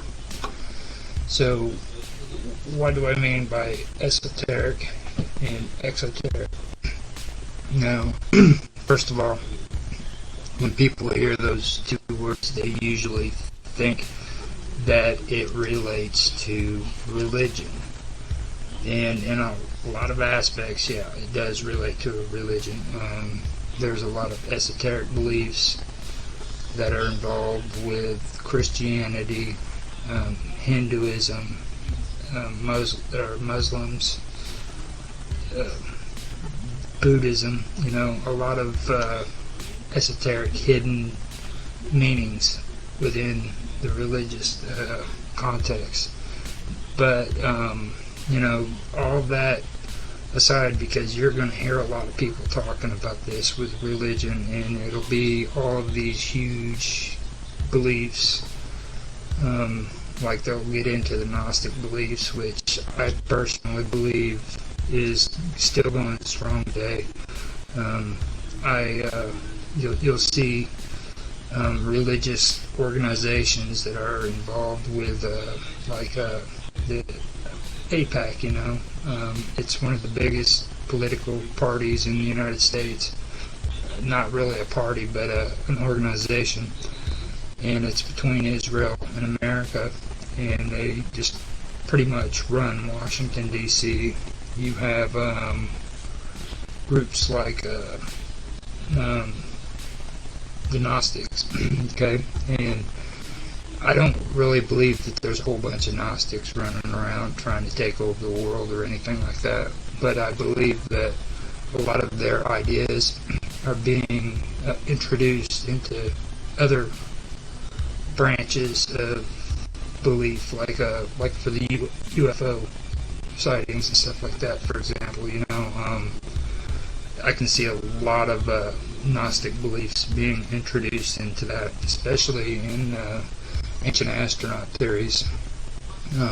You see people start out with the Sumerians, and then they'll work up to the Egyptians and the Sumerians, and then the next thing you know, they're trying to say that these Gnostic gods are on an astral level, and they're trying to, and it's fine. You can believe whatever you want.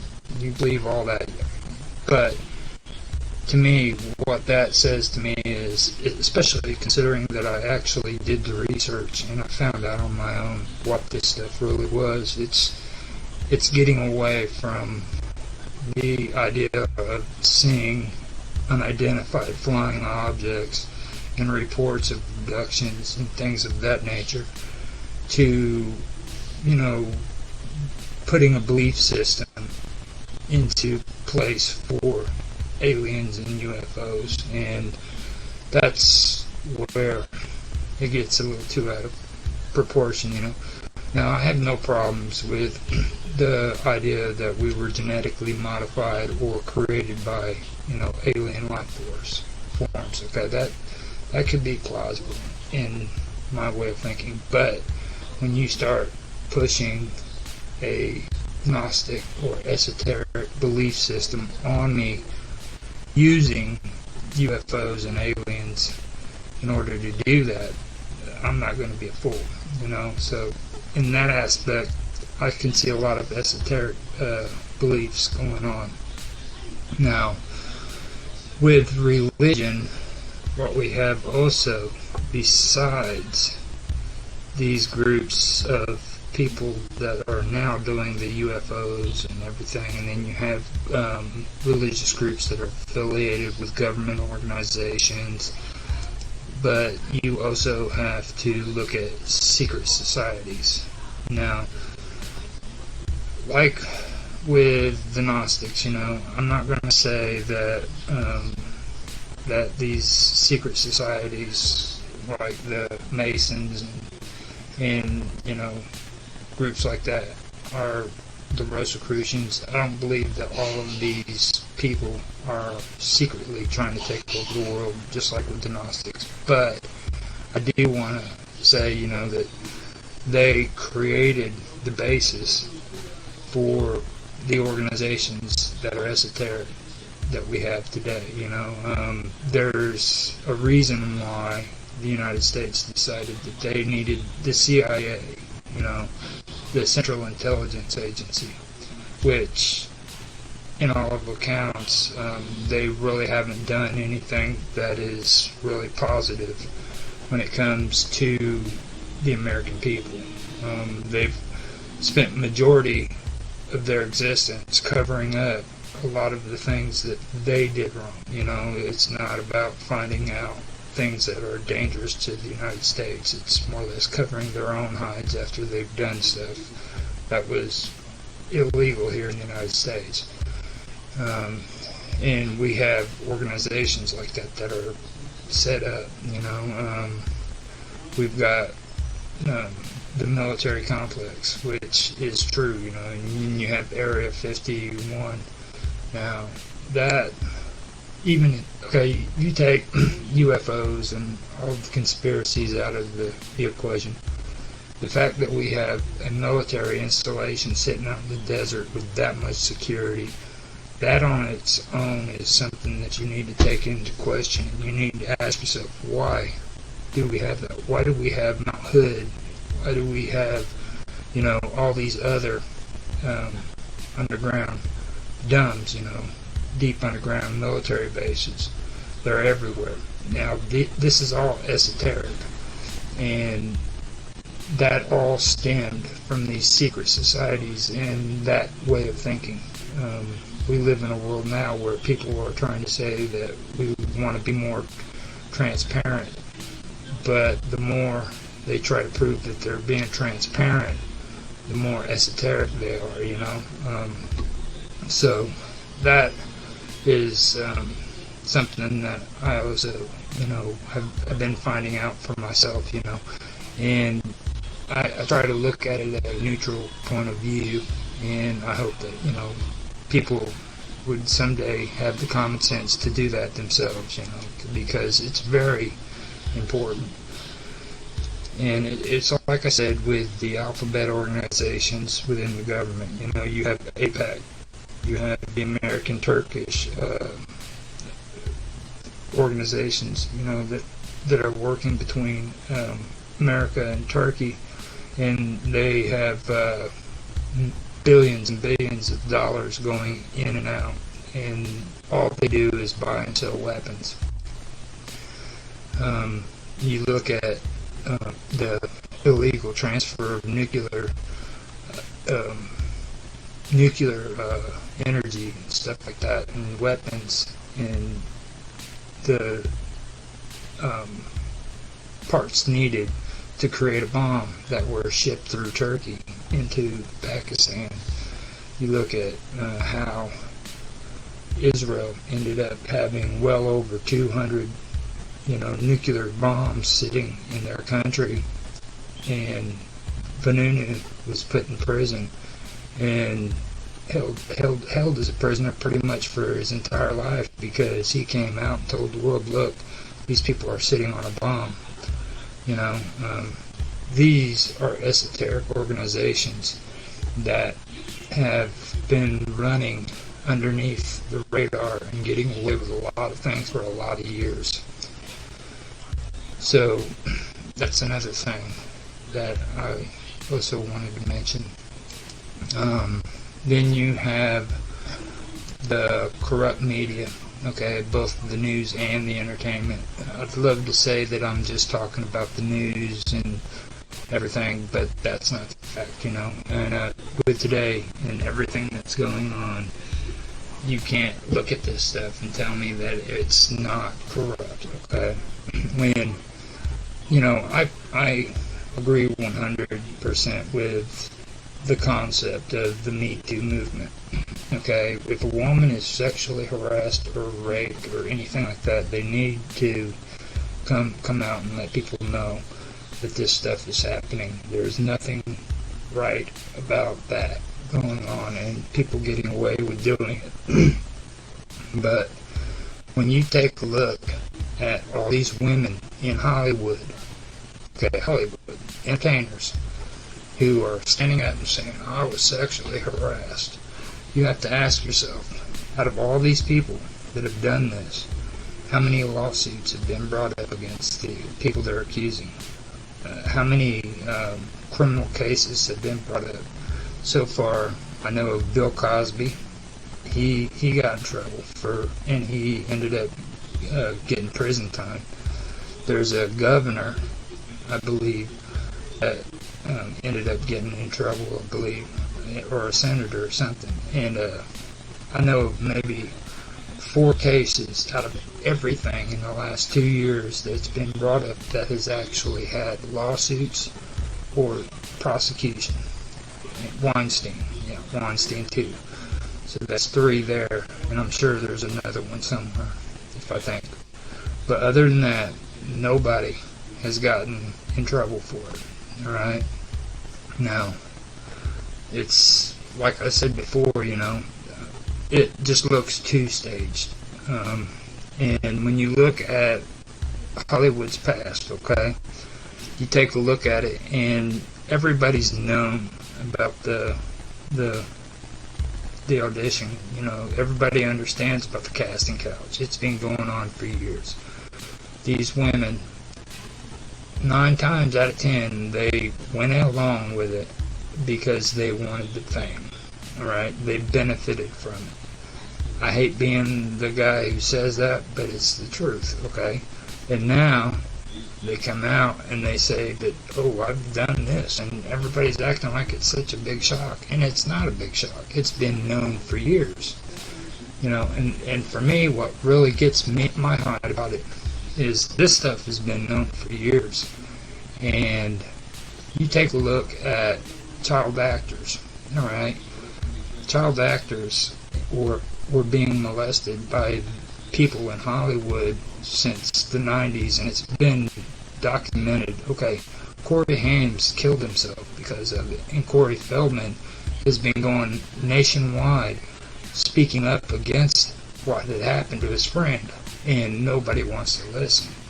Okay, the redhead, I forgot her name, but she was on The View, or she's on The View, she literally started bad-mouthing and talking bad to Corey Haim or Feldman because he was bringing this stuff up.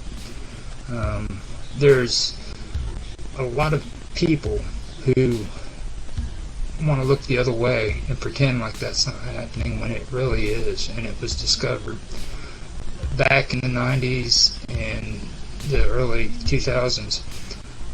These people were taking male actors who weren't famous, and they were taking snapshots of them and putting them on the internet so that pedophiles could look at their pictures, okay?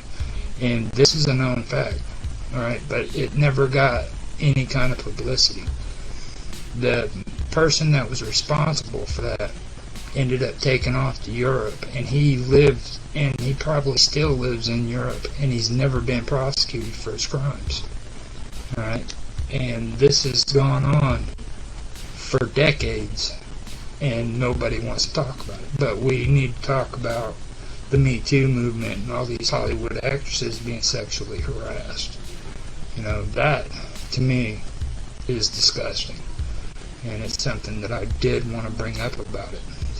And the reason why I wanted to bring that up is because it comes down to agendas, okay? It comes down to what do these people really care about? When you have people in Hollywood who's funneled billions of dollars, or millions of dollars, I should say, into Hillary Clinton's campaign, and Hillary Clinton loses the election, they're going to get mad. And when they get mad, they're going to strike out, and they're going to start retaliating. Now, they want to force feed their ideologies down your throat, okay? If you disagree with homosexuality and you say that you're against homosexuality, you're wrong, and you're scorned for it.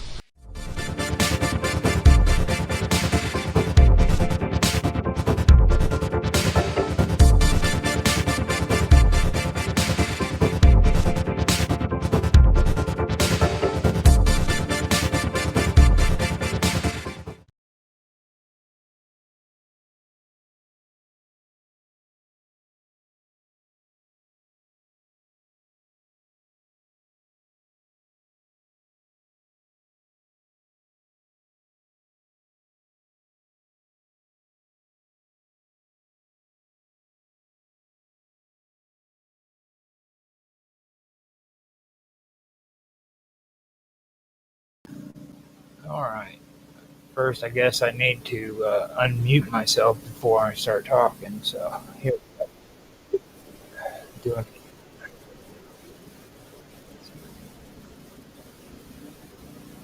everything sounds good on you on D Live, I believe, and checking everything out on YouTube. Everything sounds good on YouTube. Everything sounds good on Kick. Twitch is up, and it sounds good too. So let me hit refresh on X and see what that does. I got to do the same thing on Rumble as well. So after that, I can start the show. So there we go. It sounds good so far. X sounds good. Find out how Rumble's doing.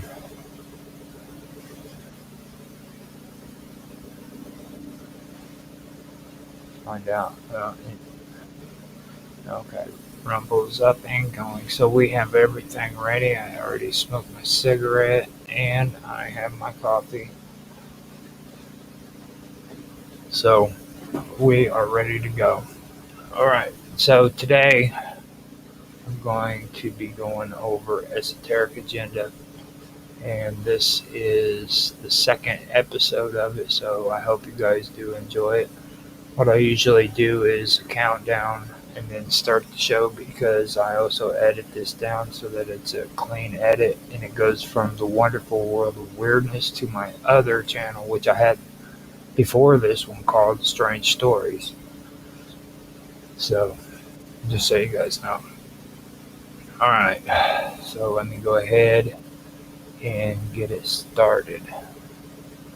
3, 2, 1, now. Hello, everybody, and welcome back to another episode of Esoteric Agenda. This is actually the second live stream for Esoteric Agendas. The other uploads that I've been having come out are previous attempts at streaming that I did a long time ago, and I had to go through and edit them and put them up. This is a actual live stream that's taking place on the Wonderful World of Weirdness on both YouTube and Rumble. If you guys want to see this again, you can see it in the live streams. Later on, I will have the edited version come out on upload at the actual playlist for Esoteric Agenda. Besides that, I'm also putting out 15-minute clips of the shows that I do here so that you'll have not only the full edited version, but shorter 15-minute versions of the conversation that's taking place, other than, stuff like this where I'm actually explaining it. So other than Rumble and YouTube, we're also on X, Twitch, and DLive, as well as Kick. Now on those, you can check out the live stream under Roger Hanson or Roger_Hanson, and except for Twitch. Twitch is actually Infamous 1969. And the only way to see my episodes on Twitch is to see them live. I don't keep a copy of the recordings for it. They've been doing some weird stuff when it comes to memory and stuff, so I just decided that I am not going to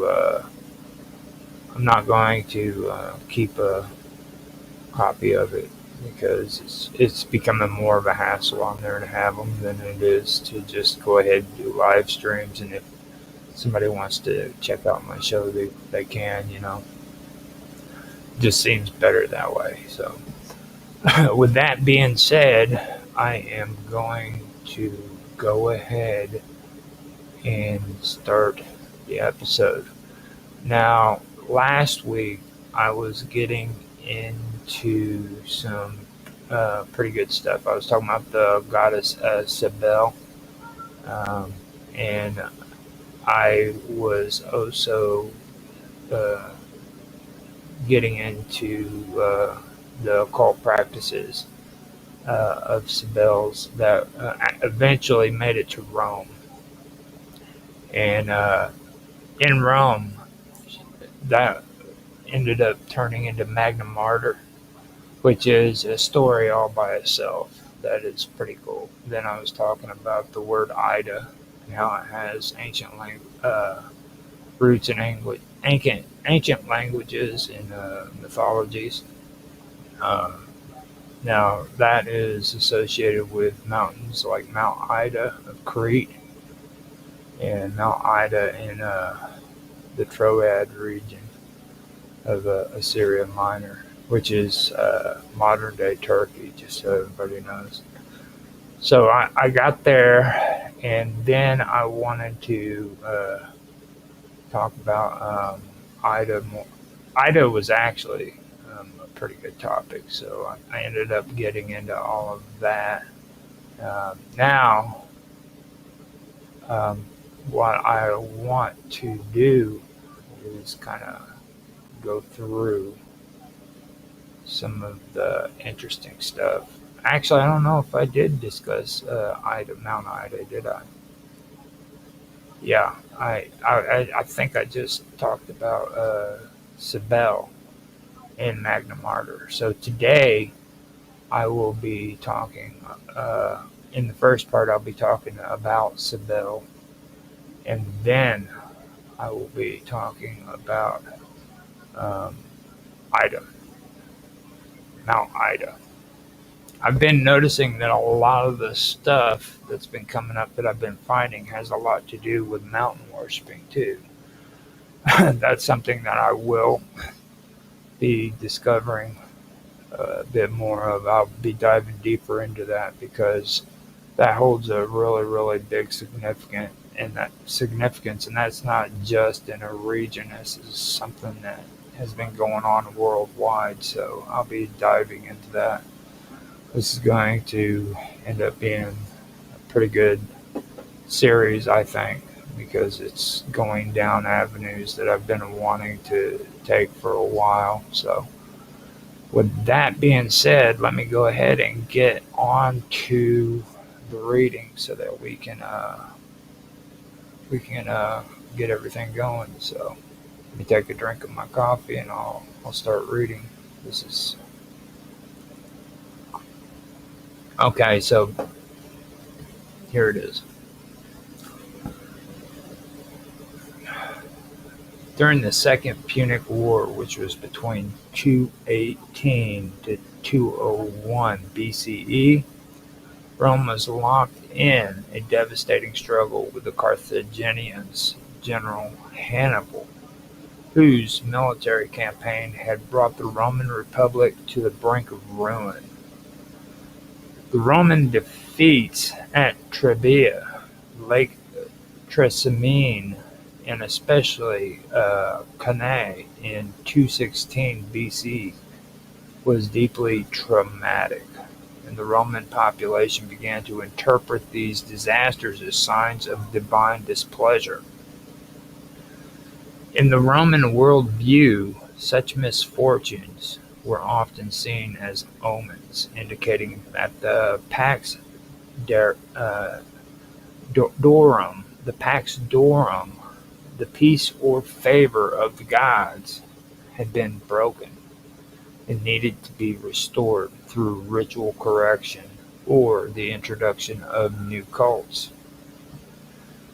At this time, the Senate turned to the Sibylline Books, a collection of prophetic texts believed to be of ancient divine origins, kept under the guard of special priests called the Quindus Semviri Sacris Faciandis. These texts were only consulted in moments of grave crisis. Upon examining the books, the priest reportedly found a prophecy that Rome could only be saved if the Idaean mother of the gods was brought to the city. This referred to the Phrygian mother goddess known as Cybele, or Magna Mater. The goddess Cybele was associated with mountains, fertility, wild animals, and protection. Her cult had long been established in Phrygia, modern-day central Turkey, particularly around Mount Ida, which gave her the epithet Idaean. The prophecy stated that bringing her sacred image to Rome would turn the tide of the war and restore divine favor.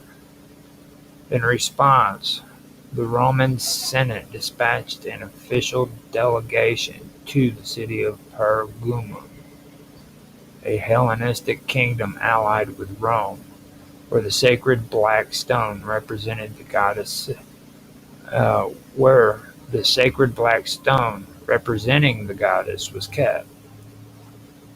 King Attalus I of Pergamum agreed to hand over the stone, and in 204 BCE it was brought to Rome in a solemn and heavily ritualized journey. According to legend, as the ship carried the stone approached the Tiber River, it became stuck in the mud. Only when Claudia Quinta, a Roman matron accused of sexual impropriety, publicly proved her chastity uh, through prayer and miraculously. Hold up, I've got to read that again. I think I've read this before, but I messed that up too. I got excited. Only when Claudia Quinta, a Roman matron accused of sexual impropriety, publicly proved her chastity through prayer and miraculously freed the ship was the goddess's approval confirmed.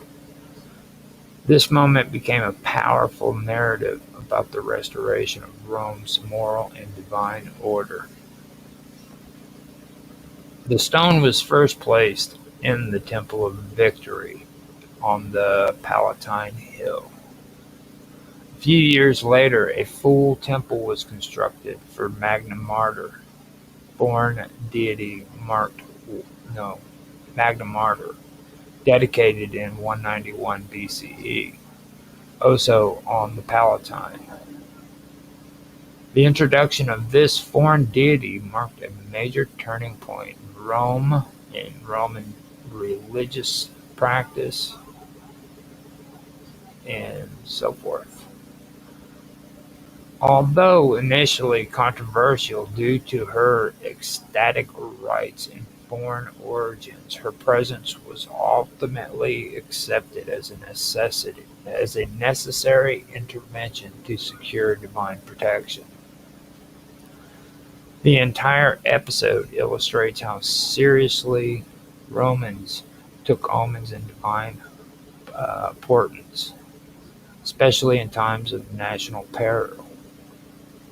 The war with Hannibal was not only a military crisis, but also a spiritual one. By importing Magna Mater from Phrygia in response to the Sibylline prophecy, Rome sought not just victory in war, but a reaffirmation of its place within the cosmic order, maintained through proper reverence and religious observance. The Black Stone, believed to embody the goddess Magna Mater or Cybele, was one of the most symbolically important sacred objects in Roman religion. It was brought to Rome from the Phrygian city of Pacinus in 204 BCE during the Second Punic War in response to a prophecy from the Sibylline books. This prophecy stated that Rome would only prevail against its enemies if the goddess was brought into the city.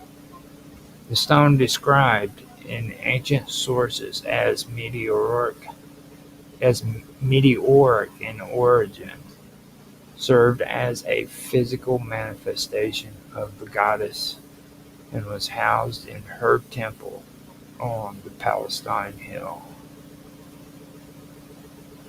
The stone was not a carved statue, but an aniconic object, meaning it was made in the form of a human or animal. Its significance lay in its natural celestial origin. It was typically described as smooth, black, and either conical or oblong. Unlike statues that portrayed the gods in human form, this stone represented the divine through its raw and mysterious presence. It was treated as a sacred body, not just by symbol, and not just a symbol, and was kept within the sanctuary of the goddess's temple, only brought out during certain ritual processions. As Cybele's cult spread across the Roman Empire, her iconography developed into more familiar images of a matronly figure wearing a turreted crown, flanked by lions and sometimes in a chariot. However, the stone itself remained a powerful cult object, primarily revered in the context of temple rites. It never became a widespread visual symbol in the same way that statues of other deities did. With the rise of Christianity and the decline of pagan religions in the late Roman Empire, the cult of Magna Martyr was gradually dismantled. By the 4th and the 5th centuries, imperial decrees outlawed her festivals and closed her temples. The fate of the Black Stone after this time is unknown. It may have been destroyed, hidden, or simply lost during the transition to Christianity. No surviving artifact has been conclusively identified as the original stone, and no credible claim to its survival has emerged in modern archaeology or history. Although the Black Stone itself vanished, its legacy lives on in the broader cultural and religious tradition of sacred stones. Many ancient religions included such objects, believing to carry the presence of essence of a deity, of the presence or essence of a deity. Similar objects appeared in other contexts, such as the Omphalos stones in Greece. While there are comparisons, each stone held unique meaning within its cultural framework. The Black Stone of Magna Martyr functioned as a central sacred object in Roman religion, representing the goddess herself without human form. Its influence declined with the fall of Roman paganism and it disappeared from history. While the stone no longer survives, its role illustrates the ancient belief in divine presence through natural celestial objects, rather than anthropomorphic images. The word Ida has roots in ancient languages and mythologies, particularly within the context of Greco-Roman and Anatolian traditions. It is most famously associated with mountains, Mount Ida in Crete and Mount Ida in the Troad region of Asia Minor, which is modern-day Turkey. Both mountains hold deep mythological significance, and the name Ida is thought to have originally meant something like wooded mountain or forest hill in ancient Anatolian or pre-Greek languages, possibly Luwian or Hittite. In Greek mythology, Mount Ida of Crete was the sacred birthplace of Zeus, where the first infant god was hidden and raised in a cave by nymphs. Where the infant god was hidden and raised in a cave by nymphs to protect him from his father Kronos. This mountain became a symbol of divine protection, nurturing, and connection to the gods. The Cretan Ida was closely tied to ancient Minoan and later Greek religious practices, particularly those involving mother goddesses like Rhea and Cybele.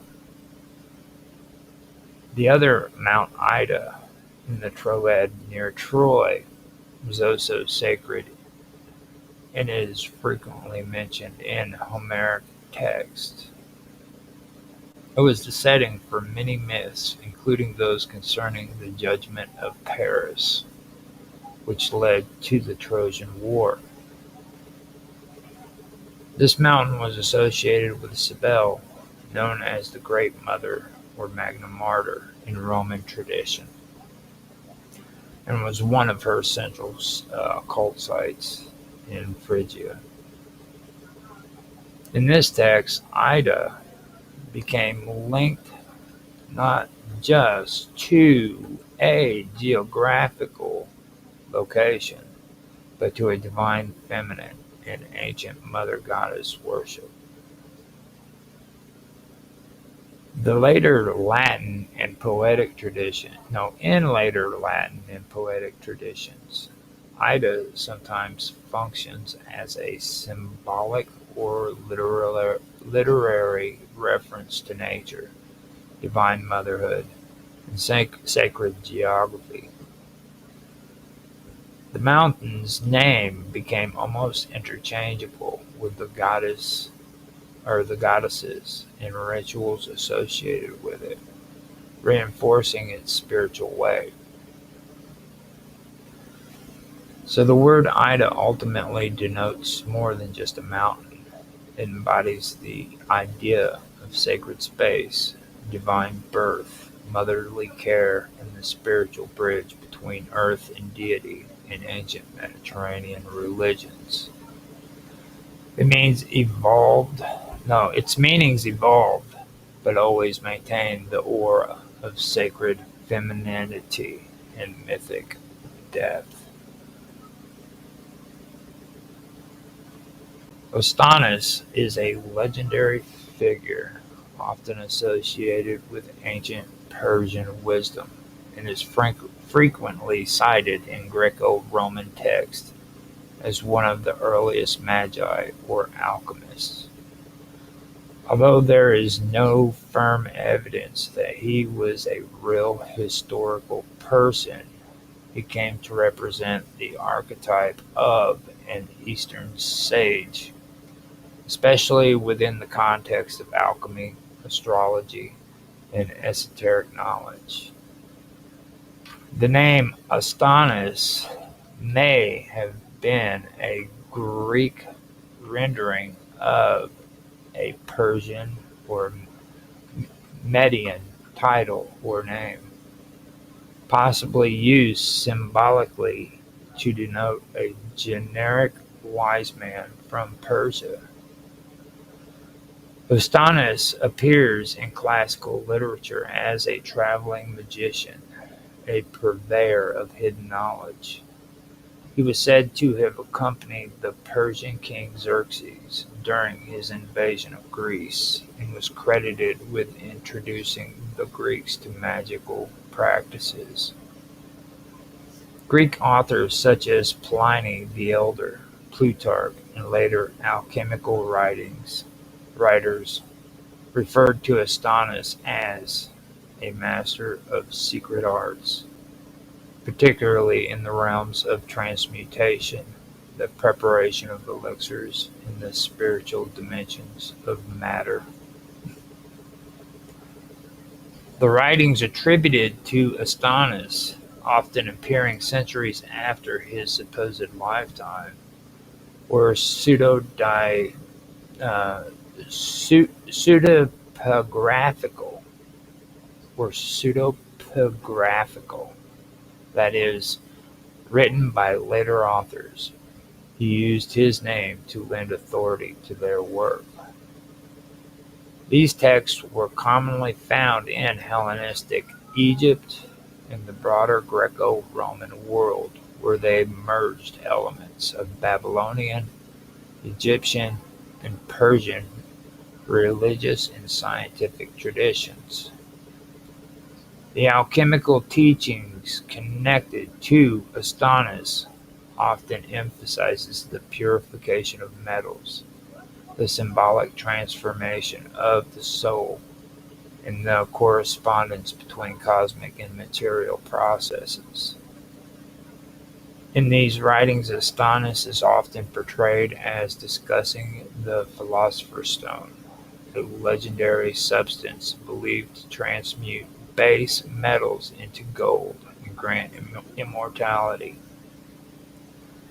He is also credited with describing the stages of alchemical work, which often included operations like calcination, dissolution, coagulation, and sublimation. each with both material and spiritual implications.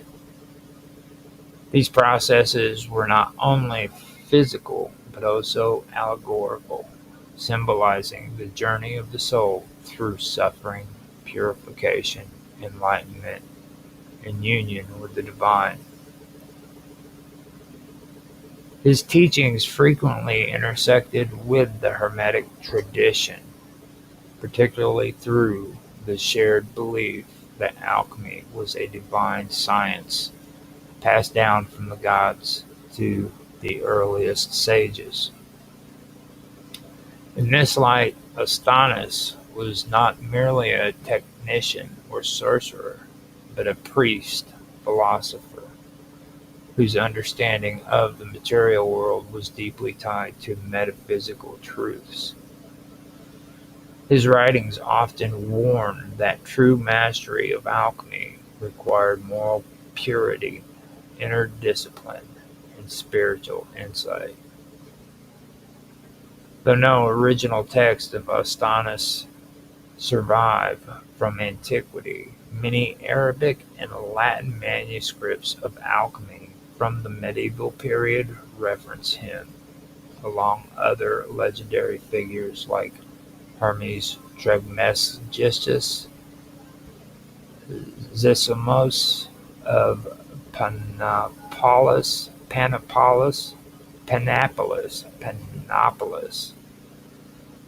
and Democritus. These citations help form the backbone of medieval alchemical thought and contribute to the mystical aura surrounding Persian wisdom and European esotericism.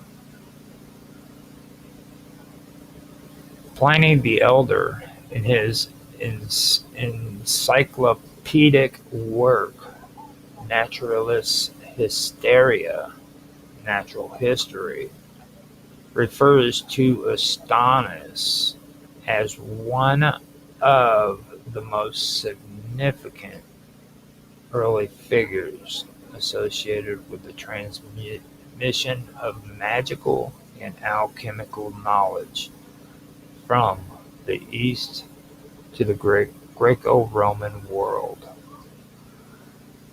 Pliny presents Astonis not as a historical authority in the scientific sense, but rather as a legendary Persian magus whose teachings were seen as foundational to the spread of magical practices. Pliny mentions Astonis in several places, notably in Book 30 of Natural History, which deals with the subject of magic. According to Pliny, Astonis accompanied the Persian king Xerxes during his campaign against Greece and was responsible for the introduction of magic to the Greek world. This assertion reflects a Roman belief that much of what the Greeks knew about esoteric arts, such as astrology, sorcery, and early forms of alchemy, originated from Persian magi like Astonis. Pliny does not view Astonis or the magical arts he supposedly introduced with admiration. Rather, he treats magic with skepticism and moral disdain, considering it a corrupt and dangerous discipline that seduces even some of the greatest Greek minds. He describes Astonis as a figure whose writings led to a flood of magical literature and experimentation, which he believed ultimately degraded intellectual life by promoting superstition and fraud. Despite this negative view, Pliny acknowledges the widespread influence of Astonis.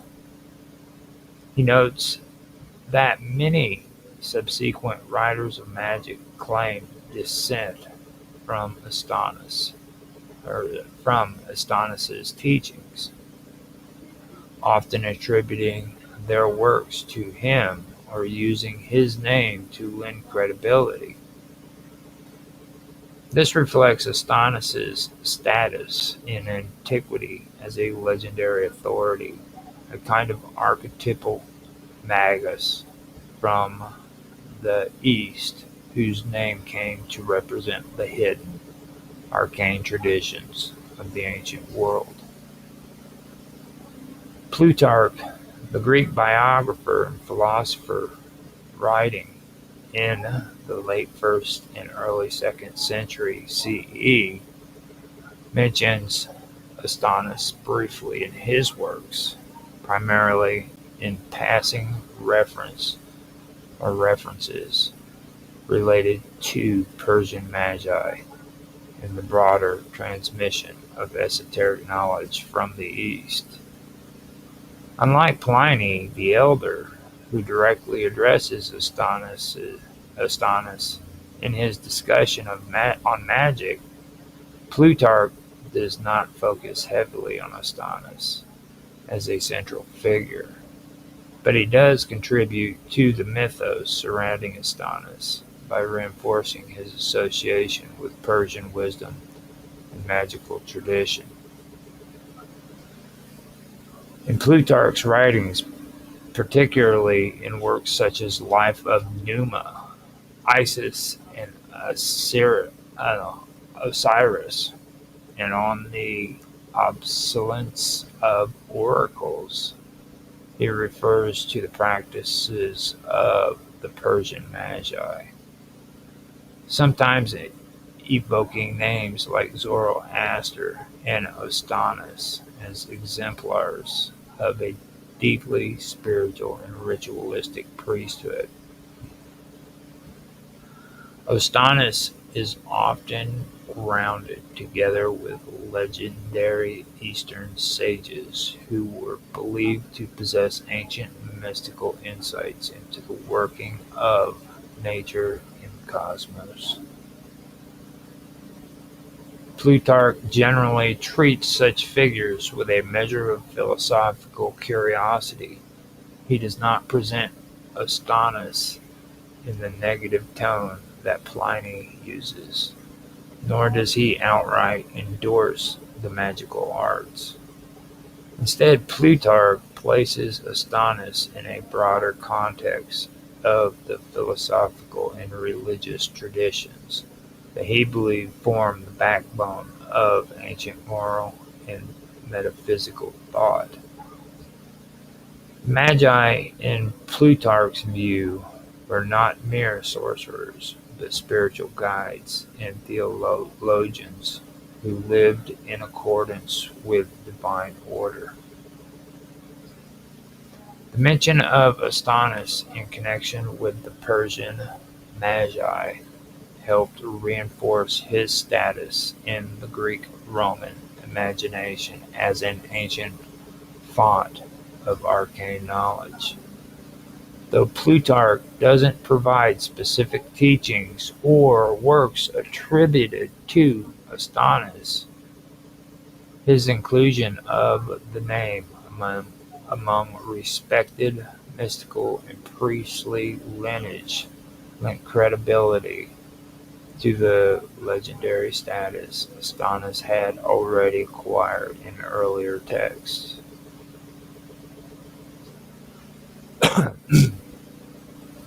Plutarch's reference to Astonis are respectful and philosophical, casting him not as a charlatan, but as part of a sacred tradition of Eastern wisdom. He reinforces the image of Astonis as a symbolic representation of the mysteries and ancient knowledge associated with the Persian magi, while leaving the specific content of that knowledge largely to implication. Astonis is deeply associated with the ancient alchemical tradition, and it's frequently cited as a master of the arcane, and is frequently cited as a master of the arcane scientist or sciences, particularly the transformative art of alchemy. His name became synonymous with esoteric knowledge, especially in relationship to the process of transmutation.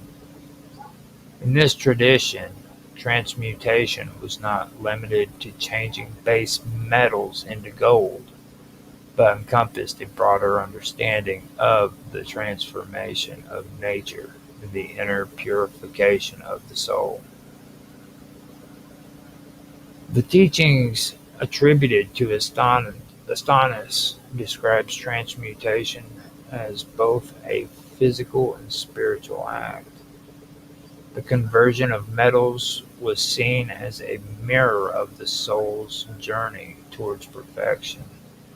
Alchemical operations such as calcination, dissolution, and coagulation were interpreted symbolically, representing the stages of inner refinement. These processes were not only about crafting material substances, but also about aligning the practitioner with cosmic order and divine will.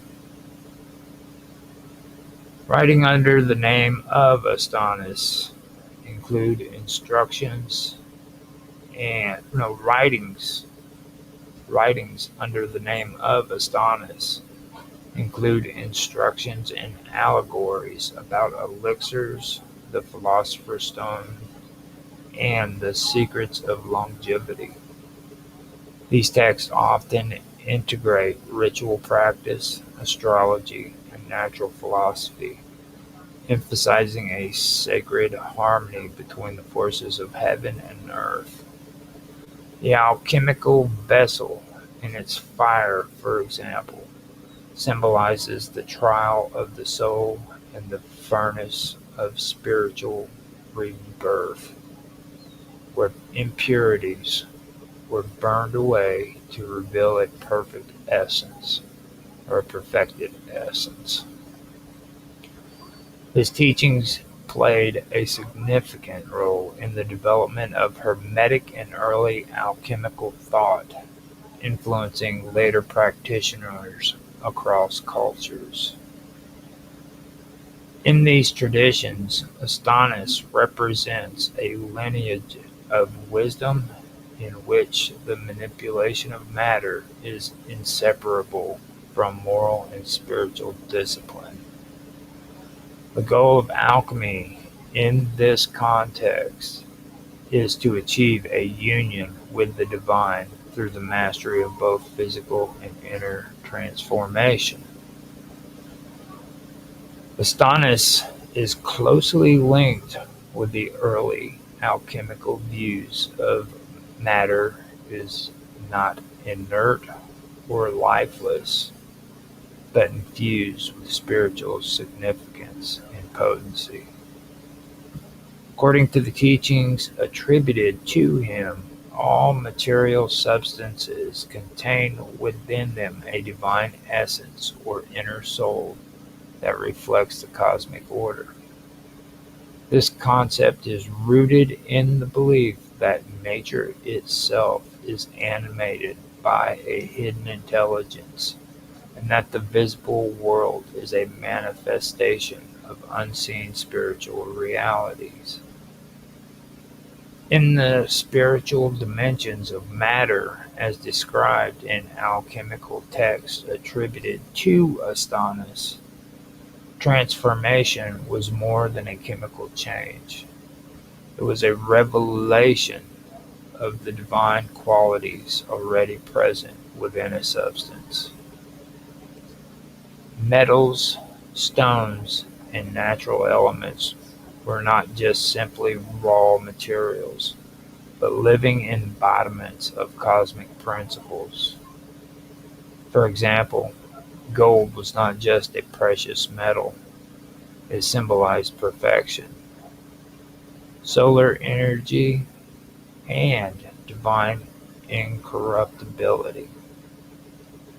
Likewise, Mercury represented fluidity, transformation, and the link between the physical and the spiritual.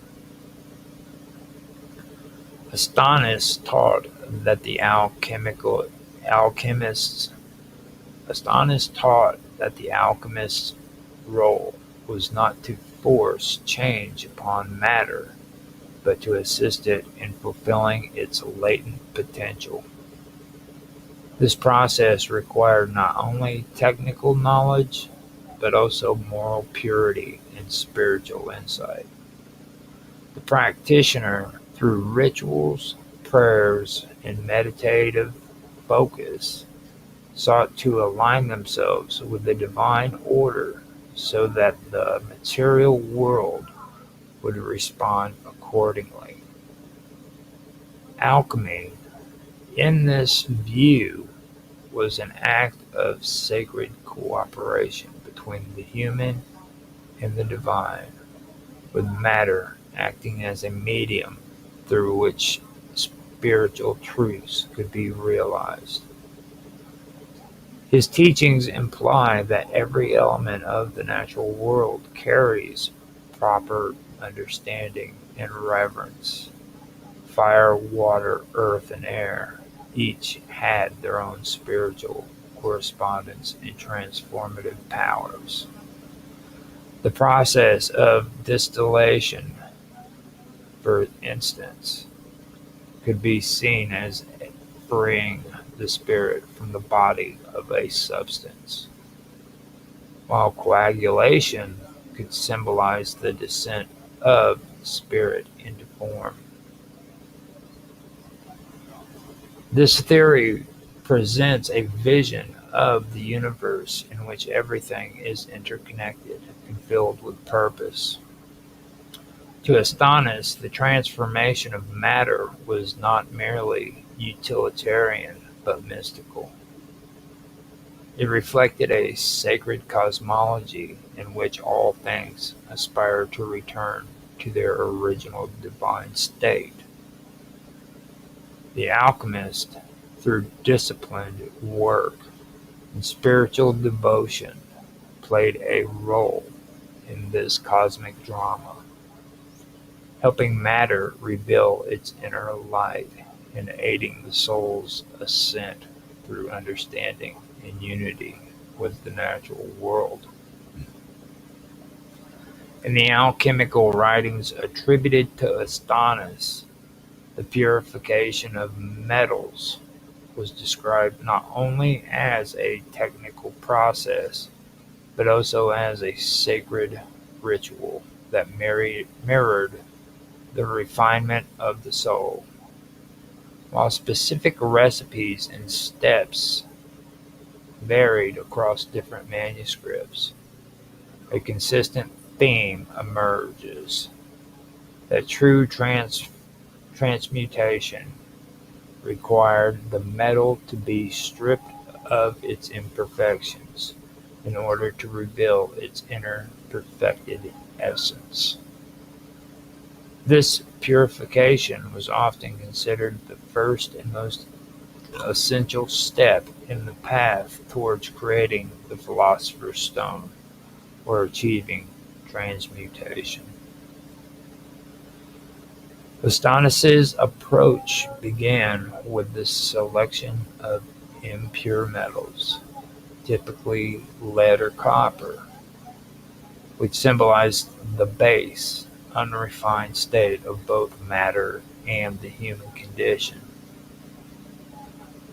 The first stage in the process was calcination, where the metal was exposed to intense heat in a furnace until it was reduced to ash or a fine white powder.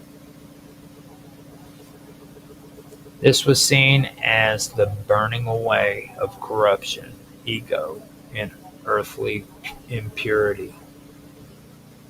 The ash was often collected and washed in a process called ablution, which was intended to cleanse it of lingering residues both physical and spiritual. Following calcination and ablution, the metal would undergo dissolution in a liquid, often vinegar, wine, or a specific acidic preparation designed to break down its structure entirely.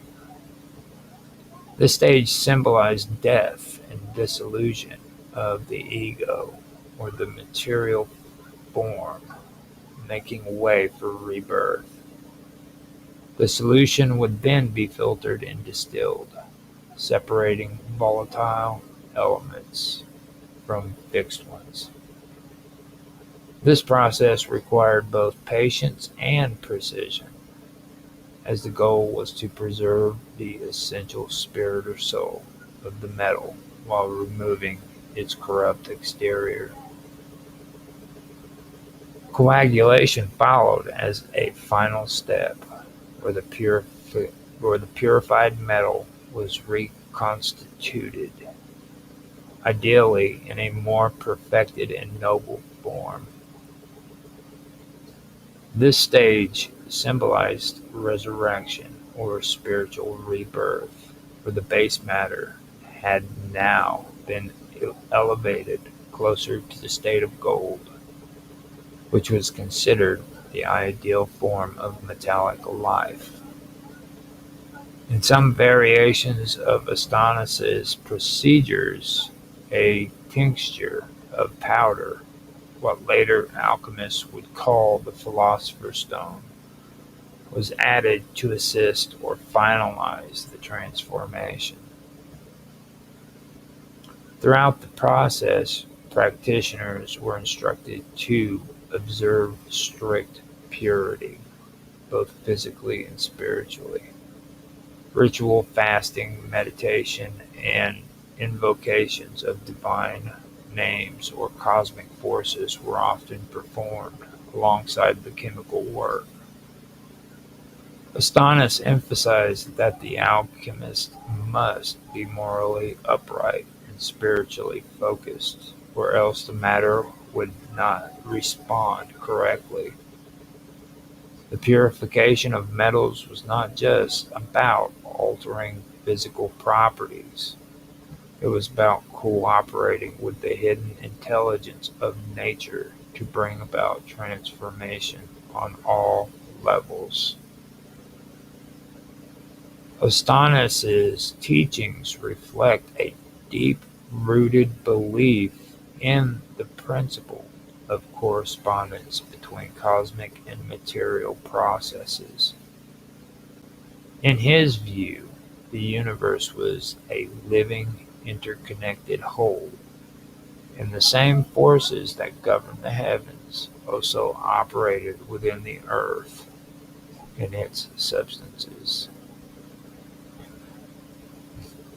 This belief is captured in the Hermetic maxim, as above, so below, which appears frequently in later alchemical texts, but its conceptual foundation can be traced to thinkers like Astonis. He taught that every transformation of the material plane mirrored the larger rhythms of the patterns of the cosmos. In his system, metals were not merely inanimate materials, but embodiments of celestial influences. Each metal was associated with a planetary body. Gold was the sun, silver was the moon, iron was Mars, copper was Venus, tin was Jupiter, lead was Saturn, and quicksilver was Mercury. These correspondents were not symbolic in a modern sense, but were believed to be real, binding relationships.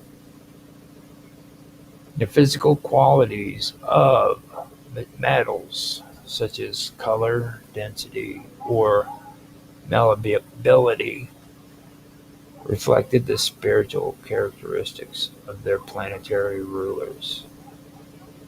When an alchemist worked with these materials, they were in effect working with the energies of the cosmos in condensed matter or material form. In condensed material form. The processes of calcination, dissolution, sublimation, and coagulation that Astonis described were not just chemical techniques, but steps that mimicked the cycles of birth, death, decay, and rebirth that govern both nature and the heavens. Just as stars are born, age, and collapse into new forms, so too could matter be broken down and remade into a higher state. By understanding and replicating these divine patterns, the alchemists aligned themselves with the natural laws that underpinned all of creation. Astonis believed that the same intelligence that moved the stars and planets also lived within the smallest grain of matter. This led to a view of nature as not only alive, but also purposeful.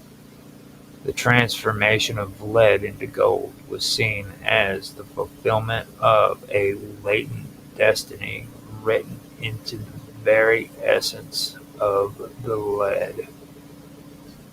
In this sense, alchemy was not manipulation, but revelation, revealing the divine order that already existed within matter. He also taught that human beings, as microcosms of the universe, could achieve a similar transformation through spiritual discipline. The purification and elevation of metals was paralleled by the purification of the soul. Just as gold represented the most perfect state of matter, the enlightened soul represented the most perfect state of the human being. The alchemists, through inner work and outer labor, sought to mirror the cosmos within themselves, achieving harmony between the macrocosm and the microcosm. Astonis's vision of alchemy thus blurred the boundaries between science, magic, and religion. The furnace was a miniature universe. The metals were starborn, and each transformation was a reenactment of cosmic truth. His belief in the correspondence between cosmic and material processes formed the foundation for a spiritual science that saw no division between the heavens above and the matter below, only a unified order waiting to be unveiled through wisdom, purity, and reverence.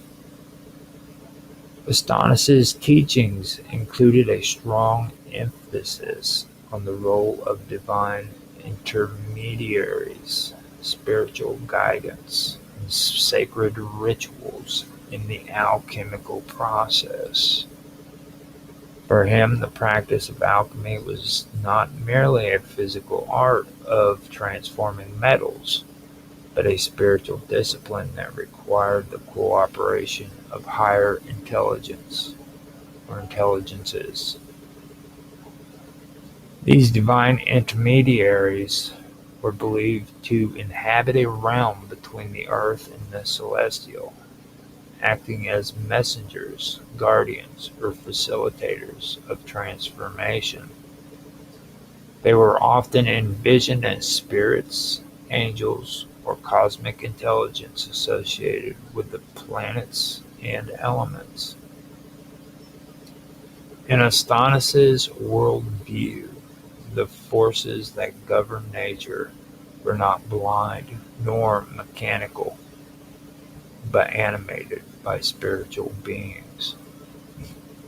Each element and celestial body had a presiding intelligence or daemon, whose favor and guidance were essential to any successful transformation.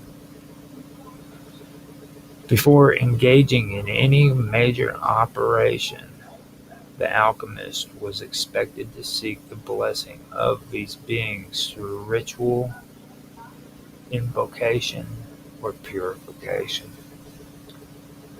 The act of transmutation, especially the quest for the Philosopher's Stone, or the perfection of base metals into gold, was considered impossible without divine favor. Alchemical work was thus as much a devotional practice as it was an experimental craft. Ritual played a central role in this process. These rituals were designed to align the alchemist's intentions with the will of the cosmos, and to prepare both the practitioner and the materials for spiritual elevation. They could include offerings of incense, prayers, chanting, or sacred names, and periods of fasting and purification. Some rituals were timed according to astrological configurations, especially during favorable planetary conjunctions, since Astonis believed these moments allowed for stronger influence from the divine intermediaries. The workspace itself was often consecrated, and tools were crafted or prepared with symbolic meaning, reinforcing the sanctity of the process. Astonis also emphasized the need for spiritual guidance, either from a master or through divine relation or revelation. The complexities of alchemy in his teachings could not be understood through reason alone. True knowledge was believed to come through illumination, an inner awakening brought about by grace or by communion with higher intelligence. The alchemist was therefore expected to cultivate a state of humility, discipline, and moral purity to become a worthy vessel for this higher knowledge. This guidance was sometimes described as coming in dreams, visions, or moments of intense contemplation, often interpreted as messages from divine sources. His view of intermediaries extended into the philosophical idea that all transformation was mediated, that nothing could pass from a lower state to a higher one without the assistance of a bridge or agent. Just as fire transforms matter, or the sun nourishes life on earth, divine intermediaries were thought to act as metaphysical bridges, allowing the spiritual and the material to interact. These beings were not worshipped in the way that deities might be in formal religion, but rather revered as essential partners in a cosmic process of awakening and perfection. Ostanis regarded moments of intense contemplation as essential to the alchemical process, not just as a as a mental exercise, not just as a mental exercise, but as a spiritual state in which hidden truths could be revealed. For him, contemplation was not passive reflection, but an act of inner alignment with the deeper structures of the cosmos. These moments were understood to create a sacred stillness in the practitioner's mind, where the noise of ordinary perception gave way to visionary insight. Astonis believed that such states allowed one to penetrate beyond the visible world and make contact with divine realities or intelligence that guided transformation. Contemplation in Astonis's system was a preparatory discipline and a form of communion. The alchemists would isolate themselves, sometimes fasting or engaging in ritual purification, and enter a meditative or trance-like state.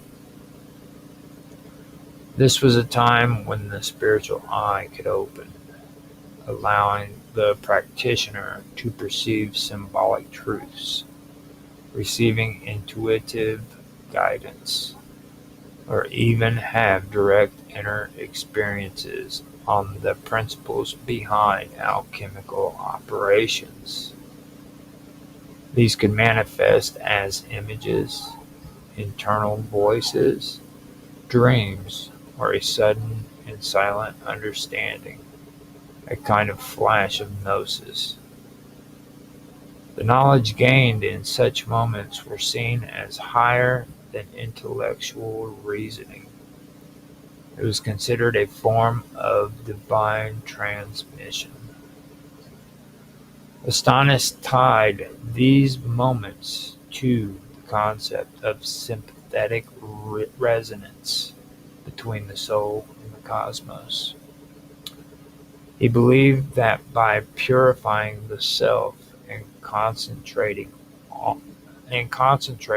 one's mental and spiritual energies, the practitioner could harmonize with the universe and intelligence that governs both nature and spirit. In such alignment, knowledge would descend unbidden, and the mysteries of transformation would reveal themselves not in words, but in inner experiences that transcended language. Contemplation thus became a sacred instrument, enabling the alchemist to become a participant in the cosmic creation rather than a mere observer of natural change. In some texts attributed to or influenced by Astonis, these moments are described as visionary thresholds in which the alchemist might witness archetypal or archetypal forms, planetary spirits, or the spiritual anatomy of matter itself. They were not just seen as hallucinations, but as true insights into the metaphysical structure of reality. Importantly, Astonis emphasized that such visions could only occur to one properly prepared through ethical living, humility, ritual discipline, and sincere devotion. Contemplation, then, was both a gift and a skill, cultivated through deliberate practice, but ultimately bestowed by the divine in response to inner readiness.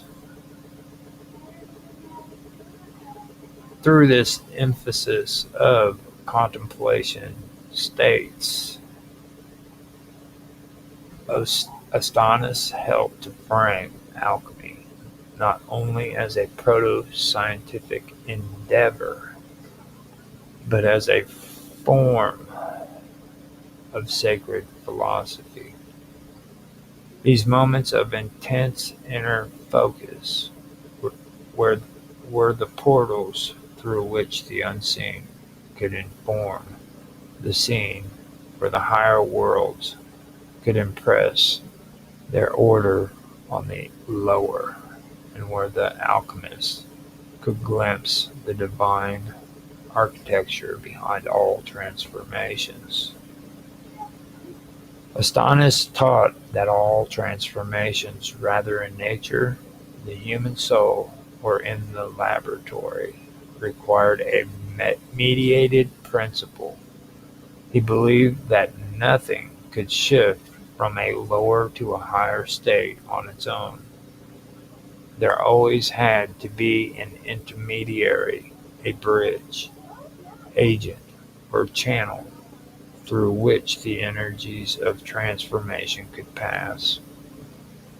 This principle applied equally to physical substances undergoing refinement, to the soul seeking spiritual ascent, and to the cosmos itself, where celestial forces govern change and growth in the natural world through layered systems of influence. In alchemical terms, Astonis suggested that base metals could not become noble without the presence of a transforming agent.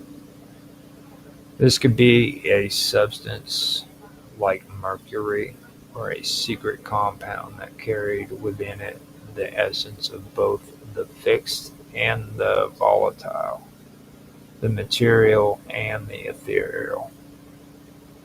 This agent was not merely a chemical catalyst in the modern sense, but a sacred substance that embodied the mediating principle between opposites. Its role was to harmonize, bridge, and unify elements that otherwise resisted combination. This echoes the belief that divine order what must be invoked to bring harmony out of chaos.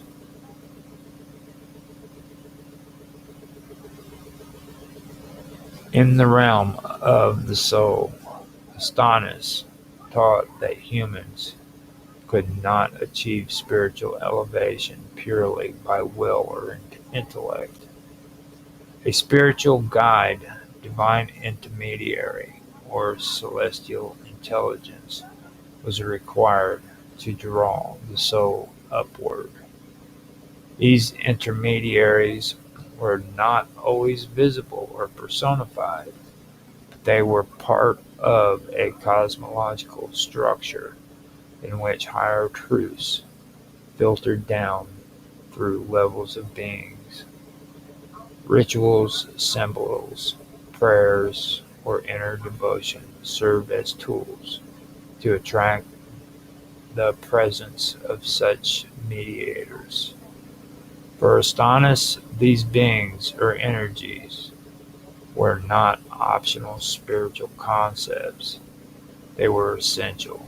Without them, transformation was either incomplete or corrupted. This belief also reflected the structure of the cosmos as he saw it, a descending and ascending chain of being, where each level depended on interacting with the one above and below it. Astonis likely drew from older Persian and Chaldean cosmologies, where planetary spheres or divine intelligence played the role of transmitters of light, wisdom, or life force. Every transition from darkness to light, ignorance to understanding, corruption to purity, required that something act in between, transferring the essence of one state into another without destroying either.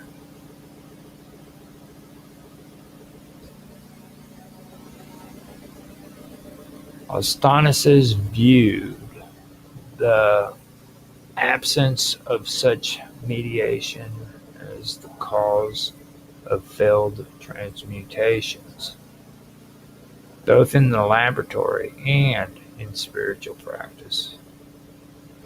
Just as a metal would remain impure if the right agent were missing, a soul could fall into delusion if it tried to rise without proper alignment.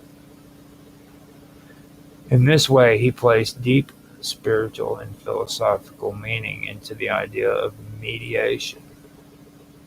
The word itself was a web of such mediators. The world itself was a web of such mediators, each one participating in a chain of causality and elevation that linked the earthly to the divine.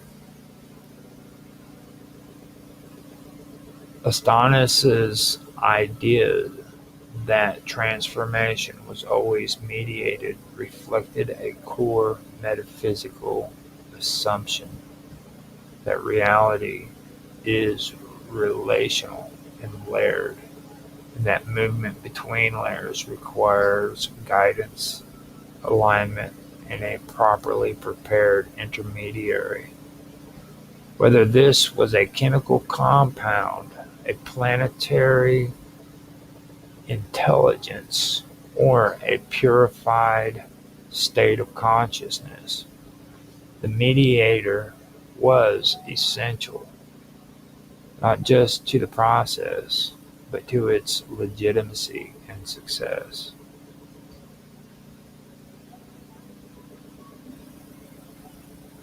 Now, right here, I'm going to stop the episode and I will come back with episode 3 to Esoteric Agenda, which is going to continue with Astonis. And the thing about Astonis is the fact that he wasn't just about alchemy. He was also, he had, or the writings that were involved with him. I'm not going to say for sure if he existed or not, but according to what the writings say, he was also involved with magical arts, and he was very much into what I've just been talking about with the alchemy and stuff like that. So, in the next episode, I'm going to discuss what he was about when it came to magic and everything to that nature. It goes a bit deeper. He was connected to the Magi, and he is constantly referred to as being a part of the Persian priesthoods and stuff like that. So that is what we're going to be getting into next week. Now, I'm gonna look on here and see if we've got 3 viewers on Rumble and no comments. That's fine. No comments on X. No comments on Twitch. Nothing on DLive as well, and nothing on Kick. Now, we don't have anything on YouTube either, so looks like we have come to the end of the hour. I have no comments to respond to. Like I said just now, we are on Rumble, X, Twitch, D Live, Kick, and YouTube. I have the Wonderful World of Weirdness on both Rumble as well as YouTube. Not only will this stream be a live stream, but I'm also going to edit it and make it into an edited version, which I'll put on my other channel that I had before, The Wonderful World of Weirdness, where most of this originally came from, which is my YouTube channel, Strange Stories. That's on YouTube, and it's also got a group on minds.com. If you guys want to check that out, you're more than welcome to. Now, other than that, I will be streaming these episodes also on X as Roger Hanson at ROGLOL1973, as well as on Infamous 1969 on Twitch, which doesn't have any copies of the video after the live stream. It's just straight live stream, and then that's it. So you can catch me live whenever I do stream on Twitch, but there's nothing recorded afterwards. But like I said, you can find me on there as Infamous 1969. Other than that, I am on DLive as Roger_Hanson. You can find me there. And on Kick, I am Roger_Hanson as well. You can find me on that as well. So now on YouTube, you can find me at the Wonderful World of Weirdness, at the Wonderful World of Weirdness, and you can also find my channel, Strange Stories, in the recommended channels on my YouTube channel, recommended thing on when you go to my page, whatever they call that. But anyhow, other than that, you can also find the group on minds.com. And I am on there as Roger_Hanson. So if you need to find out where that group is and you can't find it on Minds, then reach out to me on there and I can send you a link to where you can get onto it. So with that being said, I hope you guys enjoyed. If you did, please like, subscribe, share, make comments, give some feedback. Give us your take on what I've just been talking about. Heck, I mean, you don't even have to do that. Just say hi and have a conversation with me. I love talking to people in the comment section as well as in the chat section. Especially in the comment section, because that stays. You know what I mean? The comments in the chat session on Rumble aren't there after the stream. So, but on YouTube it is. Either way, let me hear what you have to say. With that being said, I believe I am done for the day. I hope you guys have a good morning, afternoon, night, whatever time of the day it is for you.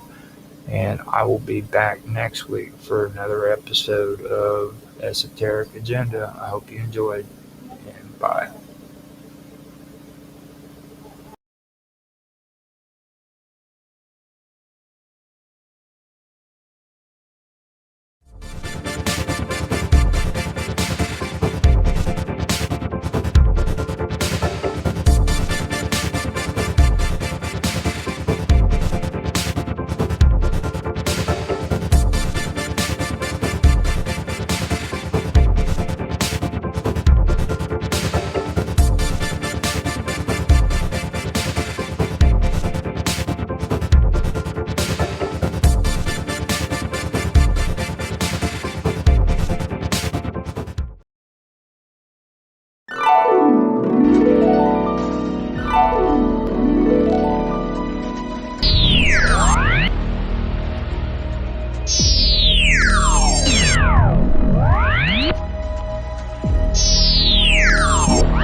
That's pretty.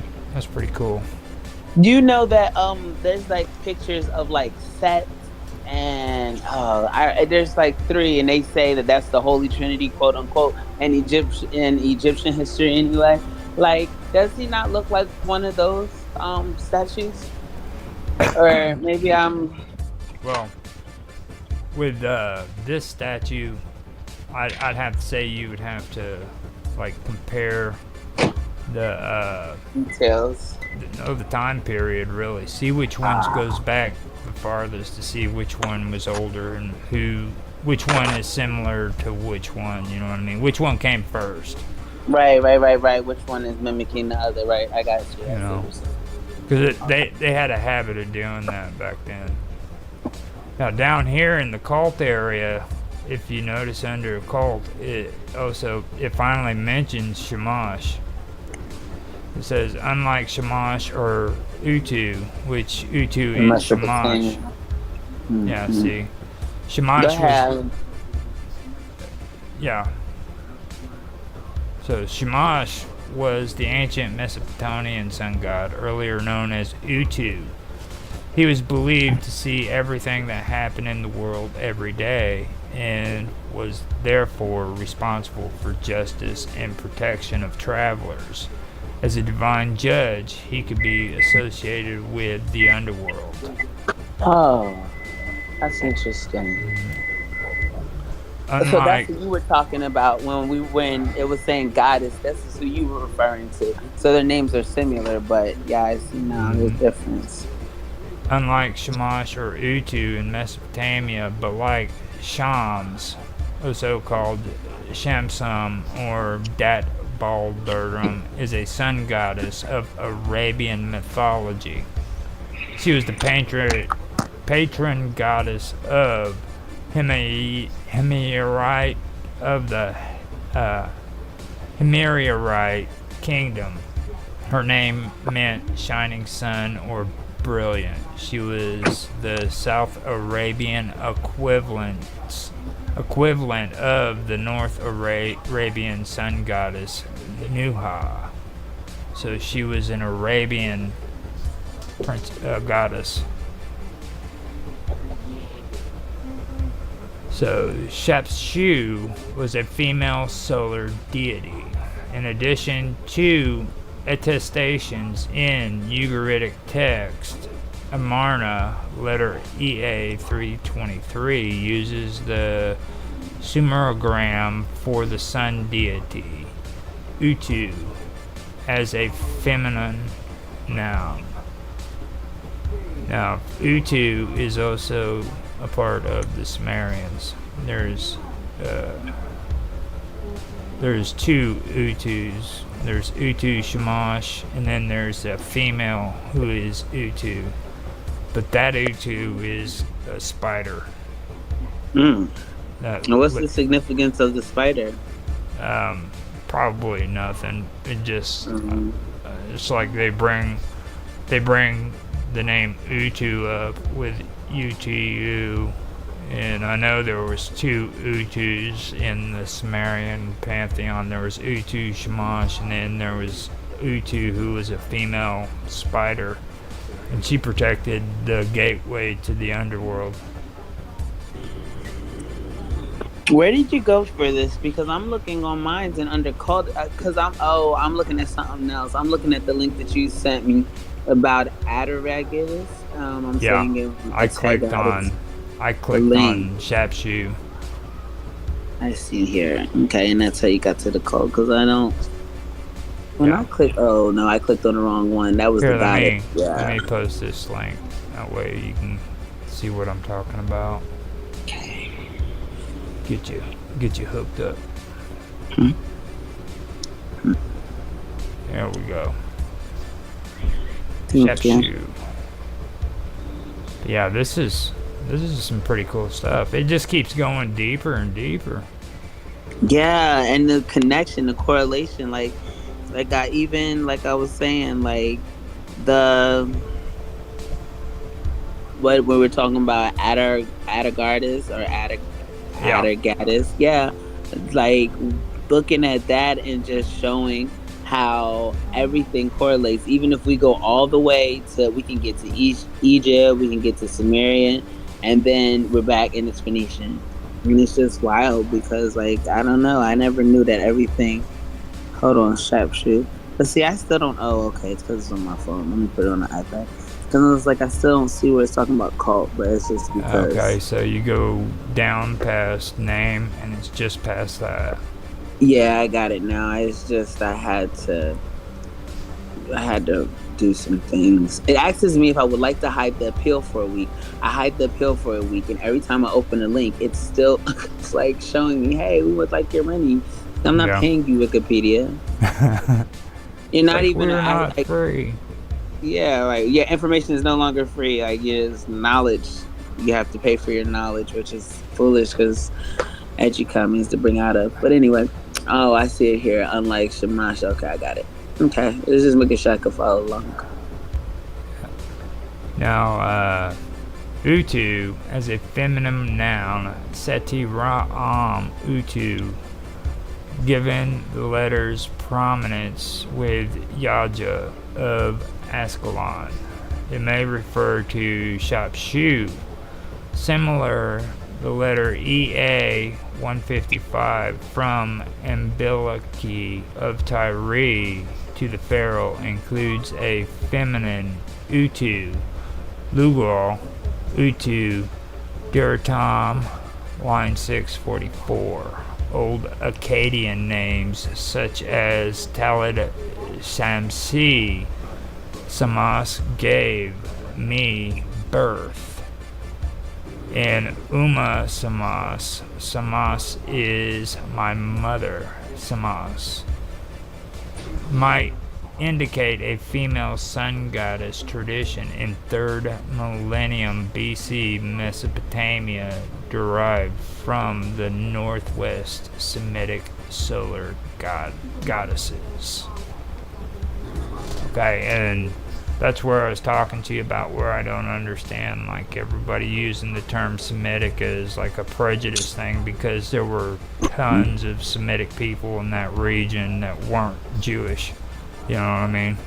Yeah, but even in that, there's a movie. It wasn't The Ring of Power. It was something else that I watched, and it was talking about how the Jewish control. Where's my notes at now? Because because they were talking about the Jewish control that, and that even that word, and they created that concept just for people New World Order. I think I got it under that. Who do not do what they like. Come on. Here it is. Jews have been known to kidnap, blah, blah, blah, blah, the Holocaust. Nothing. I was just reading that. I wasn't going Thanks, there. man. I was just, trying to keep this history here, you know. I was just reading out loud. Disclaimer, this has nothing to do with the show. The views and words that come from my mouth are no reflection of Roger Hanson or the history show. All right, so no. I'll read it. I'll read the short little direct description they have for the Northwest Semitic. Northwest Semitic is a division of the Semitic languages comprising the indigenous languages of the Levant. It emerged from Proto-Semitic in the early Bronze Age. It is first attested in proper names identified as Amorite in the Middle Bronze Age. So, like when you hear Amorite, that was a Semitic group too. So. And where was their location? In Northwest Semitic. Yeah. So that it would include the Levant and areas like that. You go there would be Semitics too that would be up around the Turkish area as well, and Armenia, areas like that. I'm still looking for where because because after this, I want to see, because I got to organize these notes. I'll just like start typing somewhere and it'll be in the wrong section. And then I'll have like a whole bunch of tabs. Like literally, when you look at my Firefox, it has the infinity sign because that's how many tabs I have open. It doesn't have a number anymore. It's just literally the sign of infinite. Uh, Like, yeah. I was just looking because I heard this before, and people like to just completely associate it with one culture, but there's more to it. It's more yeah, than just what, it really is. And then Samas. Okay, like there's a difference between Shamash and Samas. You know, I mean, um, Isn't Shamas the woman, and then the other one, or there's a story actually about her, and it's different. It's not even related to Shamash, to be honest with you. I mean, at all. It's Now Shamash was an ancient Mesopotamian sun god, earlier known as Utu, and that's Sumerian Utu, UTU, which means sun. He was believed to see everything that happened in the world every day, and was therefore responsible for justice and protection of travelers. As a divine judge, he could be associated with the underworld. Additionally, he could serve as the god of divination, typically alongside the weather god Adad. While he was universally regarded as one of the primary gods, he was particularly venerated in Sippar and Larsa. The moon god Nana, Sin, and his wife Ningal were regarded as his parents, while his twin sister was Inanna, Ishtar. Occasionally, other goddesses such as Manzat and Pinnaker could be regarded as his sisters too.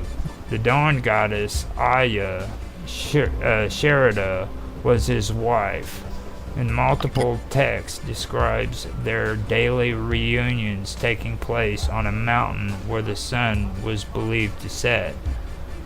Among their children were Katum, the personification of truth, dream deities such as Mamu, as well as the god Isham. Utu's name could be used to write the names of many foreign solar deities. Graphically, the connection between him and the Hurrian solar god Shemij is particularly well attested, and the latter could be associated with Aya as well. While no myths focusing on Utu are known, he often appears as an ally in other figures of both Sumerian and Akkadian compositions. According to narratives by the Muses' death, he helped protect him when the Gala demons tried to drag him to the underworld. Now, the Musi is the husband of Anna, or Nana, I should say, and she's Ishtar. So, you know the story I told you about Anna being going down into the underworld and then being and having to meet her crucified, sister, and the then person that. and then Enki raising her from the dead. This is our first. Oh my gosh, it's like our first date. No, but seriously, that was when we first. Yeah, I do remember. Now, the music. You remember how I told you that Inanna had her follower go to all the temples, and it was Enki who finally helped her. Yeah. Well, see, she also, according to some of the stories, had her follower go to Demuzi, and Demuzi was sitting on his throne just being lazy, and he said, you know, fuck it, I ain't doing that shit. You know what I mean? So when Inanna came back from freaking the underworld, she went up on Demuzi and seen him sitting there just being all lazy on his throne, and freaking had him turned into a traded his life for her life, because you can't come out of the underworld without freaking Reincarnation. without another life taking your place. Yeah. So if you're resurrected and brought out of the underworld, you have to have somebody take your place. So she had to choose who it was that was going to freaking take her place, and she chose Demuzi. So Demuzi freaks out, starts running off, and before the demons could get him, he says a prayer to frickin' Ishtar's brother, which is Shamash, because he followed him. And Shamash, being the great guy he is, freaking turned him into a snake and allowed him to crawl off and way to safety. The great guy that he is, you gotta be like. But once he turned into a snake, was he able to turn back into a human, or was he a snake for the rest of eternity? Demuzi is a snake. Oh, God. Yeah. Hey, so what about the snake goddess, the serpent goddess then? Now, Demuzi's death, he helped protect him when the Gala demons tried to drag him off to the underworld. And the Gala demons in Sumerian and ancient Mesopotamian religion were great demons or devils of the ancient Mesopotamian underworld. Look how their heads look like the third eye. Did you see how their face looks like the third eye? Yep. Eyeballs. That's crazy. Now, the reason why Gilgamesh. Yeah, I bet that. Epic of Gilgamesh is an epic poem from ancient Mesopotamia. The literary history of Gilgamesh begins with 5 Sumerian poems about Gilgamesh, king of Uruk, dating from the 3rd dynasty of Ur. These independent stories were later used as source material for a combined epic in Akkadian. It's pretty cool. That's actually the first ever written epic. Ever. What do you think of that? I think that's really crazy because I didn't know it was the first one when I was reading it. That's Miss Norman and probably just telling us that no one was listening, so I can only imagine. So, and I brought that up because we were talking about Shop Shoe, and we went into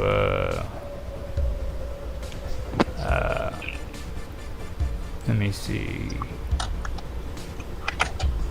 Attagaddis. All of this was because of that, and Attagaddis is supposed to be related to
in the same breath, it's still like it just doesn't make sense. You're not, and then like how you said, it does not mention the car accident, and the next sentence after his death directly why goes to the death ray. Like, come on, it's almost like it's telling you, like, oh yeah, and so we were looking for his product. No, they probably got his product, and he was probably by himself. And it's someone that worked with him. I don't know. I don't feel like his brother. It could be his brother, and it was somebody that is like somebody close to him. Where is his brother? I keep hearing his brother, but I know one of his brothers. The one brother died, and like the dad was tripping, or the mom passed away, and no, yeah, the dad and the brother, and it's somebody, maybe you thought he was a brother, but like I'm telling you, somebody that worked with him set him up. They set him up in the regards for him to be able to have that interaction, but they were poisoning him first. Like, he was sick, he couldn't fight himself, he couldn't defend for himself, so it's like they manhandled him. I know that sounds crazy, but they know where it is, and they got it, and they took the blueprint. And people like Thomas Edison, the people that actually rocked with the government, because they were following him. They so far up JP Morgan's behind, you don't know where they begin and where he ends and they begin, type thing. And so it really, really, really would make a lot of sense, especially in that time period, for them to go in, and like, you have to have an inside man, because he's not an idiot, so he's not going to pay attention. Like, yeah, and he was already sick, so I could imagine that sickness weakening the immune system. Anyway, just 83 is a pretty old age and everything, but 86 is old, but he was smart. He was fine. Like, he was up and well before that car accident. He was just, you know what I mean? So, and the car accident did supposedly deteriorate itself. I imagine they hit him on purpose. The stories are just ridiculous, and like some of the stories that freaking they come out with will mention the car accident. Some of them will mention the fact that he was poor. Well, actually, almost all of them says he was just poor, decrepit, and couldn't take care of himself. And that's strategic as well. That's strategic as well. Then some of them will mention the car accident. Some of them will leave the car accident out. And then, like this one here, said that he found his body in the hotel room. And then afterwards, when I was telling you about them tearing the tower down piece by piece, they also mention in here that the Yugoslavian ambassador to the United States was a guy by the name of Kasanovic, and he was Tesla's nephew. And when he heard of Tesla passing away, he went straight to his hotel room, had a locksmith open the lock for the safe that he had, and took all of his papers. Well, it was his nephew wanting to get the stuff that belonged rightfully to him from his, dead uncle. Well, the government didn't see that way. The United States did, and they were actually considering freaking arresting Kasanovic for burglary. You know what I mean? And this was his family's rightful belongings. So that's something else that stands out to me too. Like, they actually thought of him as a spy and shit like that, because freaking he had gone in and taken that information. If that information wasn't important and he was just an old man blowing smoke, then why it would not have got so much. It wouldn't have got so much attention. Why would they even such a concern? Arrest this man for taking his uncle's documents and shit? Mm-hmm. Yeah, no, it was strategic, all of it. And it's just crazy because look at all his concepts that were accurate. Like, you want to talk about a little bit about the pneumology 369, how he, at one point in time, what I heard or saw when I was listening to the documentaries, it was saying that he got to the point to where he was like seeing stuff and having visions and hearing things, and that when he ignored them, he was unable to control them. But when he kind of fed into them, type of thing, and listened to them, he was able to understand and get information. It's just bizarre. I'm going to leave the personal out of it, but he had to quiet his mind. In order for him to quiet his mind, he would do like similar to meditation, but he had to be able to literally channel into this. And this is where he got his ideas, where he was able to develop his concepts from. And that's how it began. So I could imagine, especially with having these type of occurrences documented, because his dad was a preacher.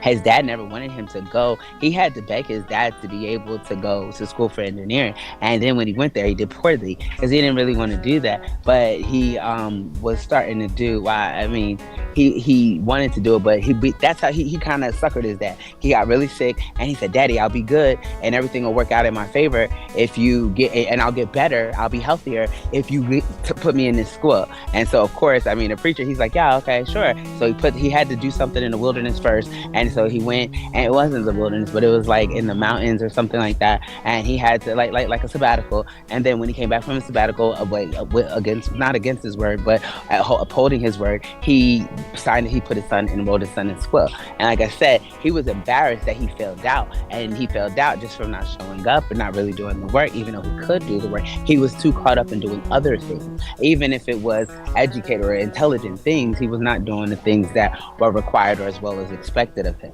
So in regards to that, that's when he started with his gambling. When he started, when he was living in the street, the city and where he went to school at, it slips my mind, but I know they ended up deporting him because he did not have proper visa, because he was no longer in school. You don't have proper citizenship, you're not allowed to be here. And that's why he was hiding, because he knew that in the beginning that would happen. That's why he wanted to stay there, because he did not want to, of course, go home. "Hey, Dad, I failed out after I begged you to let me go." I've been there before. And so yeah, like that's literally how it was explained. They keep the gambling in because it's a niche on him. And like when I used to smoke weed, we used to love to talk about me smoking weed as being like the issue. Despite being the smartest person in the room, the weed is the problem. And so when I stopped smoking weed, we're still looking for problems. Hence this vehicle. It always has to be an issue. There has to be some type of issue, because there's no way that you can. I don't gamble. I will gamble, but I don't have a gambling addiction. But like when you're doing something and you're not able to be easily manipulated, easily controlled, then that's when they attempt to coerce you. That's all. Yeah, that's when they attempt to guide your life into a certain type of direction in order for them to be able to control. It's insane. Now, I went ahead and posted the link for that article on Tesla if you want to look it over later. It has a lot more information and stuff in there. So I'm recording a book that I'm reading on him as well, and I'm going to start posting it on mine. I'm actually finishing editing the video to put the first chapter up within the next day or two, because I've already recorded the reading. Everything that we're talking about is necessary, and I feel like some people can receive stuff a certain way better than they can others. So attempting to present it as easily, I can post a link to the book as much as possible, but I cannot make you read. And lead a horse to water cannot make you drink type thing. Well, see, the thing is like you got to think when it comes to DARPA. DARPA is a very, very shady organization. Like how everybody's talking about this secret government. That's what they're talking about. DARPA. And JPL is involved in it. There's a few other outfits. This is without even talking about alien conspiracies and stuff like that. Alright, this is just, talking about freaking these shady, freaking dark entities that work within our government. I feel like it's a diversion, because like the whole government is a secret, because most people think they are part of a country. You know what I mean? So I feel like saying, "Oh no, we're not the secret government, they're the secret government," while in actuality they're just like a subcategory. Yeah, it's pretty messed up how a lot of people, really see this stuff, because if they just take an honest look at it, like Area 51 doesn't just have to be concerned about alien conspiracy or alien. I mean, you have a freaking top secret facility in the middle of the freaking desert, and if you try to get close to it, they will shoot you. Okay, they don't fucking care that you're an American citizen. They will shoot you. You will die.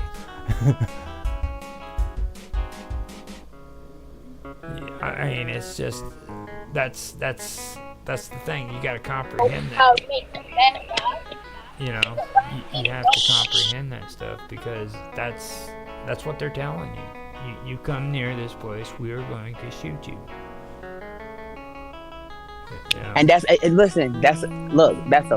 That's a lot of places like that. And but you can put a simple no trespassing sign on, and it can have the same effect. And living in Florida, if someone poses a threat to you, like that car over there, if I really felt like, oh my God, my life is in danger.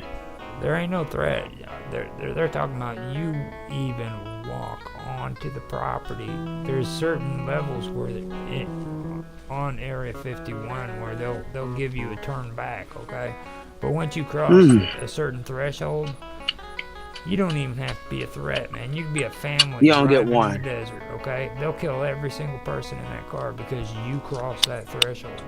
Because you crossed that freaking boundary. Every person in that car can be killed. So imagine what they're attempting to hide.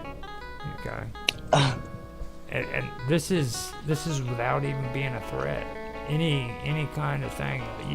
Like you just maybe made the wrong turn and you attempted to go down the street, and then that's it. Even if you didn't, you know what I mean? It's like freaking, you're not going up there with freaking, automatic machine gun. Even if you were going up there because you're like protesting, because of the Area 51 and secrecy, if you don't have weapons on you and you don't mean to do harm, what gives them the right to freaking kill you? To just kill you, because why is it that important for you to hide what you have going on? But I feel the same way about Alaska. That thing that's going on in the ice, especially if when they look and see now right here in the sky, there is like a huge stream that is not a chemtrail, but you get like a floodlight. It looks like a floodlight, and the reason why it's not coming from the sun because it's projecting up. It's not projecting down. But what is that? It goes all the way through, like we were just talking about it, split in the sky. It literally goes completely through. I'm about to take a picture. Yeah. It's really interesting stuff. And that's one of the things that I figured we needed to talk about too, because like Jack Parsons was a really good example too of another fishy situation there, you know what I mean? And like they tried to make him out to be like he was a freaking idiot that blew himself up in his laboratory, Yeah, I'm not buying that. Like you don't know what's going to blow you up, and you build rockets. I'm not buying. I'm not buying. It's just complete ridiculous. And like today, they do the same thing. They try to discredit and freaking make people freaking look bad.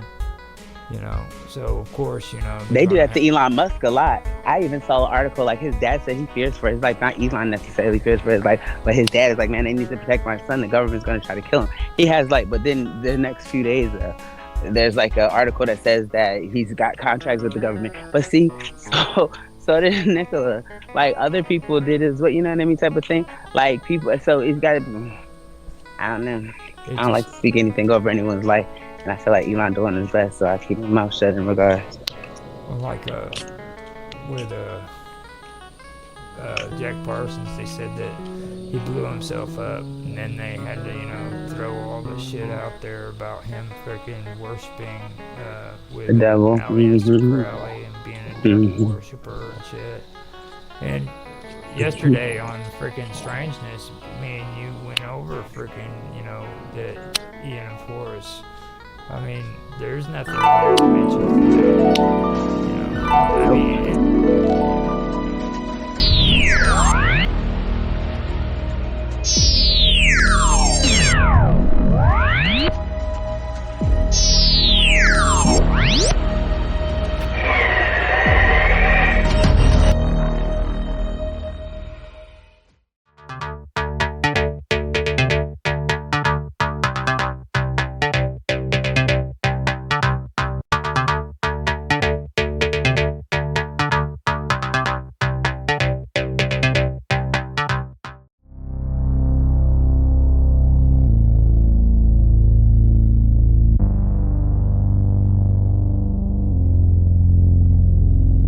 with your strength.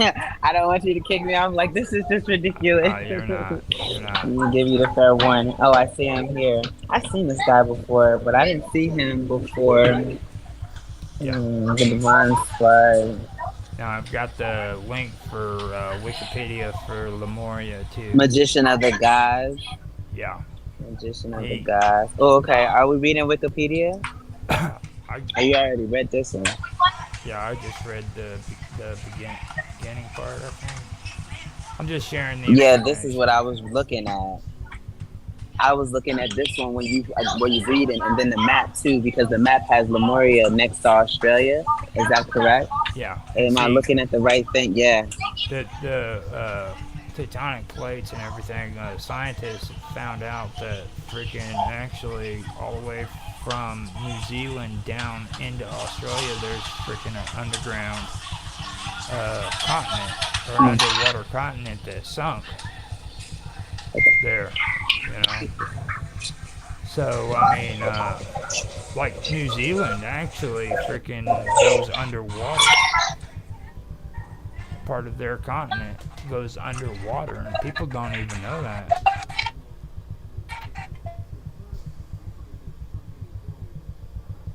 So it is pretty interesting how that does work out. There we go. I can't believe I didn't think about that. All I had to do was push on the back arrow to get out of that map. Okay. Hey. But Sneakers. Yes, ma'am. I'll be in a second.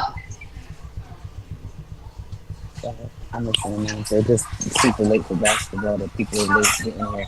I've been standing in line because we got here early, and so they're all coming in now. Nothing. I'm listening. I had to buy sneakers for my boys, and she's just telling me she wasn't listening. But go ahead and listen. Alright. Can you hear me? Yeah, I can hear you. Oh yeah. I can hear you. Now I'm gonna switch the viewer back to the main chat and stuff, so we can at least. So wait, we're not. You're not gonna. Give me a second. Can you put a map of Lemuria? Okay. That's what I'm getting ready to do. I'll try to get it all set up that way, freaking it can be seen on the video too. I was thinking about it. Yeah, I see it. It's showing. And window capture, I can turn that off. Now I'm still trying to navigate it. I gave it a try on the browser so that I can have it set up there. Now, are you seeing it? Yeah, I see it. Evolution of the idea. Yeah. Now I can go. Am I reading? I can go on there if you want me to do it. Evolution of the idea is the second part. I read the first part, Lemuria, right here. Yeah. Now if you want to read that, you can. Evolution of the idea? Okay. No problem. Lemuria was hypothesized as a land bridge sunken, which would account for certain discontinuities. Yeah, discontinuities. Okay, hold on a second. Lemuria was hypothesized as a land bridge now sunken, which would account for certain discontinuities. This idea in biogeography. This idea has been rendered. I keep making it smaller because I'm almost blind. Okay, there we go. This idea has been rendered obsolete by modern theories of plate tectonics. Tectonics. Yeah, I keep shrinking it so I can read it all, but then it's too small. Sunken continents such as Zealandia in the Pacific and Mauritia, and the Kerguelen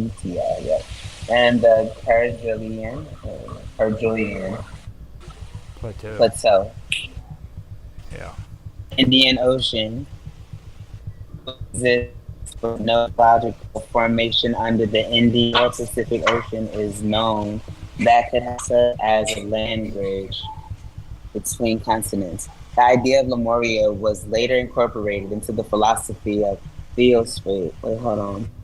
Theosophy. Theosophy. Okay, yeah, theosophy, and has persisted as the theme in pseudo archaeology. Wait, hold on. Pseudo. Oh yeah, so pseudo archaeology. Discussions of lost. I thought I saw it. And in discussions of lost lands. There is a vast fringe literature pertaining to Lemuria and related concepts such as Lemurian fellowship and other things Lemurian. All share a common belief that a continent existed in what is now either the Pacific Ocean or the Indian Ocean. Those are like two totally different extremes. Like, which one is it? And Yeah. ancient times, and claimed that it became submerged as a result of geological catalysm. An important element of the mythology of Lemuria is that it was the location of the emergence of the complex knowledge system that formed the basis for later beliefs. The concept of Lemuria was developed in detail by James Churchward, who referred to it as Mu and identified it as a lost continent in the Pacific Ocean. Churchward appropriated the name for Augustus Slave Polygamous, who had who had used the concept of the land of Mu to refer to the legendary lost continent of to the Atlantis. legendary lost continent of Atlantis. Churchward, yeah, I'm just scrolling. Churchward's book included the lost continent of Mu, the motherland of men, the children of Mu, the sacred symbols of Mu, Cosmic Force of Mu, and second book of Cosmic Force of Mu. The relationship between Lemuria, Mu, and Atlantis are discussed in detail in the book Lost Continents. Oh, we gotta read that. We should read some of that a little bit. Yeah. The on Story Day. The Atlantis Theme of History, Science, and Literature by L. Sparge Duchamp. Pseudo-archaeologists, excuse me, pseudo-archaeological and New Age beliefs about Lemuria have been promoted in books by Fringe author Frank Collin, writing under the pen name Frank Joseph in books published by Inner Tradition, Bears and Company. Additional discussions of fantastic speculation about the imaginary land of Lemuria are examples of Lemuria in popular culture. Can I blue click? Can you blue click the Lemuria and popular culture? And can we see where that takes us? Yeah. Um, There you go. there we go. In popular culture, it just takes you down the list. You want me? Down the yeah, further. All right. Now, do you No, I want? can. I mean, it's up to you. I'll go for it. Okie dokie. Since the 1880s, the concept of Lemuria has had a prominent place in the mythology of theosophy, anthro,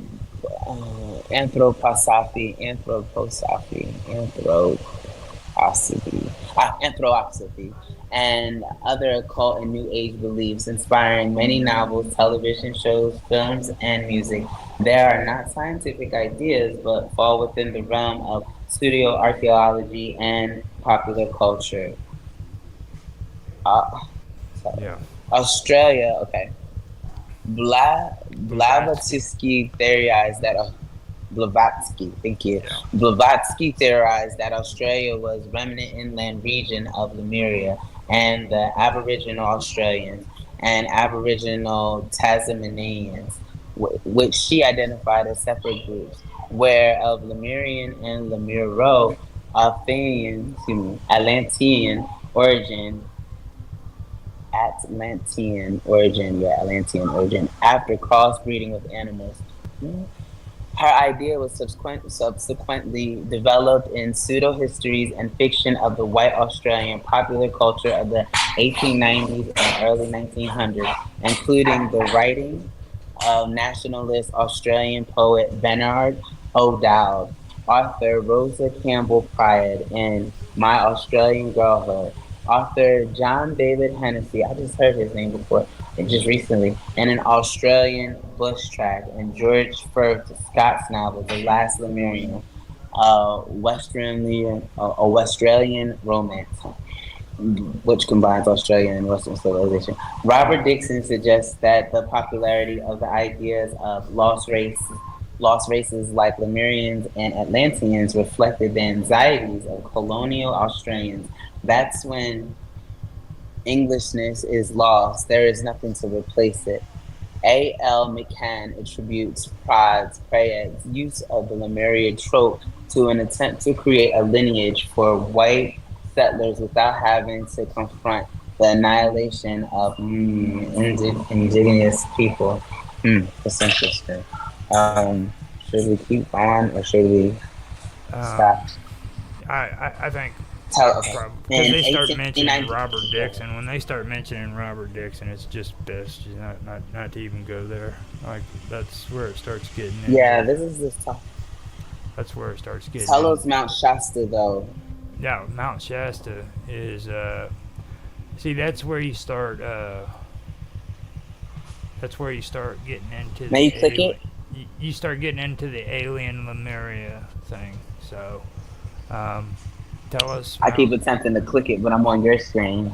Yeah, Now tell us Mount it's got a Shasta. short description just down below it. If you want me to read it, I can. Oh, okay. In 1894, Frederick Yeah, if you. Spencer Oliver published A Dweller on Two Planets, an occult book which claimed that survivors from Lemuria were living in a complex of tunnels beneath the mount of Mount Shasta in Northern California.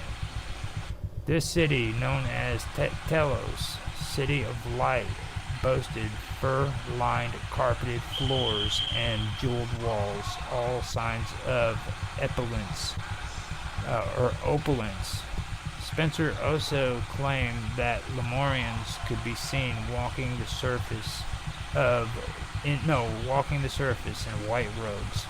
In 1931, Harvey Spencer Lewis, who went by the pseudonym Wishar Spinel Survey, wrote Lemuria, the lost continent of the Pacific, which popularized the idea that Shasta was a repository for Lemurians. In 1930, Guy Warren Ballard claimed to have been approached by Saint Germain, who told him he could endow him with knowledge and wisdom. Ballard wrote and published the book Unveiled Mysteries under the alias Godfrey Ray King, where Ballard claimed to be the person that Saint Germain was speaking through to go to the world. The belief in Telos has been proliferated by Ballard and his followers, as well as other religious groups like Ascended Masters, the Great White Brotherhood, Bridge to Freedom, the Summit Lighthouse, Church Universal, and Triumphant, and Cryon. Every year, members of these religious groups make pilgrimages to Mount Shasta, a journey that is marked as various yearly festivals and events. The Saint Germain Foundation hosts the annual I Am Come pageant in the life of Jesus the Christ in Mount Shasta. The Rainbow family hosts a rainbow gathering every August to commemorate the pilgrimage.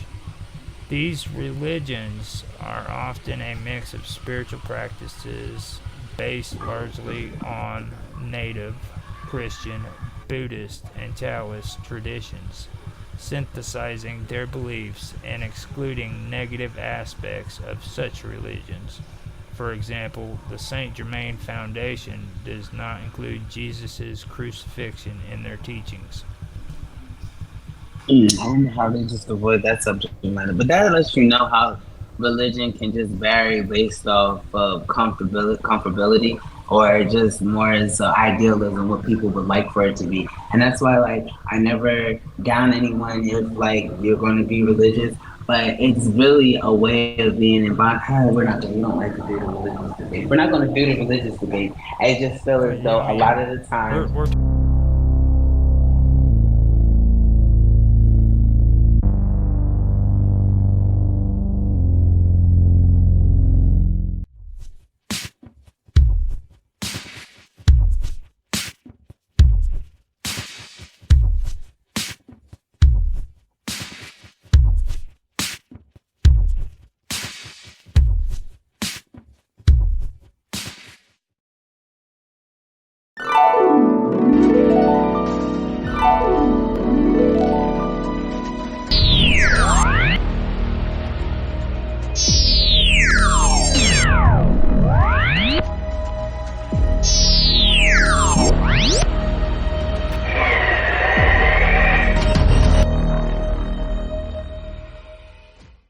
Yeah, Eric Clapton was supposed to be there on there, I thought. But yeah, it was really odd. And Stevie Ray Vaughan had some drug problems, but he had gotten over them.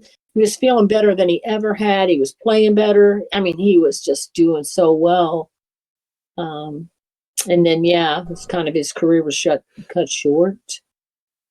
And that's not the first time I've heard people say that it's weird how musicians suddenly became druggies and supposedly died from drug overdose. They were acting like the same thing happened with Prince. Remember that? Who was that was saying that? Yeah. Because he suddenly became this big drug addict or whatever. Yeah. Towards the very end, when he hadn't been into drugs throughout the whole course of his career. Right. He didn't seem to like as far as anybody knew. Yeah. But Stevie Ray Vaughan wasn't on him anymore. But No. but Jimi Hendrix, they said, was they said he was, but well, let's look at the blood trail.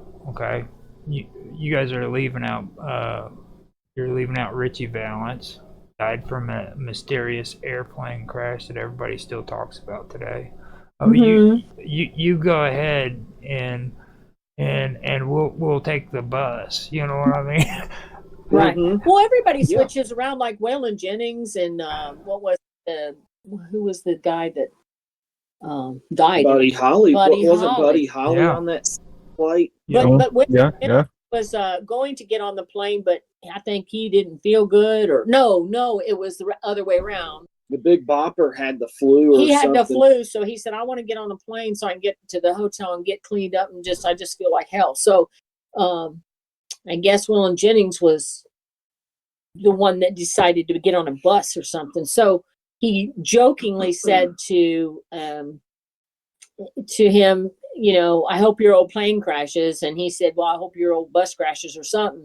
And Waylon Jennings said, "Yeah, no." Buddy Holly said, "I hope your bus freezes up." He told Waylon Jennings that. Waylon Jennings said, "Well, I hope your old plane crashes." Yeah, and Waylon Jennings said he couldn't get over that for years. Waylon Jennings, he felt terrible about having said that. Even though he said it jokingly, it wound up happening, obviously. Another freaky thing, I don't know if you guys ever heard, what was that comedian that used to make fun of God all the time? I mean, he would scream. Oh, that was Sam Kinison. Yeah. I don't know if you both know him. Yeah, I remember him. But yeah, and he would get on there and just scream because he was raised religious or something. He supposedly hated God. But then he got engaged or married or something, found somebody he really cared about, and he started to kind of come out of that and was with his girlfriend and her wife. And anyway, they were driving, I think, and he had a wreck. He had a car wreck. And he was alive, and he got out of the car, but he didn't feel well. And he said, "Oh my God, this can't be the way that I'm going to go." And so he died, and a lot of people were like, well, that's because, he was always making fun of God. And even though he was kind of going back to believing in God and stuff, it wasn't. He had spent too much time mocking him. He had mocked him, man. He used to really, there's a lot of old clips on just ripping him a new one. So yeah. I always thought that was odd. Well, what about Jim Morrison too? You guys were talking about. They still not Jim dead, but that's like. And Elvis was so unhealthy. I don't see how he could have lived another couple of years. What about Janis Joplin? Almost the same exact situation as what. What's his face? Drugs that back in the day, I think, but. Some of them are a little suspicious. It's just weird how all of them have died like they did and stuff, and you wonder there wasn't more to a lot of it. Right. It was all just too familiar, you know what I mean? It's like, and why didn't anybody ever pick up on that? And like Prince, the thing about him is they actually prosecuted his doctor because his doctor was telling him that he needed to take those medicines. So they did the same thing with Michael Jackson. Yeah, because he got a few. He was another one that was on. His doctor was getting him propofol and stuff. Well, that's because that was supposed to be given to you in a hospital in a setting like with a surgery with an anesthesiologist and stuff. You can, he shouldn't have been taking that at home. So that's pretty bad, but.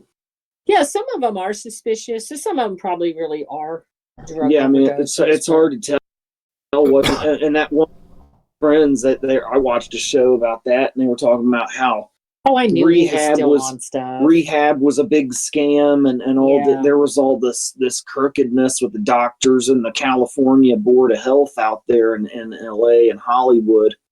And Kelly Osbourne was actually talking about that. She said she was going to the doctor all the time without her parents and getting them to write her scripts, and she was 12 years old. Well, they do And how- surgeries on young And the girls. California Board of Health was supposed to be investigating this stuff, and they were all bought off by the Right. pharmaceutical industries and doctors who were super rich out there. And there was a big to do about all that too. Yeah. Now, I was always spooked me out with Sam Kinison though, because they say somebody that Well, they said, smites God like that. well, they did that at the No. Golden Globes. They were I making them, actually, and then this, a couple days later, the big California wildfire started in LA. Oh, I never thought about that. That was a That's a thing. whole nother thing. That was a Talk whole about nother that. thing to talk about with the Hollywood I conspiracy. never even thought about that. Yeah, that's Sam Smith and stuff. Yeah. oh, look at Mick Jagger. Okay, that kind of counters. Just going back a bit, talking about the musicians that died because of drug overdoses. I was watching a old, I think it was 1980s interview with B.J. Thomas, the singer who did Raindrops Keep Falling on My Head, and back during that period of his career, he was on some amphetamines because he was doing so many gigs at one time. Yeah. They needed something to keep him going, and I think he lost his wife and he's lost a lot of friends through it, and he did eventually get off it. But yeah, it's because you are doing all of this stuff all the time. Yeah, you need to. that picker upper. But Now that's interesting. You should say that too about how some of these people had tragedies surrounding them too, because there was a video series Mom sent me not too long ago. It was this rapper called Arthur Fleck, and he was talking about how he sold his soul to the devil for success and fame and fortune. And a lot of people who've done that, supposedly there has to be a sacrifice where like somebody they love has to die or something. And he was saying that was why there was a tragedy. I can actually probably send those videos to you guys or whatever if you want. Yeah. But it was like really TikTok shorts or whatever. He had like 8 videos where he talked about a short 8 video series, and each of the videos was like maybe a minute or so long. yeah, And those that were was really spooky. interesting. And then the very last video, he said he was threatened and couldn't make any more videos, which was really weird. but I never thought about the award show, so because I didn't watch them. So what was the story there, Austin? Complete story. Oh, supposedly at the Golden Globes, they were talking about how many mentions these celebrities that were nominated for the Golden Globes had on social media. Yeah, And then they Father said- Rehill did that. And then they said that God had 0 mentions, and the whole audience was laughing about it and everything. And then, like 2 days later, it was when those LA wildfires started. Not a lot of those people live there. Yeah, and a lot of those people live there. And that Father Rehill was talking about, he lived out there for a time. He said one day he heard God tell him that all that would be gone soon. And it was like he didn't believe it Mm-hmm. because it just didn't see how it could be possible.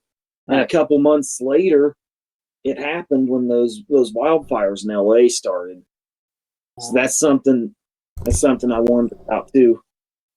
Yeah, And those are videos, and we could look up and maybe link in right. the description section of the video. Right. To I'm gonna tell you guys one thing though. That basement scares the shit out of me, dude. Which one? The one I'm in? Yeah. Is that your That's- basement? Yeah. this is actually Are this you is hiding actually- out from the tornadoes or something? No, this is this is the basement. Like this is the laundry area and where the water heater, and I have some cabinets in my freezer and Yeah, stuff. this is like a but there's room just off of the basement. Yeah, in Mom's house. So if you open the door, like you go straight and open the door, it goes into a full finished basement. I got the fireplace, and I don't want to see it. I don't want to see it. We thought it would add to the creepy element of the show. That's what it did. Yeah, that was kind of what we intended, and I'm glad it's creeping you out. It's creepy. I'm like, here, yeah. You've accomplished your goal, man. I'm. Yeah, we were trying to be creepy. Yeah. I'm creeped out. You guys did a good job. It might be good if whenever we do this going forward, you do it over in this corner because it's the creepy element. The creepy My corner. basement's kind of creepy depending on lighting is because it's not like that. I mean, not like this. Not like that. That's like this is the lighting. I think is what's the main thing about it, and you can tell it's not a finished area of the basement, so it's got that creepy. But it's warm. It's not. It's not. Yeah, it's not cold or anything. It's, and they just Summer's didn't. creepy corner.